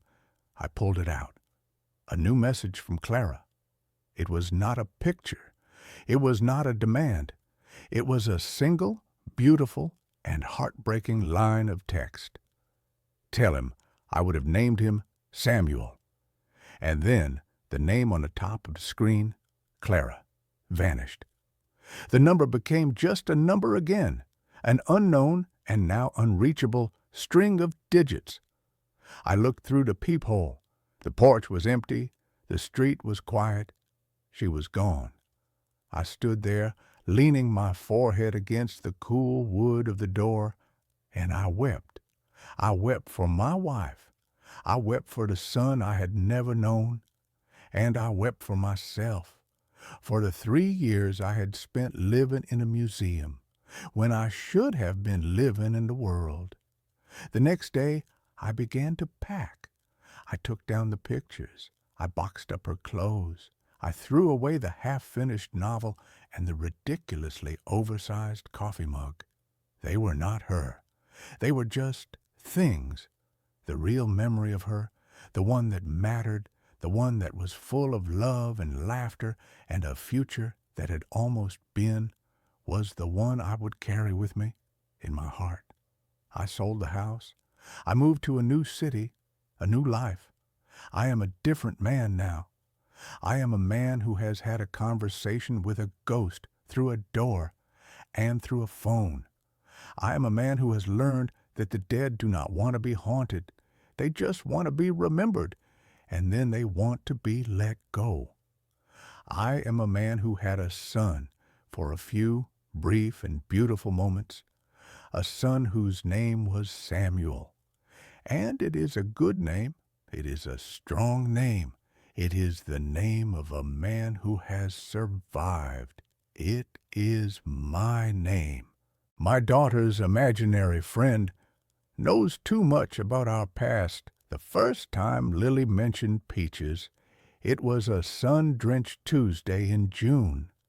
Sunlight, thick and golden as honey, poured through the bay window of our new living room, illuminating the dust motes dancing in the air like tiny, blissful spirits. My wife, Sarah, was unpacking a box of books, her brow furrowed in concentration as she tried to decide where the Dickens collection should go. I was on the floor struggling with the notoriously vague instructions for a Swedish-designed bookshelf.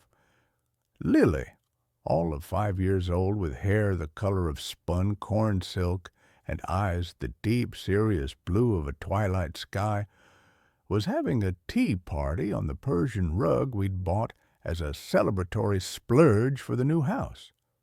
Her guests were a one-eyed teddy bear named Barnaby and a perpetually smiling rag doll called Daisy, and apparently a new addition.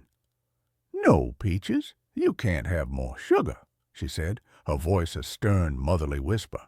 "It's bad for your teeth." I glanced over at her, a smile tugging at my lips. "Who are you talking to, Sweet Pea?" "Peaches," she said, as if it were the most obvious thing in the world. She carefully poured a drop of imaginary tea into an empty spot on the rug. "He's very greedy." Sarah looked up from her books, her face softening into the kind of warm, maternal smile that had made me fall in love with her a decade ago. "Oh, we have a new friend? What does Peaches look like?" Lily tilted her head, considering the question with the gravity of a seasoned philosopher. "He's long," she said finally, "and he wears patchy clothes, like a scarecrow. And he's sad, I think. His face is all smudgy. An imaginary friend. The parenting books we'd devoured had told us to expect this. It was a normal, healthy part of a child's development, a sign of a vibrant imagination. We smiled at each other over Lily's head, a silent, shared moment of parental pride. Our little girl was creative. She was bright. She was normal. After everything we had been through, normal was the most beautiful word in the English language. We'd bought this house to be our fortress of normal. It was a 2-story colonial on a quiet, tree-lined street in a town where nobody knew our names. It was a deliberate, calculated escape from the city, from the ghosts of our old life, from the constant low-level hum of anxiety that had become the soundtrack to our marriage. This house, with its fresh coat of dove-gray paint and its sprawling backyard, was meant to be a new beginning, a place where the past couldn't find us. For a few weeks it was. Peaches became a fixture in our home. An extra, invisible place was set at the dinner table. Lily would leave the bathroom door ajar so Peaches could get out. She would tell us stories about him, strange, disjointed narratives. "Peaches lived in the walls," she said. "He used to live in a dark, wet place. He was always cold." We'd nod and smile, playing along, marveling at the intricate world she was building. The detail about him being smudgy and sad was a little melancholic, maybe, but kids have a flair for the dramatic. We wrote it off as a harmless quirk. The first tremor, the first sign that the foundations of our new, normal life were built on something deeply unstable, came on a rainy Saturday. We were supposed to go to the town's Founder's Day picnic, but a sudden thunderstorm had trapped us indoors. I was trying to teach Lily how to play checkers, and she was, as usual, making up her own far more interesting rules. "Daddy," she said, moving one of my red checkers diagonally and then taking it off the board. "King me." "That's not how it works, sweetie," I laughed. "You have to get to my side of the board first." She looked down at the board. Her little brow crinkled. Then she looked up at me, her blue eyes eerily focused. "Peaches says you don't like to play by the rules either." My hand, which had been hovering over the board, froze. A faint, cold prickle ran up my spine. "What do you mean, honey?" "He says you took a shortcut once," she continued, her voice a perfect mimicry of innocent conversation. "On the old road, the one with all the rocks. You were in a hurry." She pushed another one of my checkers off the board. "You were going very, very fast." The air in the room suddenly felt thin and sharp. The sound of the rain against the windows faded to a dull roar in my ears. The old road, the one with all the rocks, the old quarry road. It had been 7 years, but the memory was branded onto the inside of my skull. A dark, winding ribbon of asphalt, slick with rain, hemmed in by woods on one side and a sheer drop on the other. A shortcut we should never have taken. I forced a laugh. It came out sounding brittle and strange. "I don't know what you're talking about, Lily-bug. Peaches has a funny imagination." I looked over at Sarah, who was curled on the sofa with a magazine. She had heard. I could see it in the way her shoulders had tensed, in the way her hands were gripping the magazine so tightly her knuckles were white. Her eyes met mine, and for a fleeting second I saw it. The same cold, stomach-dropping fear that was currently coursing through my veins. But she blinked, and it was gone, replaced by a practiced, placid neutrality. Later that night, when Lily was asleep, I brought it up. We were in the kitchen, the only light coming from the small lamp over the sink, which cast long, distorted shadows across the room. "What Lily said today," I began, my voice low, "about the quarry road." Sarah didn't look at me. She kept her back to me, scrubbing a pot with a furious circular motion. "She's 5, Tom. She hears things. We've probably talked about it when we thought she was asleep. You know how kids are. They're like little sponges." "When have we ever talked about that night?" I demanded, my voice rising. "When? We made a promise, Sarah. We buried it. We never speak of it." "Then it was a coincidence," she said, her voice tight. She turned off the water and placed the pot on the drying rack, with a sharp, definitive clatter. A creepy, horrible coincidence, but that's all it was. It has to be. She turned to face me, and her eyes were pleading. She was begging me to believe her, to let her keep the comfortable blanket of denial wrapped around us. I wanted to believe her. God, I wanted to more than anything, to dismiss it, to rationalize it, to file it away as a creepy but meaningless event. So I nodded. I agreed. For her, for us, for the fragile new life we were trying to build. But as I lay in bed that night, listening to the rain and the creaks and groans of our new house, I couldn't shake the image of Lily's serious blue eyes. And I couldn't silence the question that was screaming in the back of my mind. Who the hell was Peaches? The coincidences began to pile up, each one a small, sharp stone added to the growing mountain of my dread. A week later, Sarah came home from the grocery store with a bouquet of yellow roses, her favorite. She put them in a vase on the kitchen table, a bright, cheerful splash of color in the sunlit room. Lily came running in, took one look at them, and her face crumpled. "Peaches doesn't like those," she said, her lower lip trembling.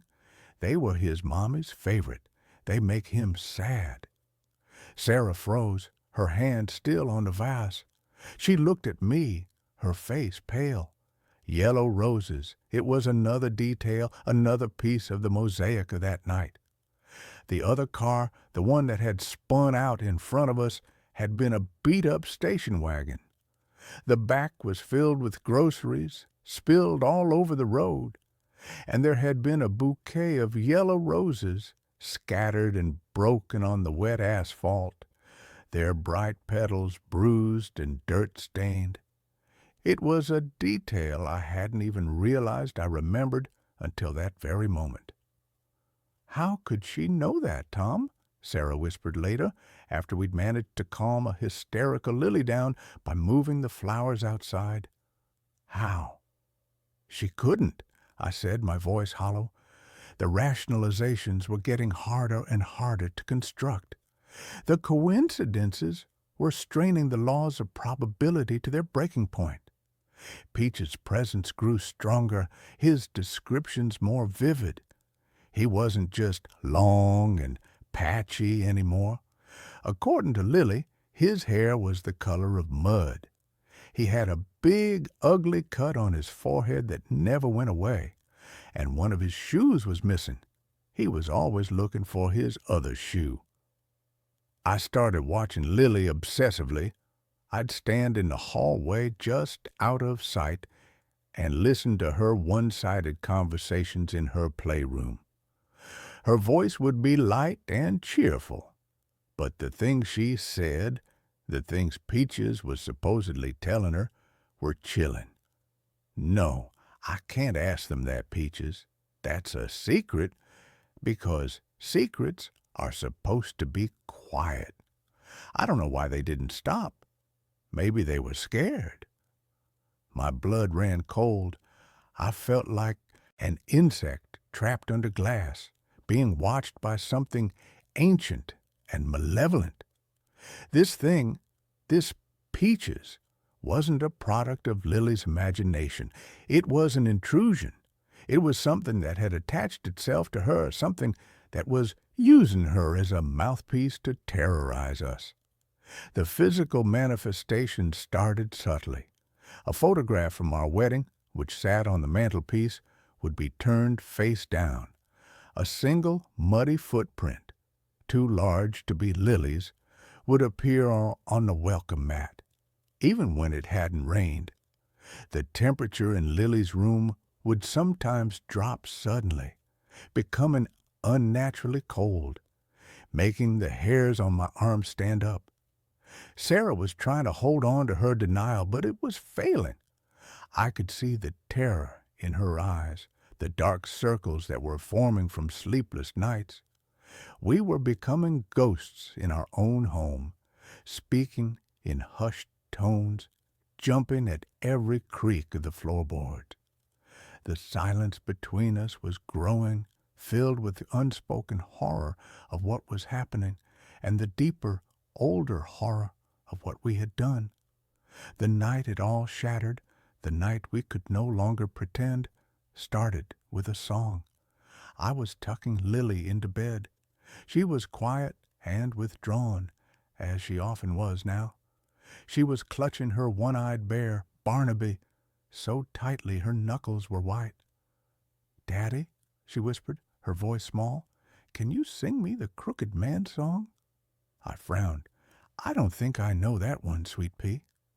"Yes, you do," she insisted. "Peaches says you know it. It was on the radio, the night of the shortcut." And then she started to hum, a broken, off-key little tune.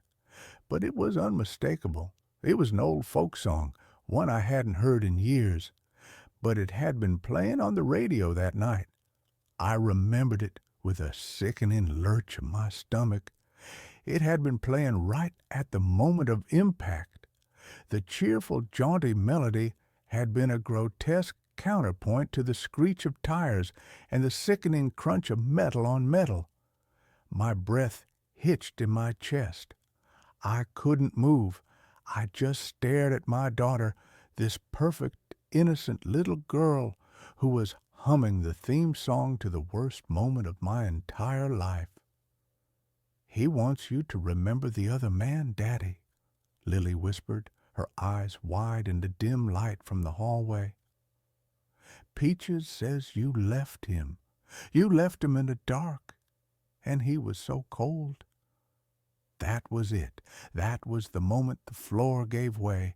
I fled the room, stumbling down the hallway, my heart hammering against my ribs like a trapped bird. I found Sarah in the living room, standing by the window, staring out into the darkness. She turned as I entered, and she didn't have to ask. She could see it on my face. "Tom," she breathed. "She knows," I choked out, the words feeling like shards of glass in my throat. "She knows everything. The song, the other driver, leaving him there, this thing, it's telling her everything." The dam of our shared silence, 7 years in the making, finally broke. The story, the one we had buried so deep we could almost pretend it never happened, came rushing out. We were 24, young, stupid, and a little drunk from a friend's wedding. I was driving. It was raining, a torrential downpour that made the world outside the windshield a blurry, impressionistic nightmare. Sarah was navigating, and she pointed me down the old quarry road, a shortcut she'd heard about. I was driving too fast, showing off, feeling immortal, in the way only a 24-year-old can. He came out of nowhere, a station wagon pulling out from a hidden side road. I swerved, but it was too late. The impact was a jarring, deafening explosion of sound and light. Our car spun, the world turning into a kaleidoscope of rain and shattered glass before we came to a stop in a ditch. We were alive, bruised, terrified, but alive. The other car was a wreck, crumpled and twisted, its headlights pointing at crazy angles into the woods. And in the sudden, ringing silence that followed the crash, we heard a groan, a single, low sound of pain coming from the other car. Someone was hurt. Someone was alive. And we were drunk. The smell of the spilled champagne was thick in the car. We looked at each other, and in that moment, a silent, terrible decision was made. Panic, cold and absolute, overrode everything else. It overrode decency, compassion, humanity. We were kids. We were scared of the consequences, of the red and blue lights of the jail cells we imagined. So we did the unthinkable. I put the car in reverse. The tires spun in the mud, and then they caught. I backed out of the ditch, my hand shaking so badly I could barely hold the wheel. We didn't look back. We just drove. We left the scene. We left a man groaning in the wreckage of his car, alone on a deserted road in the middle of a storm. We got home, showered, and pretended it was a bad dream. The next day, scouring the local news online, my hands trembling, I found a small article, a single-car accident on the old quarry road. The driver, a man named Michael Rafferty, a 45-year-old widower and father of one, had been found dead at the scene by a passing motorist hours later. The article said he'd likely died on impact. We clung to that. We told ourselves that lie over and over again until it became our truth. He died on impact. Nothing we could have done would have saved him. Our leaving didn't make a difference. We sold the car for scrap. We moved out of our apartment a few months later. We started over. We built a new life, a good life. We got married. We had Lily, and we buried the ghost of Michael Rafferty so deep that we almost forgot he existed. But he hadn't forgotten us. He had been waiting, and now he had found us. He was in our house. He was talking to our daughter, and he called himself Peaches. The name had been a mystery, a strange, childish moniker. But now, as I stood in my living room, the full weight of our past crashing down on me, I remembered another detail. From the news article, Michael Rafferty had been on his way home from visiting his mother at a nursing home. Her name was Beatrice, but everyone called her Peaches. He was her only son. The entity in our house wasn't just a random spirit. It was him, Michael Rafferty. And he wanted something. After that night, the haunting escalated from psychological warfare to a full-blown physical assault. The whispers were no longer confined to Lily's room. I would hear them in the static of the television, in the rush of water from the faucet, my name spoken in a dry, rasping whisper. Tom, you left me. It was so cold. Doors would slam shut in empty hallways. The lights would flicker and die, plunging us into darkness, only to flare back on moments later. One morning, I came downstairs to find every cabinet and drawer in the kitchen hanging open, their contents spilled onto the floor. On the kitchen wall, traced in a thin layer of spilled flour, was a single shaky word. Why? Lily was changing. Our bright, bubbly little girl was becoming a shadow.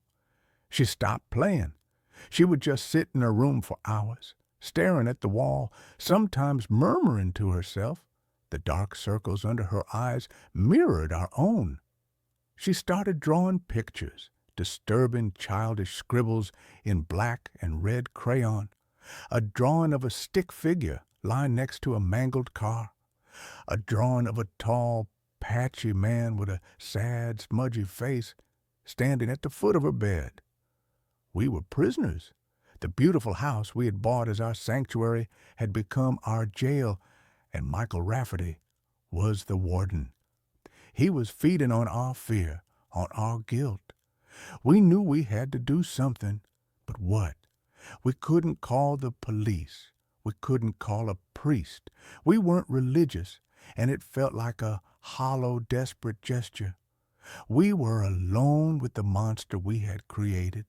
The breaking point, the moment I knew we were in danger of losing not just our sanity but our daughter, came a week later. I was in my home office trying to work, though I couldn't concentrate. The house was quiet, too quiet. A sudden primal instinct, a father's intuition, screamed at me that something was wrong. I ran upstairs to Lily's room. The door was closed. I threw it open. The room was cold, unnaturally so. Lily was standing on a chair, which she had pushed up against the open window. She was leaning out, her small body silhouetted against the gray afternoon sky. "Lily!" I screamed, my voice cracking with terror. She turned, and for a split second, it wasn't her. Her face was slack, her eyes vacant and dark. Her voice, when it came out, was not the high, sweet voice of a 5-year-old. It was a low, rasping whisper, a sound that was both old and full of a terrible, wet-sounding pain. "He wants to show you how it feels," the voice said, coming from my daughter's lips.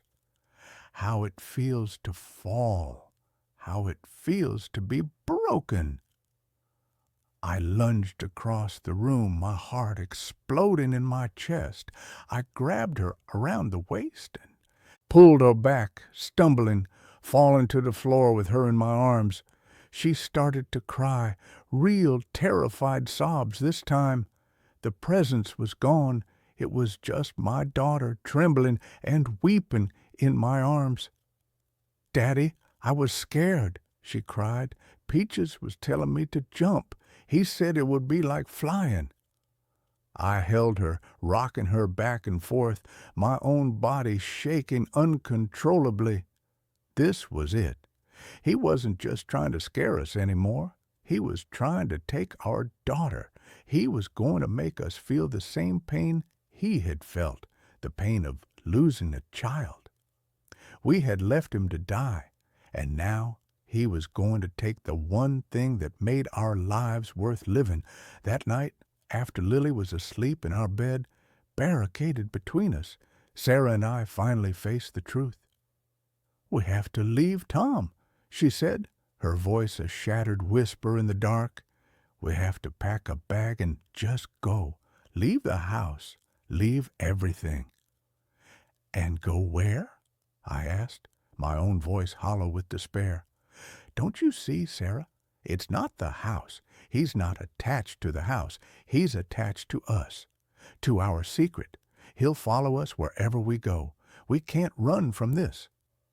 "Then what do we do?" she sobbed, burying her face in her hands.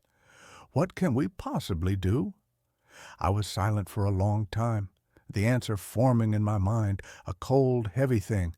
It was an answer I had been avoiding for 7 years. "We have to tell the truth," I said softly. She looked up at me, her face streaked with tears. "What are you talking about?"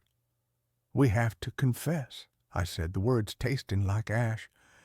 "We have to go to the police. We have to tell them what we did. It's the only way. The secret, the guilt, that's his anchor. It's what's given him his power. If we release it, if we face the consequences, maybe it will set him free, and us." The terror in her eyes was replaced by a different kind of fear, the fear of public shame, of prison, of losing Lily to the system. "Tom, no, we can't. It would destroy our lives. It would destroy Lily's life." "He is destroying Lily's life right now," I retorted, my voice a harsh whisper. "He tried to make her jump out of a window today. What's he going to do tomorrow? We have no choice, Sarah. We either face the justice of the living, or we will be tormented by the justice of the dead for the rest of our lives, and we will lose our daughter in the process." We didn't sleep that night. We just lay there holding each other, with our daughter sleeping between us, the silent, terrible weight of our decision settling over us. As dawn broke, painting the sky in pale, watery shades of gray and pink, we knew what we had to do. But first, there was one more thing. We had to face him, not the police, not yet. We had to face Michael Rafferty. We had to confess to him. We decided to do it in Lily's room. It felt like his territory, the place where he was strongest. We waited until Lily was downstairs watching cartoons, a temporary, fragile truce having settled over the house. We stood in the middle of her room, the childish drawings and colorful toys a bizarre backdrop for what we were about to do. "Michael," I said, my voice shaking. "Michael Rafferty, we know you're here." The room grew cold. A floorboard creaked behind me. The air grew thick and heavy with a palpable sense of sorrow and rage. "We are so sorry," Sarah whispered, tears streaming down her face. "We were just kids. We were scared. It's not an excuse. There are no excuses. But we were so scared." "We should have stopped," I continued, my own voice thick with unshed tears. "We should have called for help. We should have stayed with you. Maybe we could have saved you. We'll never know. And we have to live with that for the rest of our lives." The temperature dropped further. A little plastic horse on Lily's dresser flew across the room and shattered against the wall. A low moan seemed to emanate from the walls themselves. He was listening. "We left you," I said, forcing myself to say the words that had been buried for so long. "We hit you, and we left you to die alone in the dark. It was a cowardly, monstrous thing to do, and we are going to pay for it. Tomorrow, we're going to the police. We're going to confess everything. We're going to tell them what we did to you." The room was silent. The oppressive presence seemed to lessen, the anger replaced by a profound, bottomless well of sadness. "We can't give you back your life," Sarah sobbed. "We can't undo what we did. All we can do is tell the truth and ask you to please, please leave our daughter alone. She's innocent. This is on us, not her. Punish us, but let her go." For a long moment, nothing happened. The silence stretched, thin and taut. Then, on the wall opposite us, a single word was traced in the condensation that had suddenly formed on the cold surface. It wasn't angry. It wasn't threatening. It was just one heartbreaking word. Lonely. And then, as quickly as it had come, the cold was gone. The presence, the weight, the feeling of being watched, it all lifted. It was like a pressure valve had been released inside the house, inside my own head. The room was just a little girl's room again. The sun streamed through the window, bright and warm. It was over. The confession, the promise of justice, had been enough. We had finally done the right thing, and it had set us all free. The next day we hired a lawyer and turned ourselves in. The story that followed was a messy public ordeal. It was in the papers, on the local news. We were the monsters who had fled, who had hidden for 7 years. We were judged, and rightly so. But through it all, there was a strange, unexpected sense of relief. The secret was out. The burden we had been carrying for so long was finally lifted. Because of our confession and the years that had passed, the sentence was lighter than it could have been. I served 18 months.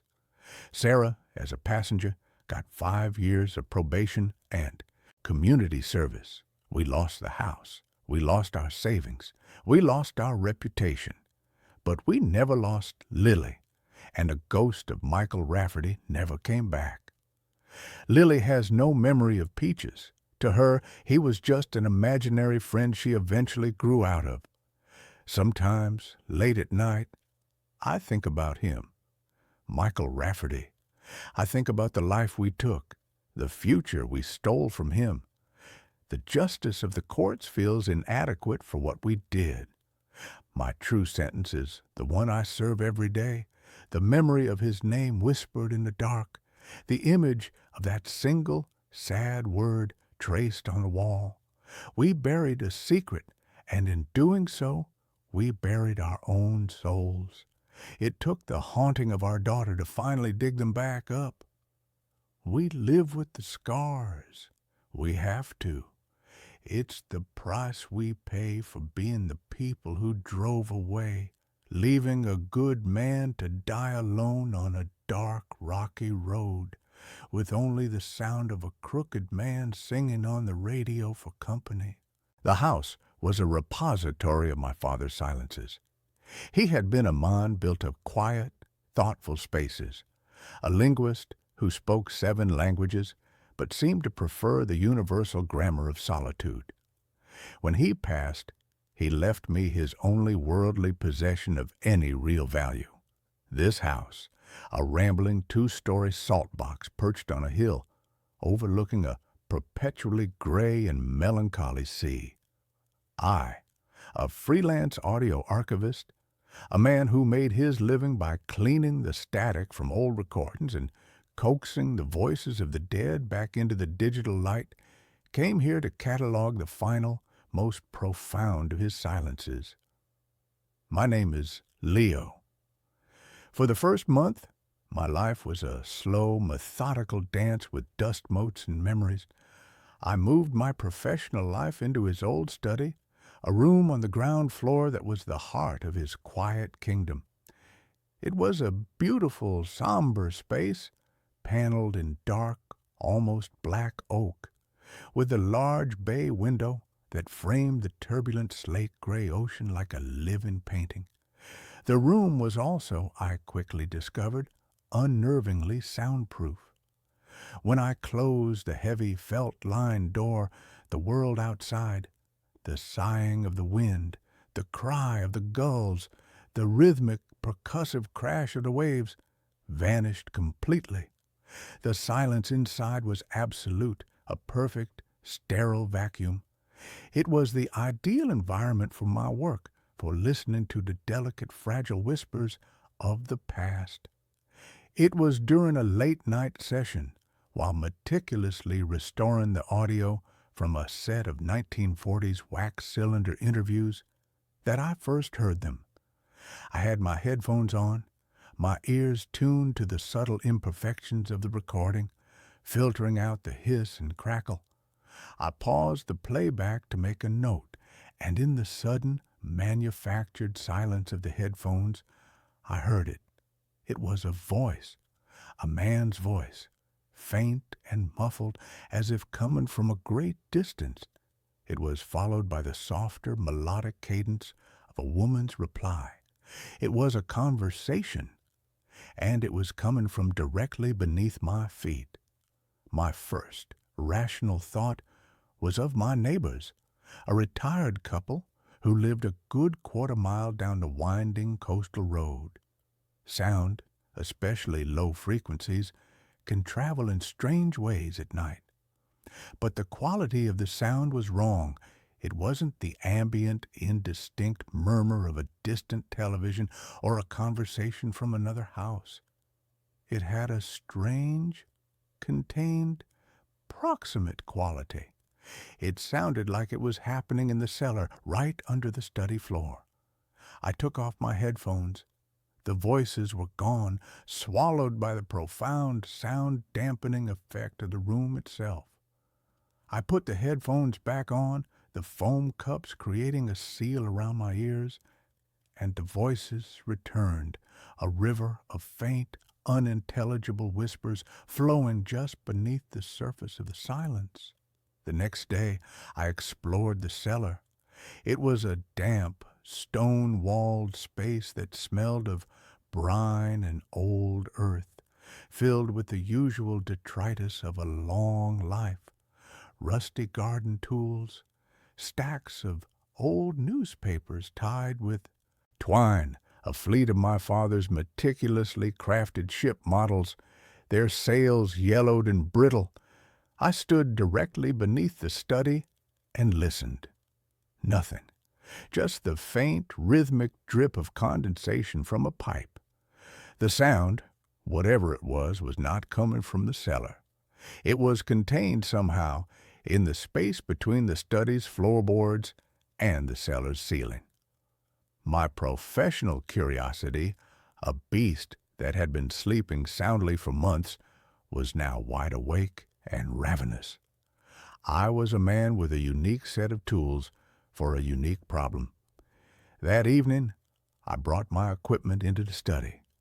I took a sensitive contact microphone, a small metallic disc designed to pick up vibrations directly from a surface, and placed it on the wide oak planks of the floor. I plugged it into my preamplifier, put on my best pair of studio-grade headphones, and slowly, cautiously, turned up the gain. The sound that flooded my ears was so clear, so shockingly, impossibly clear, that I almost ripped the headphones from my head. It was not one conversation. It was a multitude. It was a cacophony, a babel of human voices, dozens of them, maybe hundreds, all speaking at once. They were overlapping, intertwining, a complex, layered tapestry of sound. I could hear men, women, and children. I could hear laughter, weeping, and shouting. I could hear a dozen different languages. Some I could vaguely recognize.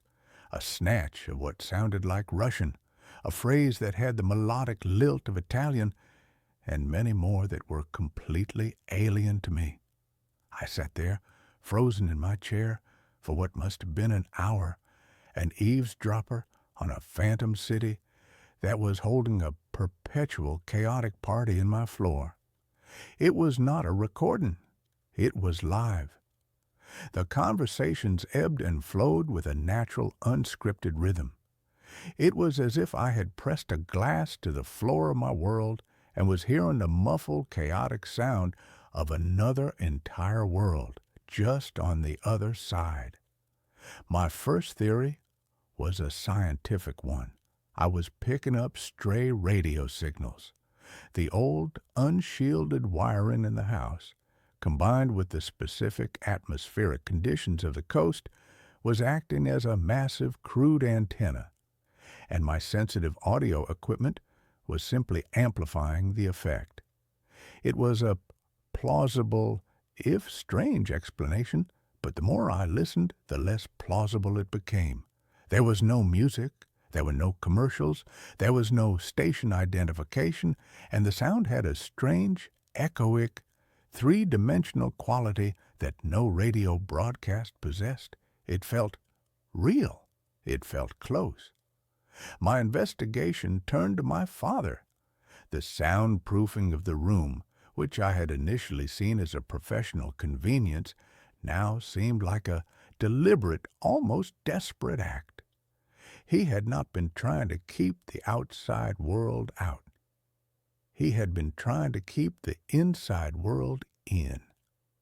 I began to search the study, no longer as a son sorting through his father's belongings, but as an investigator looking for clues. My father was a meticulous man. He kept journals. I found them, a neat row of identical black leather-bound volumes on the top shelf of his bookshelf. For years, the entries were what I expected. Notes on his linguistic research, observations on the local bird life, quiet, thoughtful musings on the books he was reading. And then, 5 years ago, the entries changed. October 12th. The phenomenon is growing stronger. The insulation I installed is no longer sufficient. I can hear them now even without the amplifier. They seem more agitated than usual. There is a recurring phrase in the dominant Slavic dialect. It translates roughly to, "The sky is thinning." My blood ran cold. He had heard them too. For years. This had been his secret, his obsession. I read on, my hands trembling, devouring his neat, precise script, a record of his own descent into the same acoustic rabbit hole. He had started, as I had, with the radio wave theory. He had dismissed it, as I had. He had then moved on to more esoteric, more frightening possibilities. He had filled pages with complex equations, with diagrams of quantum waveforms, with theories about multidimensional topology. He had come to a conclusion that was both scientifically rigorous and utterly insane. He believed the house, or more specifically, the ground beneath the house, was a nodal point, a place where the membrane between parallel realities was unusually thin. He believed he was not hearing ghosts or radio waves, but the actual, real-time, audio-visual bleed-through from another adjacent universe. A universe that was, according to his increasingly frantic linguistic analysis, in a state of profound and terrifying collapse. January 4th. I have finally isolated a clear, repeating signal from the chaos. It is a child's voice, a little girl. She is singing the same lullaby over and over, a song about a silver ship that will carry her away to a land of stars. Her language is one I have never encountered. It is beautiful and heartbreaking. In the background, I can hear a constant, low humming sound. A sound of machinery? Or is it something else? March 22nd. The humming is louder. The other voices are more fearful. They are speaking of the great silence. They are speaking of things being erased. The little girl has stopped singing. All I can hear from her signal now is the sound of her quietly, desperately weeping. I felt a profound, chilling empathy for my father. I had always seen his quiet, solitary life as a choice, but now I understood.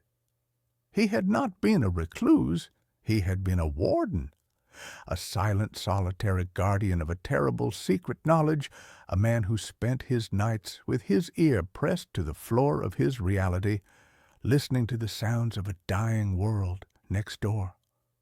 The voices began to change for me too. My presence, my focused, amplified attention seemed to be affecting them, or perhaps it was affecting the barrier between our worlds. The conversations became clearer, and they began to show an awareness of me.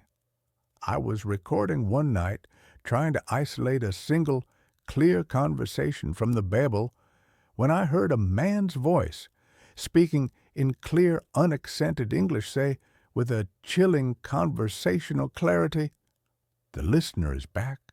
Be quiet. He can hear us." The hundreds of voices, which had been a constant, chaotic river of sound, abruptly stopped. A profound, absolute silence fell on the other side, a silence that was infinitely more terrifying than the noise had been. I sat there, frozen, my own silence a mirror of theirs. We were two worlds, holding our collective breath, suddenly, terrifyingly aware of each other. Then a single voice broke the silence, a woman's voice, old and cracked with grief. "Can you help us?" she whispered, her voice seeming to come from a spot directly beneath my chair. "Please, it's so cold here, and the silence has taken everyone." I ripped the headphones from my head, my heart a frantic, trapped bird in my chest. I scrambled back from my desk, my chair tipping over and crashing to the floor.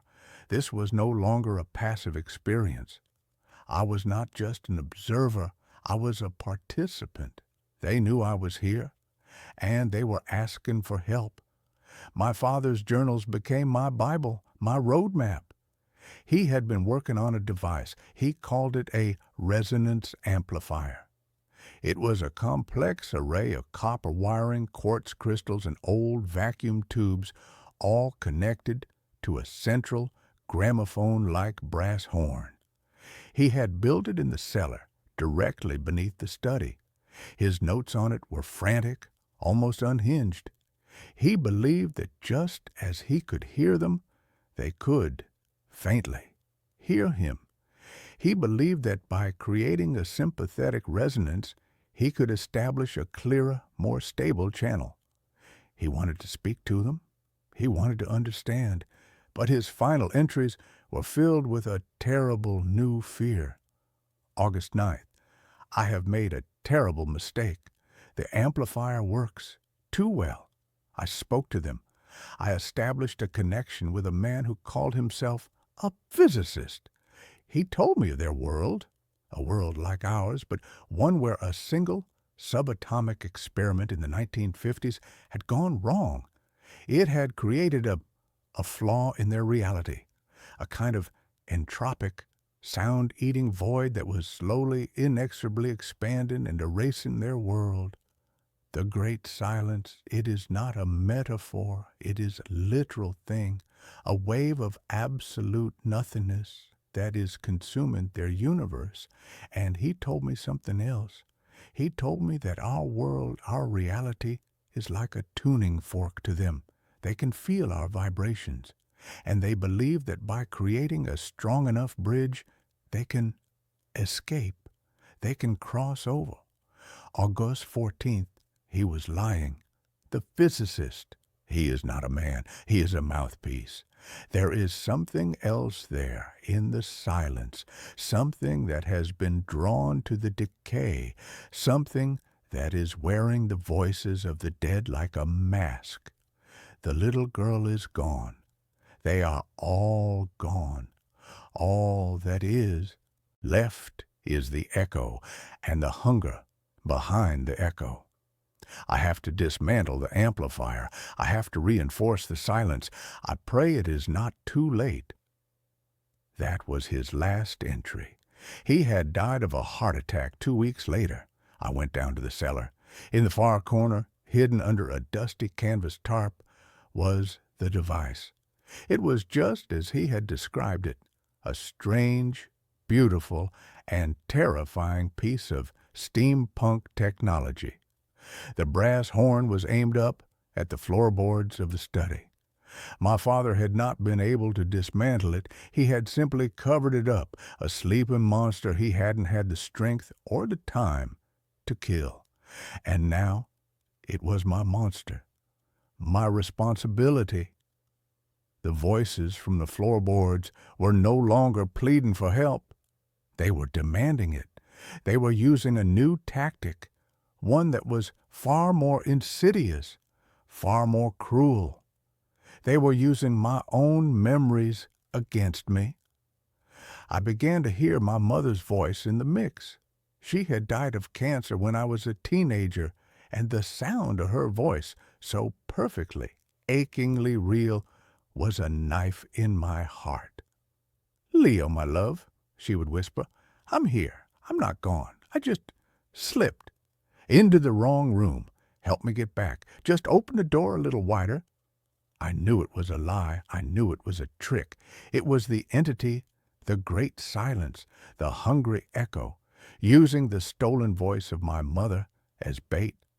But the emotional, irrational, grief-stricken part of my soul did not care. It wanted to believe.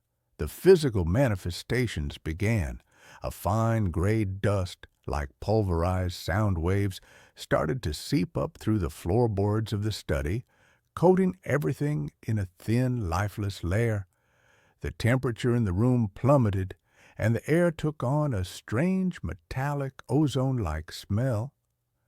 The silence in the house was no longer a peaceful absence of sound. It was an active, aggressive presence, a presence that was trying to erase the natural ambient noise of my world. The ticking of the grandfather clock in the hall grew fainter.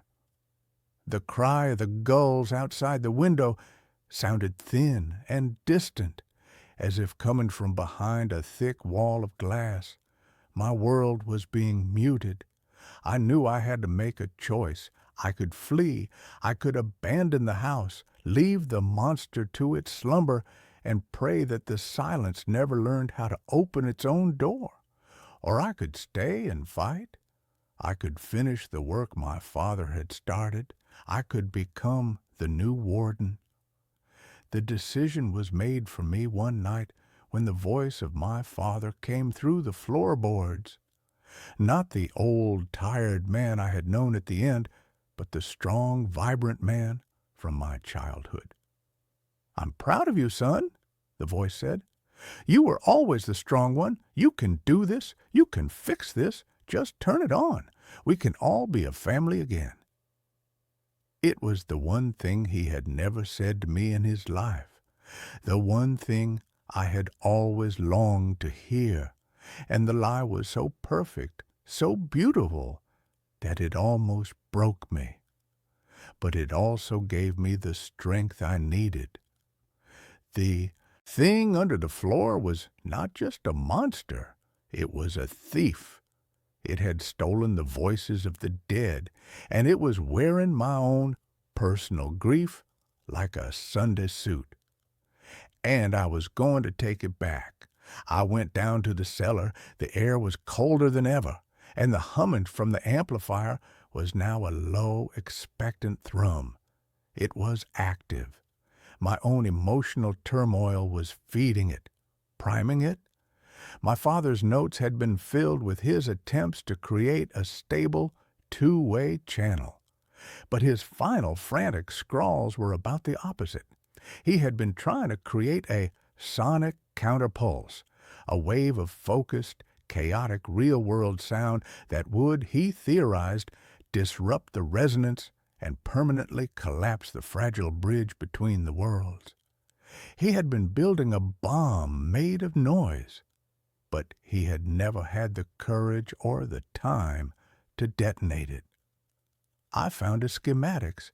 The plan was terrifyingly simple. It required me to reverse the polarity of the main amplifier and then feed a single, powerful, complex audio signal into it, a signal that was the antithesis of the cold, entropic silence on the other side, a signal that was full of life, of chaos, of love, of pain, a signal that was as messy, as imperfect, and as real as the world I was trying to protect. I knew what I had to use. I went back up to the study and found the box of old family audio recordings I had been meaning to archive, the recordings my father had made of all of us. I found the one I was looking for, a cassette tape from the summer of 1995, a family barbecue. I threaded the tape into an old player and plugged it into the amplifier's input. I put on a pair of heavy, industrial-grade ear protectors. My hands trembled as I made the final adjustments, reversing the wires as my father's frantic diagrams instructed. The humming from the amplifier grew to a deafening, bone-jarring roar. The stone walls of the cellar seemed to vibrate. The gray dust was now pouring from the ceiling, and in it I could see faint, screaming, spectral faces. The voice of my mother, of my father, of Eleanor, of every loss I had ever known, was screaming in my head, a chorus of beautiful, perfect lies begging me to stop. I closed my eyes. I thought of my father, the lonely, silent warden. I thought of his last, brave, desperate act. And I hit the play button. The sound that erupted from the brass horn was not a single, clean tone. It was a wave of pure, chaotic, beautiful life. It was the sound of my father laughing, a deep, rumbling sound I had almost forgotten. It was the sound of my mother calling my name, telling me to be careful with the fireworks. It was the sound of my own 10-year-old voice shrieking with delight. It was the sound of crickets, of a crackling bonfire, of a badly played guitar, of a screen door slamming. It was the sound of a messy, imperfect, and profoundly real summer night. It was the sound of my life. The amplifier roared, and the brass horn glowed with a cherry-red heat. The floorboards of the study above me began to crack and splinter. A high-pitched, unearthly shriek, a sound of 1,000,000 static-filled voices, rose from the ground, a sound of a thing in its death agony. And then, with a final, explosive boom that threw me back against the far wall, the amplifier overloaded and went silent. The silence that followed was different. It was a real silence, a simple, empty, peaceful silence. The cold was gone. The pressure was gone. The dust had settled. I took off the ear protectors. I could hear the faint, distant, beautiful sound of the waves crashing on the shore. The noise of my world had returned. I went upstairs. The study was a wreck. The floorboards were a splintered, buckled mess. In the center of the room was a jagged, dark hole leading down into the cellar. But the oppressive, soundproof feeling was gone. It was just a room again, a room with a beautiful view of the sea. I live in my father's house now. I have become its new guardian. I repaired the floor, and the room is my studio again. The work I do now feels different, more meaningful. I am no longer just an archivist of the dead. I am a curator of the sounds of the living. I know that the other world, the silent, hungry world, is still out there, on the other side of an infinitely thin but now blessedly stable wall, and I know that the silence in this house is not an absence. It is a victory. It is the sound of a door that has been closed. It is the sound of a battle that was won, not with weapons, but with a noisy, imperfect and beautiful memory. It is the sound of my father's legacy. It is the sound of peace.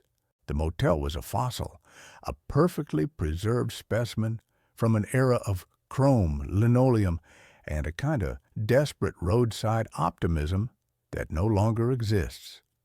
It was called the Starlight Vista, a grand, ludicrous name for a low-slung, L-shaped building of peeling paint and buzzing neon that offered a stunning vista of a gas station and a 24-hour diner.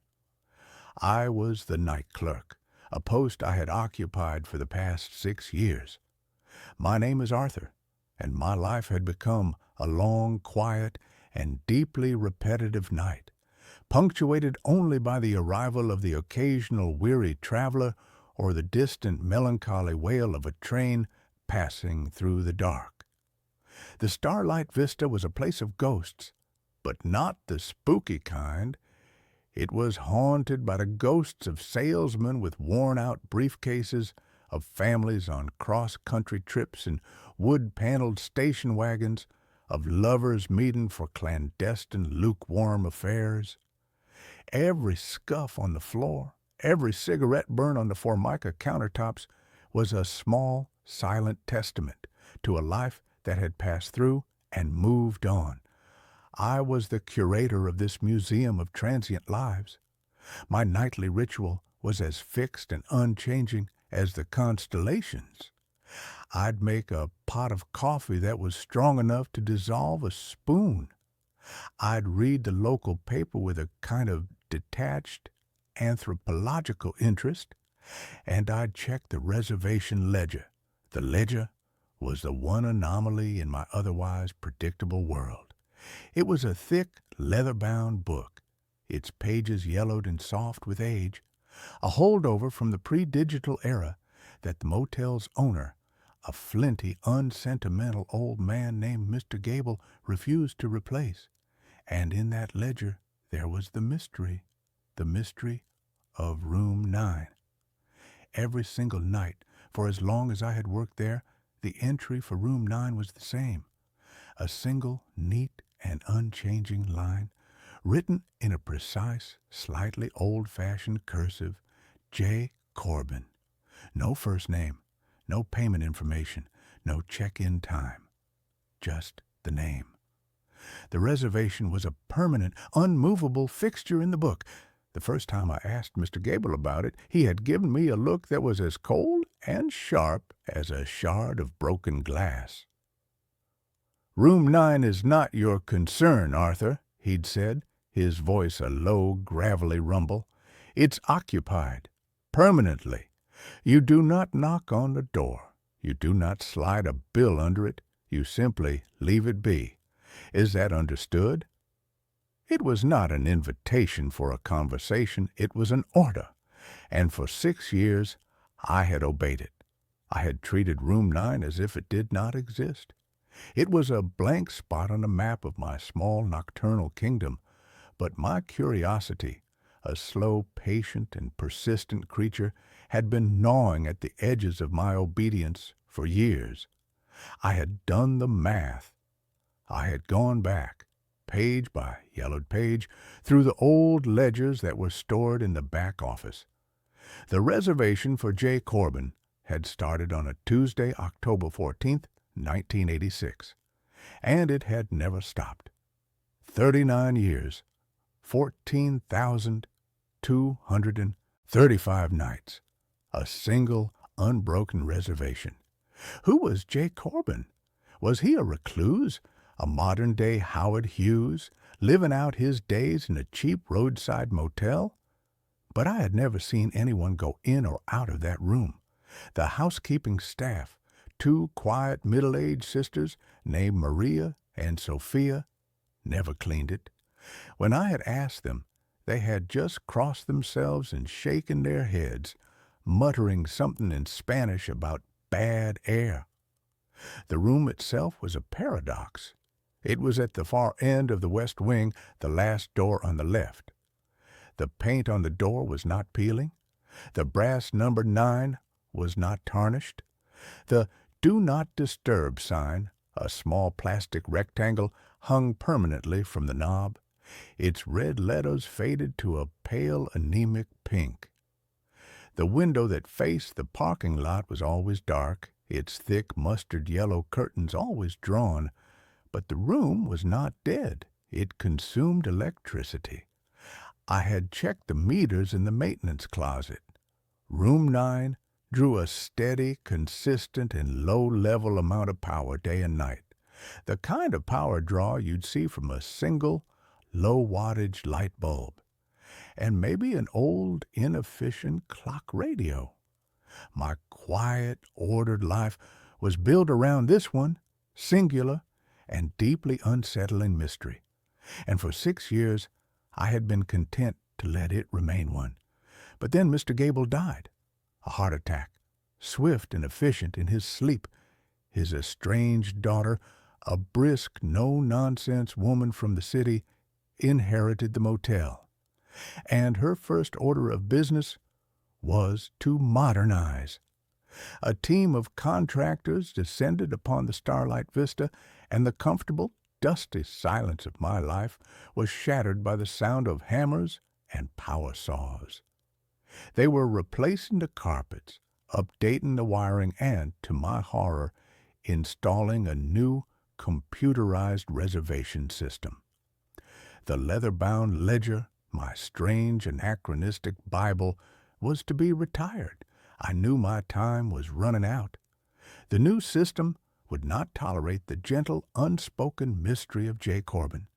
It would demand a credit card number, a check-in date, a digital footprint. The ghost in my machine was about to be exorcised by an IT professional. I had to know. I had to understand. Before the bulldozers of the 21st century paved over the one true and profound mystery of my life. The night before the new system was scheduled to go online, I made my decision. The contractors were gone. The motel was quiet, save for the hum of the ice machine and the snores of a traveling salesman in room 3. I took the master key, a heavy, old-fashioned brass key that I had never in 6 years had a reason to use for room 9. My footsteps echoed in the empty parking lot as I walked towards the west wing. The air was cold and still. The buzzing of the neon sign seemed to grow louder, more insistent, as I approached the door. I stood before it for a long moment, my heart a frantic, trapped bird in my chest. The faded "Do Not Disturb" sign seemed to mock me. My hand trembled as I slid the key into the lock. It turned with a smooth, silent, and well-oiled click that was deeply, profoundly unnerving. I took a deep breath, the air tasting of asphalt and impending revelation, and I pushed the door open. The room was not what I expected. It was not a dusty, forgotten time capsule. It was not the squalid den of a recluse. It was a waiting room. The room was immaculate. The bed, a standard motel-issue double, was made with military precision. The cheap polyester bedspread pulled taut, not a single wrinkle on its surface. The carpet, a swirling psychedelic pattern of orange and brown, was perfectly vacuumed. There was not a speck of dust on the faux wood headboard or the formica top of the small round table. But the room was not empty. On the table, next to a small bakelite lamp that was emitting a soft, warm, golden glow, was a single open book. And sitting in the room's only armchair, a worn vinyl monstrosity the color of a bruised avocado, was a man. He was old, but it was an age that was impossible to quantify. He was dressed in a simple, gray, and slightly old-fashioned suit. His face was a road map of wrinkles, but his eyes, a pale, washed-out blue, were clear, sharp, and utterly, completely ancient. He was not a ghost. He was solid. He was real. And he was looking directly at me. He did not seem surprised. He seemed patient, as if he had been waiting for me to open that door for a very, very long time. "Arthur," he said, his voice a low, soft, and impossibly tired sound, "you're early. I wasn't expecting you for another 17 years. I stared at him, my mind a screaming white noise chaos of disbelief. Who are you?" I stammered. "Are you Jay Corbin?" He smiled a faint, sad, and deeply weary smile. "In a manner of speaking, it's a professional name, a designation. You can call me Jonas." "What is this place?" I whispered, my eyes darting around the clean, sterile, and utterly soulless room. "What have you been doing in here for 39 years?" "Waiting," he said simply, "and working." He gestured to the open book on the table. I took a hesitant step into the room. The air was still and cool, and it had a strange, neutral, almost non-existent smell. It was like the air in a clean room, a place where the outside world was not allowed to enter. I looked at the book. It was a ledger, identical to the one I used at the front desk, and it was open to today's date. All the rooms were marked as vacant, except for one, Room 9, J. Corbin, and beneath it a new line had been added in the same neat and precise cursive. Arthur Penhaligon, 11:17 p.m., my name. I looked up at him, a cold, creeping dread, far worse than any simple, superstitious fear, beginning to seep into my bones. "What is this?"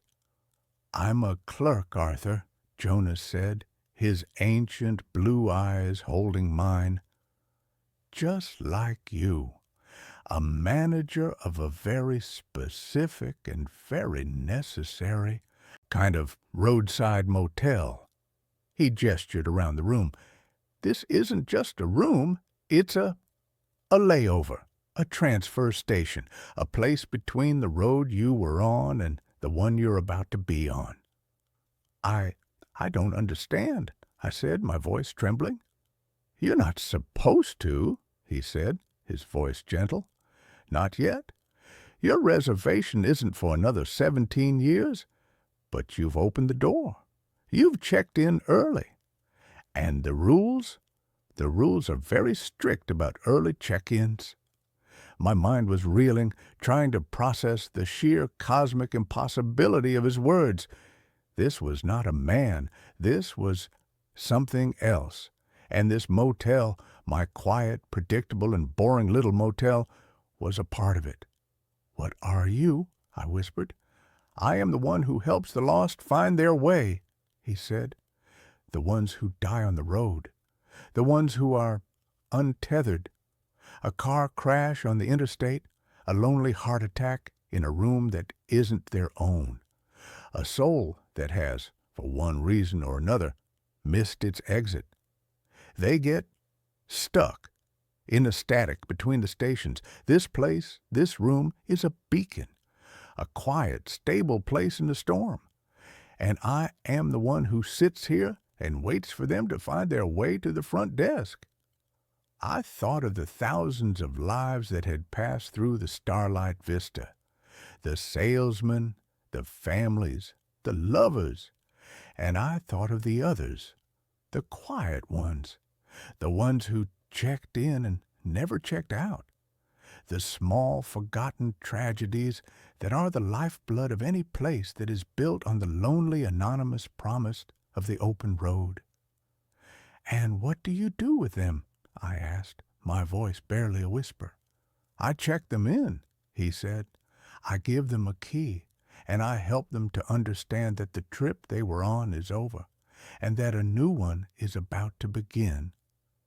He looked at me, and his eyes were filled with a sadness that was as old and as deep as the universe itself.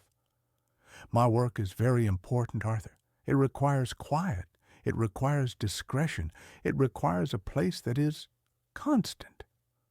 I understood then. The reservation, the untouched room, the low, steady hum of the electricity. It was all a part of it.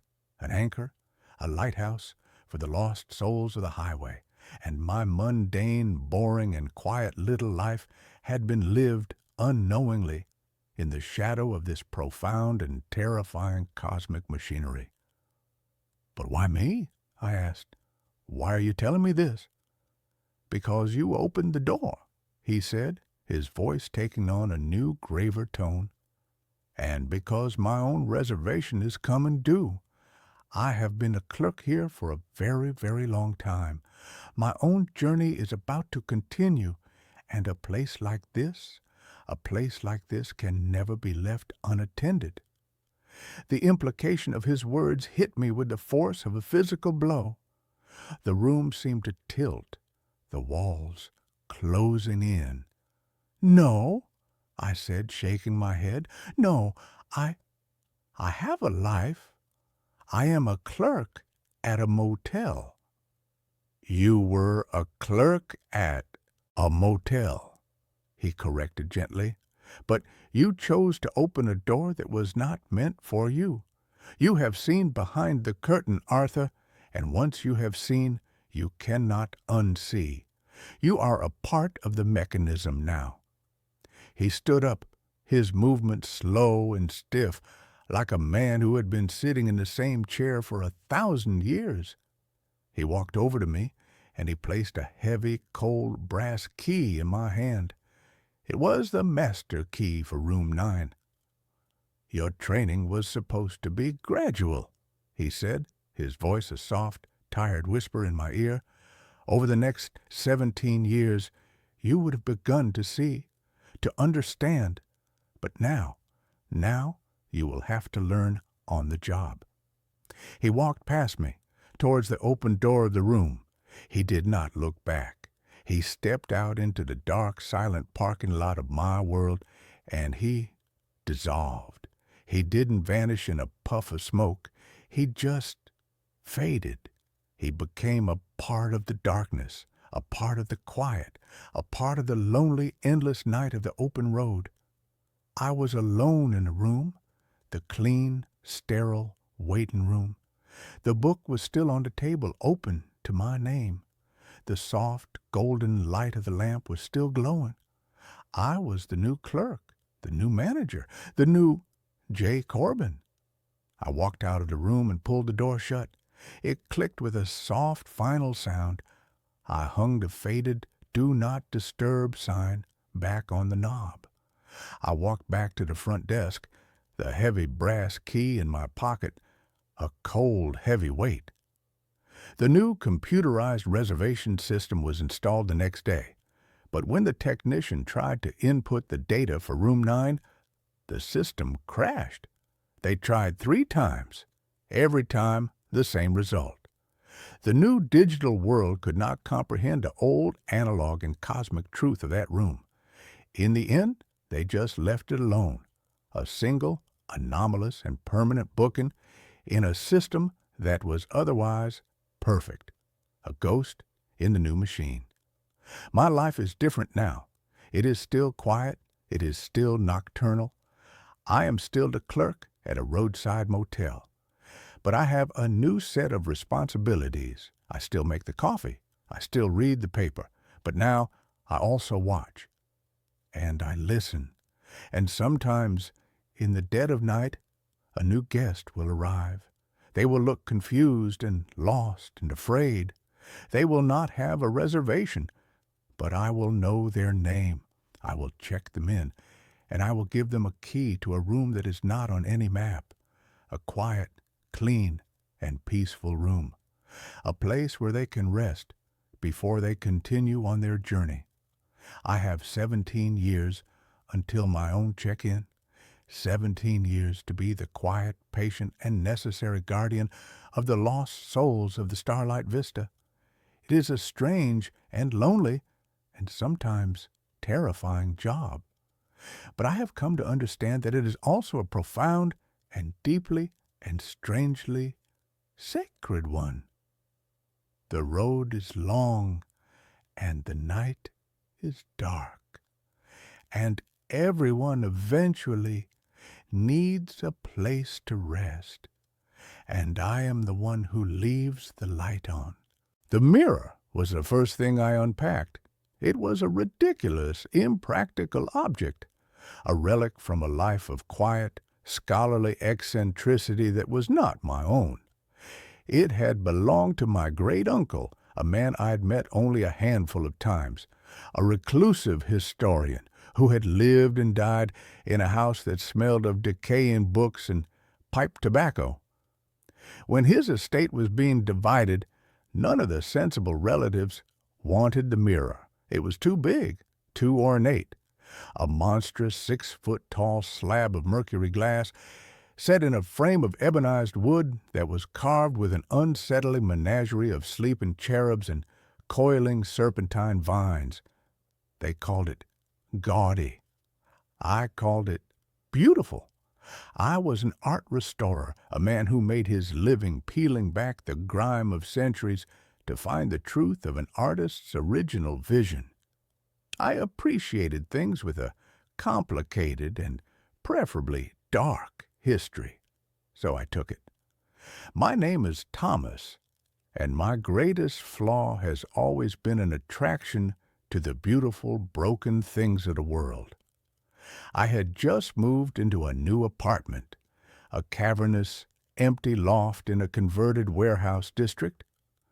The move was a desperate attempt to paint over the canvas of a life that had recently been scraped bare.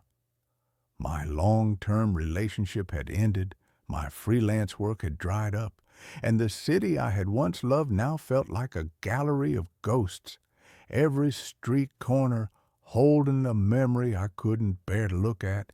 This new space, with its high ceilings, its vast, empty walls, and its profound industrial silence, was meant to be a blank slate. I hung the mirror on the long brick wall that dominated the main living space. It was a two-man job, but I did it alone, my muscles straining, my breath coming in ragged gasps. Once it was up, it transformed the room. It didn't just reflect the space, it seemed to consume it. Its dark, slightly distorted glass creating a deeper, colder, more melancholic version of my empty loft. It was a perfect reflection of my own internal landscape. For the first few weeks, the mirror was just a part of the furniture. I'd catch my reflection in it as I paced the floors, a pale, tired-looking man with hollows under his eyes, a ghost haunting his own half-furnished life. The reflection was always slightly off, a quirk of the old hand-poured glass. It made me look thinner, my movements slightly delayed, as if the light had to struggle to escape the silver depths. The first time I saw him, it was a flicker, so brief and so subtle that I dismissed it as a trick of the light, a symptom of sleep deprivation, and a diet that consisted primarily of coffee and regret. I was brushing my teeth in the bathroom, which was off the main living area. I glanced out into the loft, and in the mirror, for a fraction of a second, my reflection wasn't alone. Another figure, a shadow, stood behind it.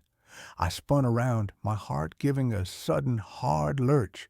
The loft was empty. I looked back at the mirror. My own solitary, haggard reflection stared back. A migraine aura, I told myself, a retinal floater. The rational mind is a masterful storyteller, and it will weave the most elaborate fictions to avoid a single, terrifying truth. The next night, it happened again. I was standing in front of the mirror, my tie half done, preparing for a gallery opening I had no desire to attend. I was practicing my everything is fine smile, a pained, unnatural grimace. And then my reflection smile became real. It was a slow, easy, confident grin, the kind of smile I hadn't been able to produce in years. As I watched, frozen, my own face a mask of slack-jawed shock, my reflection raised its right hand and adjusted its own perfectly knotted tie. My own hands were still frozen at my sides. The moment lasted for a single heart-stopping second, and then the reflection was mine again, a perfect, synchronous mimic of my own horrified expression. I didn't go to the gallery. I spent the night on my sofa, the lights on, staring at the mirror, which hung on the far wall like a dark, dormant portal.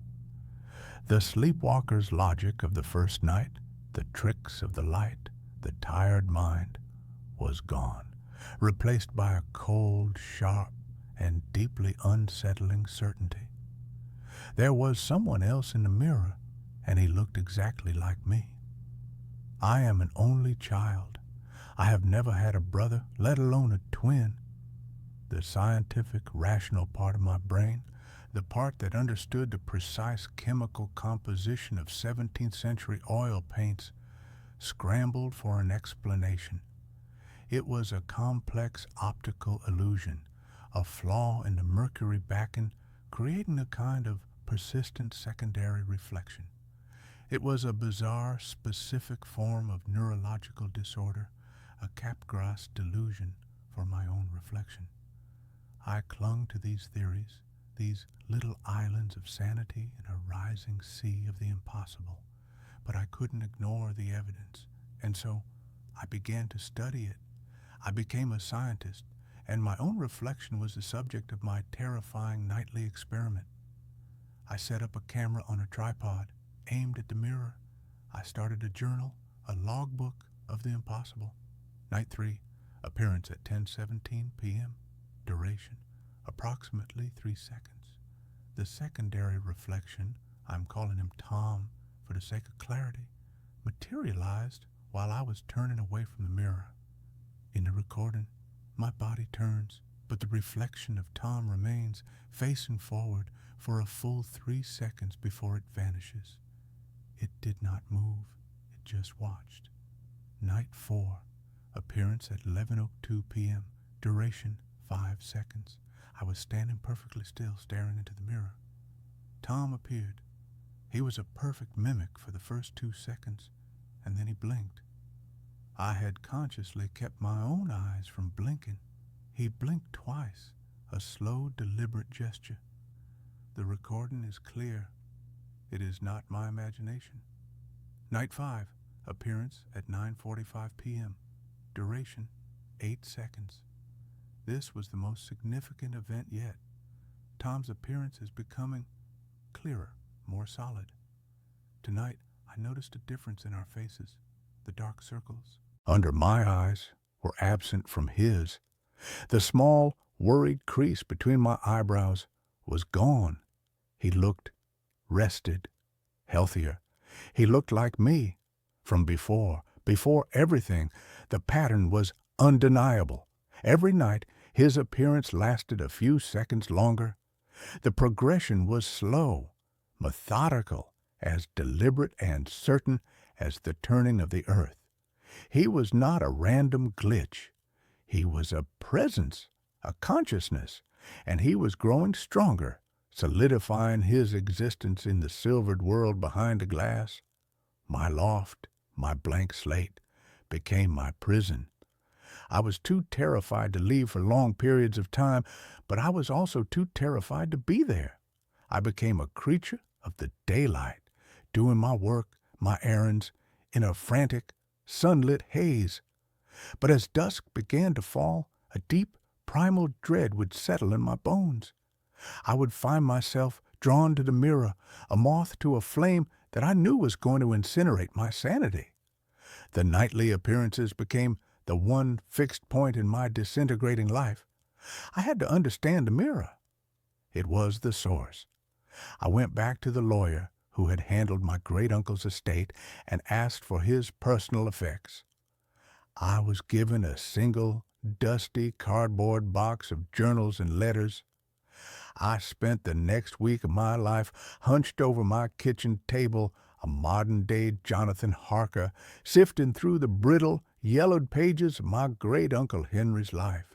The faint, sweet smell of his pipe tobacco, a ghostly, constant companion. Henry, it turned out, had not been a simple historian.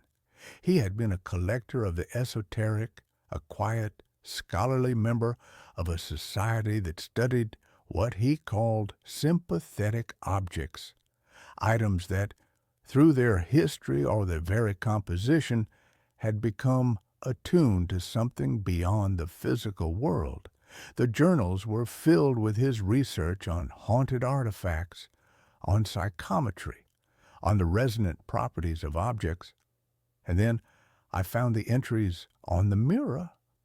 He had purchased it in 1973 from a small back-alley antique shop in Prague. He called it the Viridian Mirror, after the name of its creator, a 19th century artisan and occultist named Alaric Viridian. Viridian, according to my uncle's meticulous research, had been a follower of a fringe, mystical philosophy that believed reality was not a single linear path, but an infinite branching tree of possibilities. He believed that every choice we made, every path not taken, created a faint, echoic shadow reality, and he believed he could build a gateway to those shadows. Viridian's theory was not of ghosts, my uncle wrote, his script a neat, precise academic hand. It was of echoes. He did not believe the mirror held the spirits of the dead. He believed it was a resonant chamber, tuned to the frequency of potential.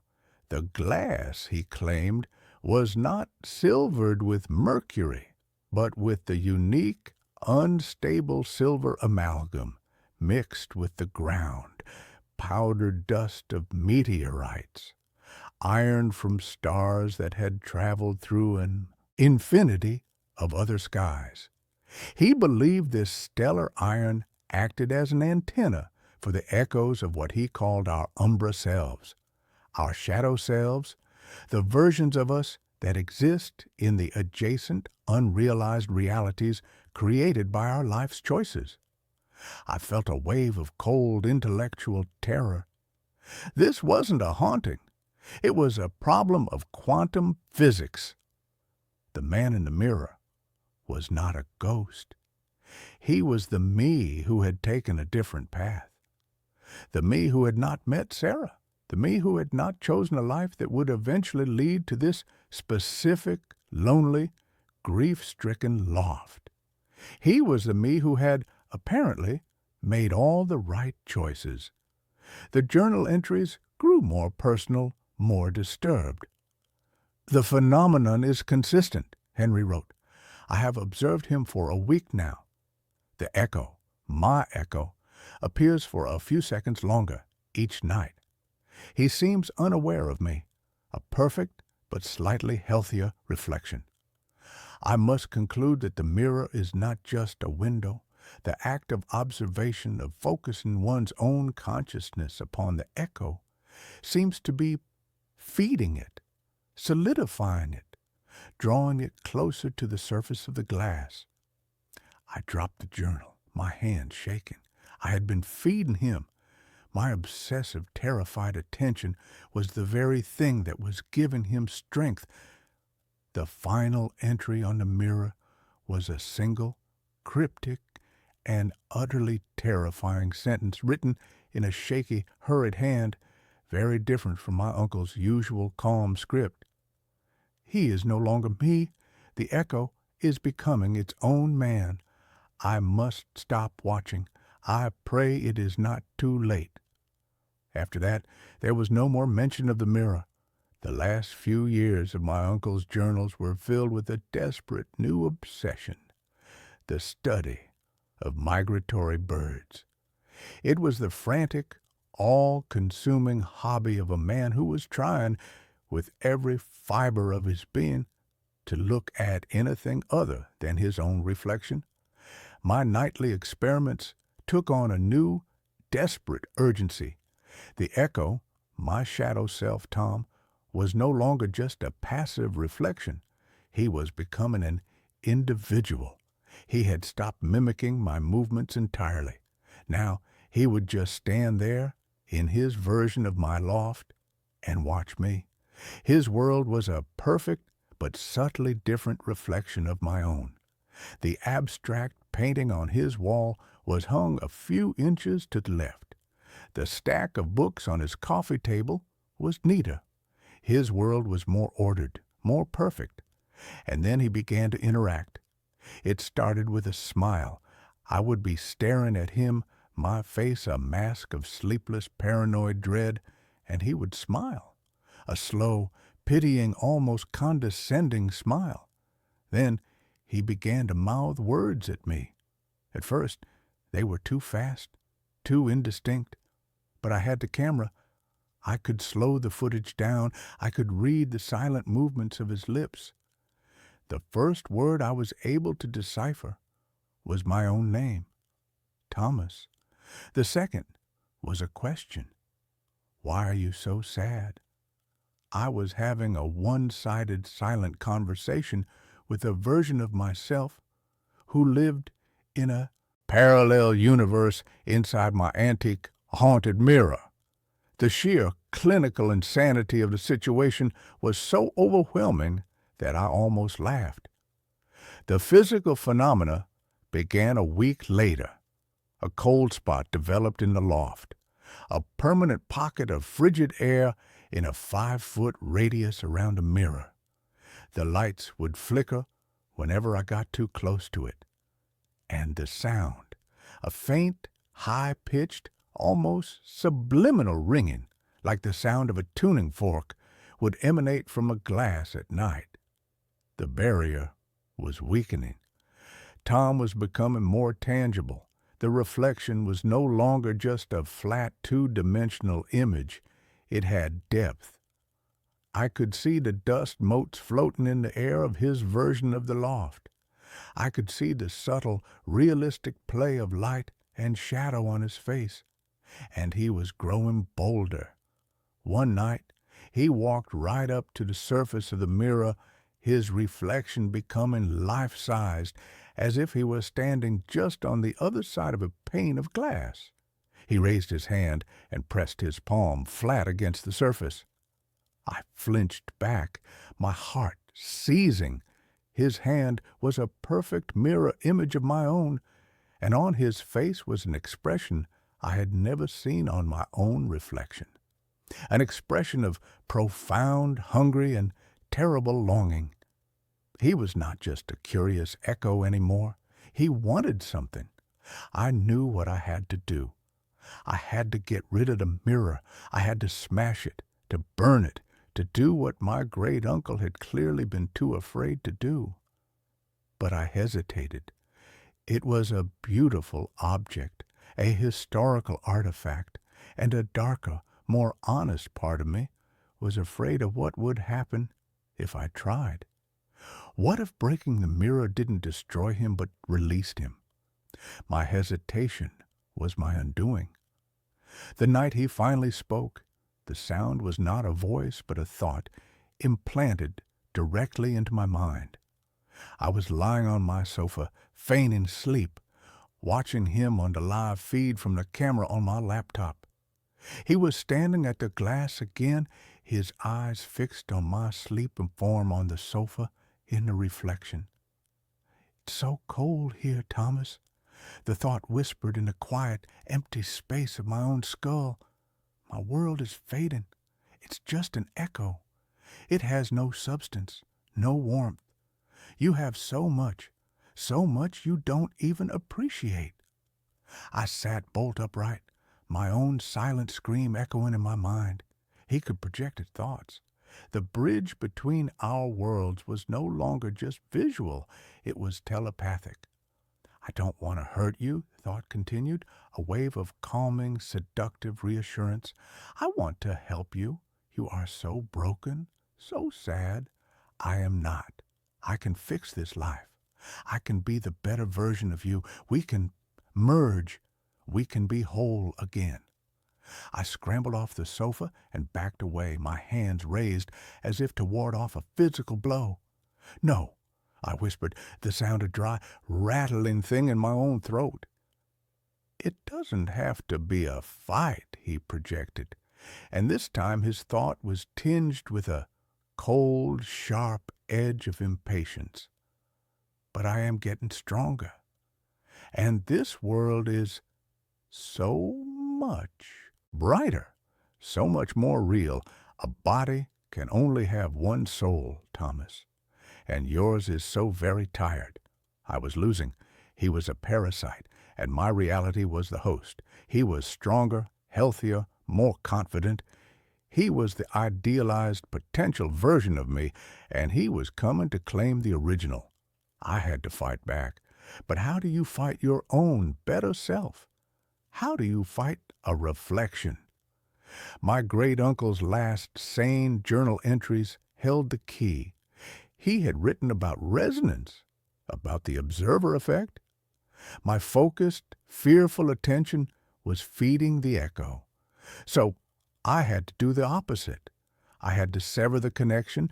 I had to create a dissonance so profound that the echo could no longer find its sympathetic frequency. My plan was desperate and probably insane. I couldn't destroy the mirror, but I could destroy the reflection. I had to become someone he could no longer recognize, someone he could no longer mimic. I had to shatter the very image of myself. I started with my appearance. I took a pair of scissors and hacked at my own hair, leaving it a ragged, uneven mess. I took a razor and shaved my head completely, leaving a pale, vulnerable, and utterly unfamiliar stranger staring back at me from the bathroom mirror. I let my beard grow, a wild, unkempt thing. I stopped sleeping. I stopped eating properly. I let the haggard, haunted look in my eyes deepen. I was becoming a monster to fight a monster. And it was working. The appearances of Tom became agitated.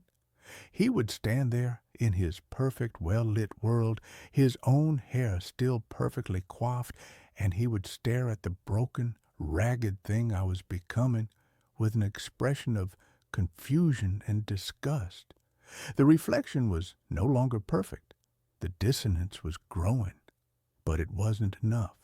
He was still there, his presence a constant, silent judgment. I had to go deeper. I had to change not just my appearance, but my reality.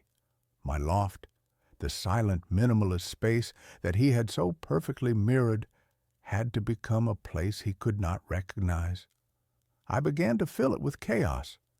I painted a massive, chaotic, abstract mural on the long brick wall, a riot of angry clashing colors. I brought in mismatched junk shop furniture, creating a cluttered, illogical landscape. I filled the silence with noise, playing loud, dissonant, experimental music at all hours. My sanctuary became a madhouse. My blank slate became a canvas of pure, chaotic energy. Tom's world in the mirror did not change. It remained the clean, minimalist, perfect version of my old loft. And now, when I looked in the mirror, the contrast was absolute. I was a ragged, wild-eyed creature standing in a room that looked like a paint factory had exploded, staring at a calm, well-dressed man in a serene, orderly space. We were no longer echoes. We were opposites. The telepathic whispers grew frantic, angry. "What are you doing? You are destroying it. You are destroying us." "There is no us," I said, my voice a raw, defiant croak, speaking to the mirror for the first time. "There is only me, and this is my life. This is my mess." The final confrontation came on the 37th night since his first appearance. His time in the mirror had grown to nearly 5 minutes, a long, silent, nightly staring contest. But he was weaker now. His image would flicker, his form would waver, like a television signal struggling to hold on. The dissonance was working. My reality was becoming too chaotic, too noisy for his perfect silent echo to find a purchase. I knew I had to deliver the final blow. I had to do the one thing that was the antithesis of his perfect, ordered, successful existence. I had to embrace my own most profound failure. I went to the box of things Sarah had left behind. In the bottom was a small velvet box. I opened it. Inside was the engagement ring I had bought for her, a simple, beautiful, and now heartbreakingly painful object. I had never been able to bring myself to sell it. It was the ultimate symbol of the future I had planned, the life I had lost. It was the cornerstone of my grief. I walked to the mirror. Tom was there, his form flickering wildly. He saw the box in my hand, and his face contorted in a silent, telepathic scream of rage and despair. This was a part of my history, a pain, a failure, that he had no access to. His world was a world where I had never met her, where I had never experienced this specific, defining heartbreak. No, he screamed in my mind, that is not part of the equation. That is a flaw, an imperfection. That's all life is, I said, my voice steady for the first time in months. A collection of beautiful, tragic, unforgivable imperfections. I looked at my own ravaged reflection in the mirror, at the bald, bearded, wild-eyed stranger I had become, and I looked at him, the perfect, handsome, successful man I might have been, and for the first time I felt not fear, but a profound, overwhelming pity for him. He was trapped in a world without scars, a world without history, a world without love or loss. He was not the better version of me. He was the lesser one. He was just a ghost of a possibility. I took the ring from its box. You are just an echo, I said, and I am turning off the sound. And with a final defiant scream of rage and grief and liberation, I drew back my arm and threw the ring as hard as I could at the center of a mirror. The impact was not the sharp, clean sound of breaking glass.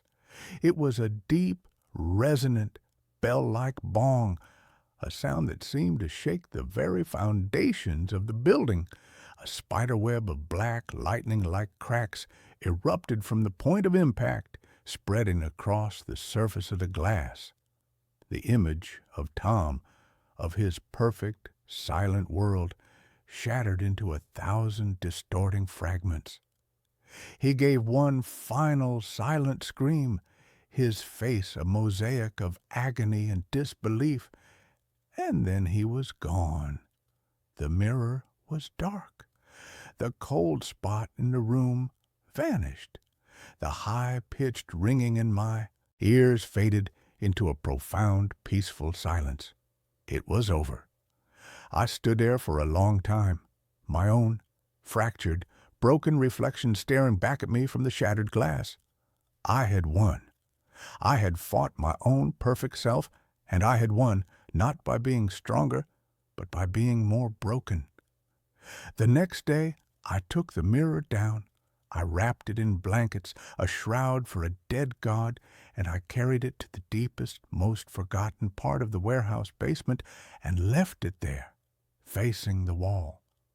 I did not destroy it. It was a part of my history now, a part of my story. I live in the chaos now. My loft is still a mess of clashing colors and mismatched furniture. My hair is starting to grow back in uneven, patchy tufts. I am still a work in progress, a restoration project. I have other mirrors in my apartment now, small, simple, modern ones, and when I look into them, I just see me, a tired, scarred, and beautifully, wonderfully imperfect man. There are no echoes. There are no ghosts. There is just the single, flawed, and finally, blessedly singular reality of my own life. And I have learned that it is more than enough